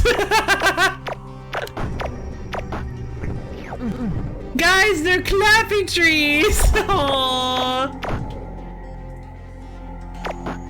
I like the clappy trees.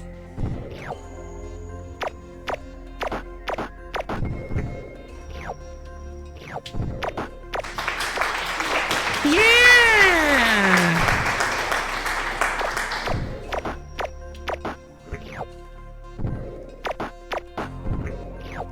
Alright, that's a decent amount of data. Let's pick up this stuff.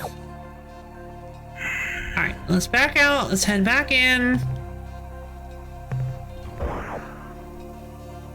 My sister looks cute, but she also looks like she needs a protection bubble or she'll trip and die. Oh no!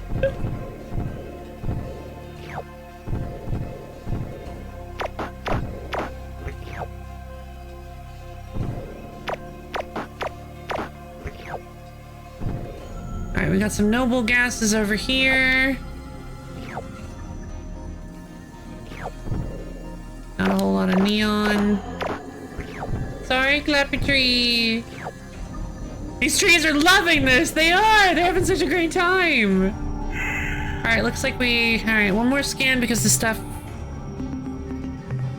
blends in. Perfect. And I will actually put on here clappy trees.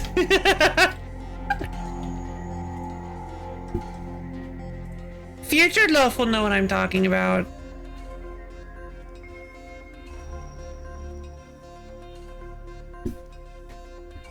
Let's see.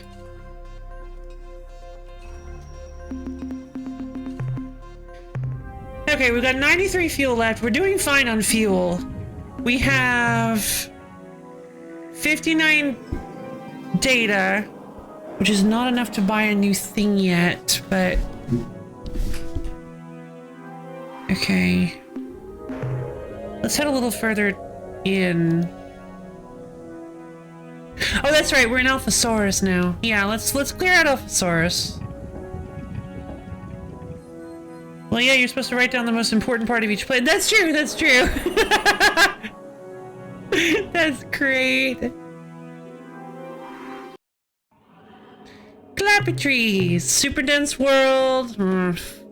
No, absolutely not. Oh, wait, what is that? Oh, biological. Well, I can't get to them because of the Class A tectonics.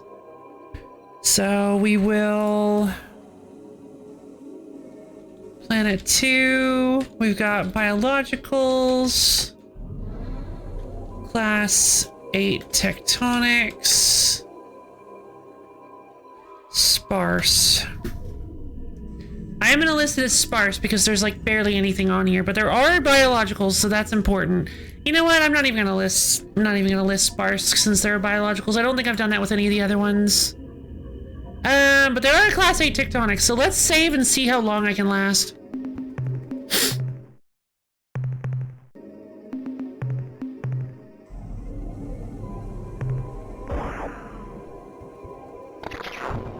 There's weather too?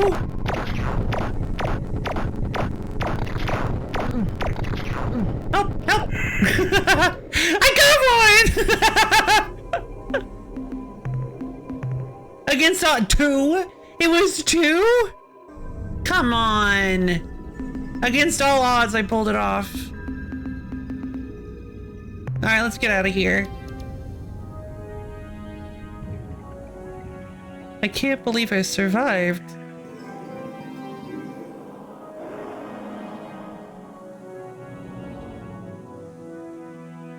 Ah.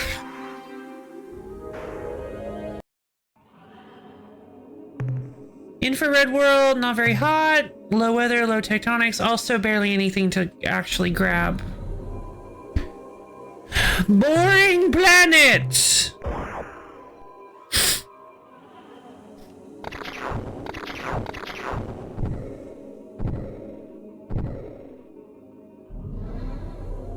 Help! I don't want to stop moving or the lightning will get me. There we go.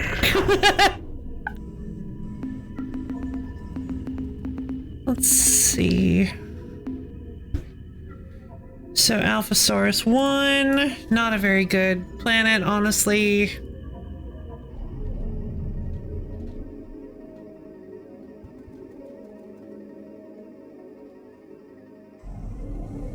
Just gonna write down clear. Nothing really stand out or interesting about that one. Okay, I think we've got an okay amount of resources. We should be able to change the numbers does really lead to some silly snowball effects, but they've accounted and balanced for it surprisingly well.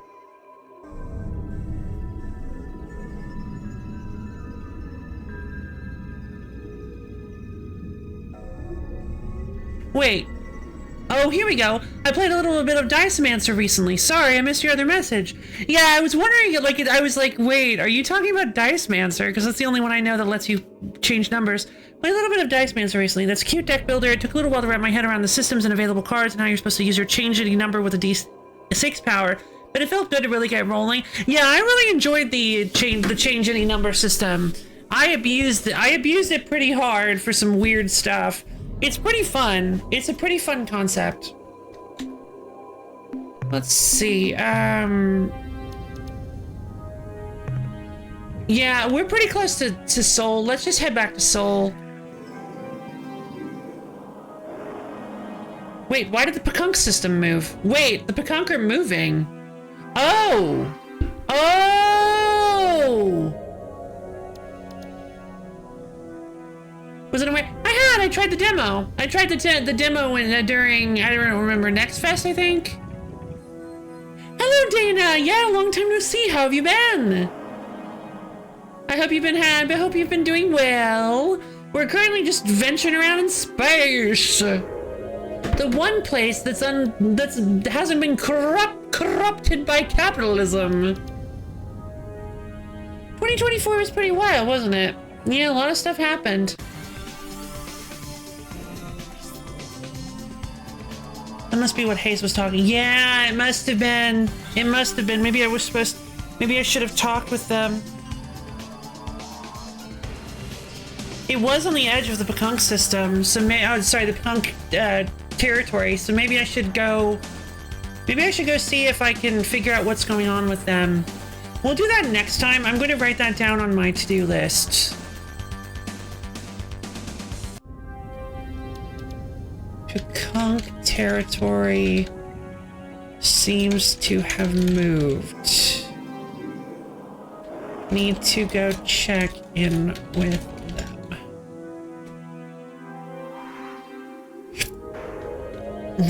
Alright, let's head back to...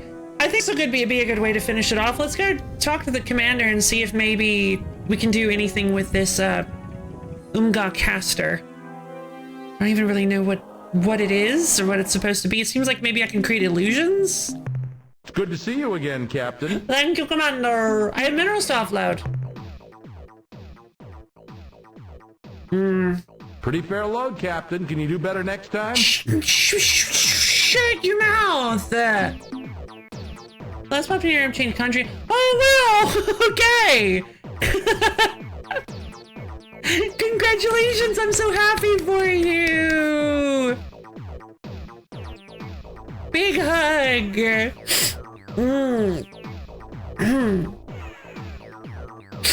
What are your preferred pronouns, if you don't mind me asking? Yeah, Dana, thank you. Oh my goodness. Oh my lord, Dana. The sacred bowl of oatmeal is appeared. Thank you. 3 times. She heard fantastic. Thank you for letting me know. Can your scientists analyze what I have acquired since my last visit? The analysis reads as follows. Hey! Subject hyperwave broadcaster. Umga design. Oh. Data. This unit is capable of generating extremely intense hyperwave transmission. To communicate? Though it is otherwise similar to our own casters. Oh. Summary. This thing would be great for practical jokes. She could scream boo from an orc cloud to scare the pants or whatever off of everyone in the system. If you used it in hyperspace, there's no telling who might hear you and come running. That's the end of our scientist report. Oh. can I use it to call? Can I, so I could maybe use it to call Greenish? Remember really a spoon she rated you back when yeah, she lives, oh, that's great! Yay! She's, when you stream, yeah, I remember Spoon. She, yeah, she was actually who got me into noise. Yeah, of course I remember Spoon. It's been so long. Yeah, we know Spoon. Aurelia, huh? Fun. Well, I'm glad to hear that she's doing well. I'm glad to hear you two are doing well. Spoon streaming? Hey, Quebec, how you doing? No, no, Spoon's not streaming. Spoon is, sorry, Quebec. No, Spoon is, you've been looking fantastic. Not on Twitch anymore. She's not coming back to my knowledge. Sorry to get, yeah, sorry about that, Max. Yeah, she's decided not to come back to, last I heard, she's decided to distance herself from Twitch completely. But yeah, that's, well, She mentioned it the last time she was on the stream, it was like, what, like nearly a year ago? No, not a year ago. Quite a while. It was around when the announcement for the DLC came out. And I bet she had to go, yeah, Godspeed Spoon! Godspeed Spoon! Well, okay, let's... Return soon, Captain. Thank you, will do, Commander! Let's depart. Let's grab some crew because I'm running a little low.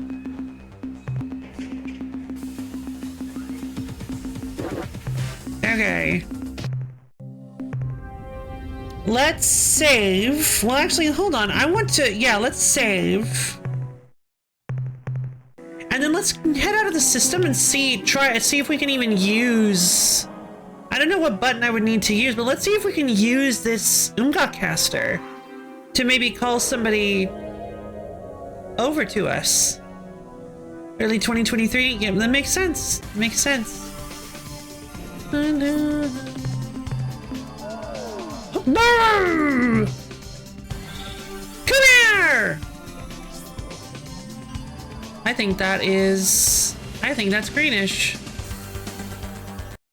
Your arrival was predicted by our soul crystal's vibration. That's awesome. We already know why you are here and what you need from us. However, Me too. etiquette requires that we act as though we are ignorant of your desires. Now, what can we do? Okay, so I lost the Spathy, but I got the ability to call Greenish whenever I want. That's fantastic, actually. Would you like to sell, Captain? Being able to call Greenish without having to burn all of my fuel is pretty nice. Thank you, Greenish. I don't really, I can buy some information or some fuel, but I can't really. It has been a pleasure dealing with you, Captain. Thank you, Greenish. We look forward to your next visit. Me too. So yeah, that's fantastic. Now I don't even have to worry about, that's so cool. Now I don't even have to worry about,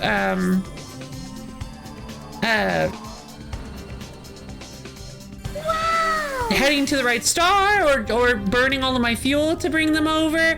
That's wonderful. Okay, that's actually really cool. I'm glad that we have a free merchant button. Merchant call button.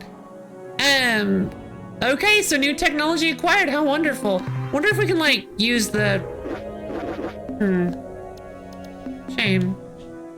Can't use the clear spindle yet. Hey, my name Ryan. How are you doing? It's been a while. Lots of sounds. Well, I think we're gonna save it, and I think this will be it for today's session of Star Control 2, the Ur-Quan Masters. I really like this game. I've said it before. Lots of fun. Thank you everybody for coming. So we are going to be I am going to be taking my customary 2 days off. And then we will a few more new threads to follow next thing. Yeah, actually. Good. Yeah, it's been a while. How you been? Been fine. I mean, yeah, I've been fine-ish. Gone through just a few things and life's been happening, but all in all, yay, I'm collecting. All in all, I've been doing fairly okay, I'd like to say. Still here, still streaming. That's beans. Pretty beans, I agree. But yeah, I'm gonna be taking the next 2 days off as usual, and then I will be coming back on Wednesday. With Nier Automata. I need to get my schedule fully fleshed out. Didn't realize I hadn't got it done yet, or even started really. And then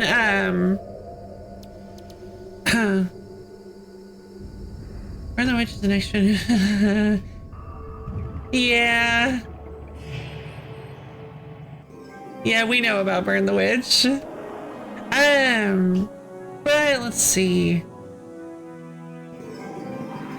What was I gonna say? Okay, for anybody who's unaware, maybe in the Phantom audience, I have a Discord server.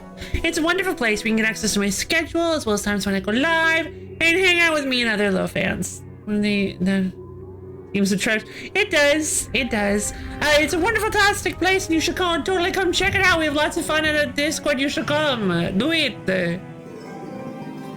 And, yeah. I hope you guys had fun, because I know I did. If you'd like to get back in touch, I can see you. Oh, okay. Sure. Sure, if you'd like. Yeah, hit me with it. You can DM it to me. Yeet. And, see you on, yeah! Anyway, my brain's scrambled all over the place. But yeah, this was a great stream. I had so much fun. I hope you guys enjoyed watching me just basically write stuff down and do intergalactic diplomacy.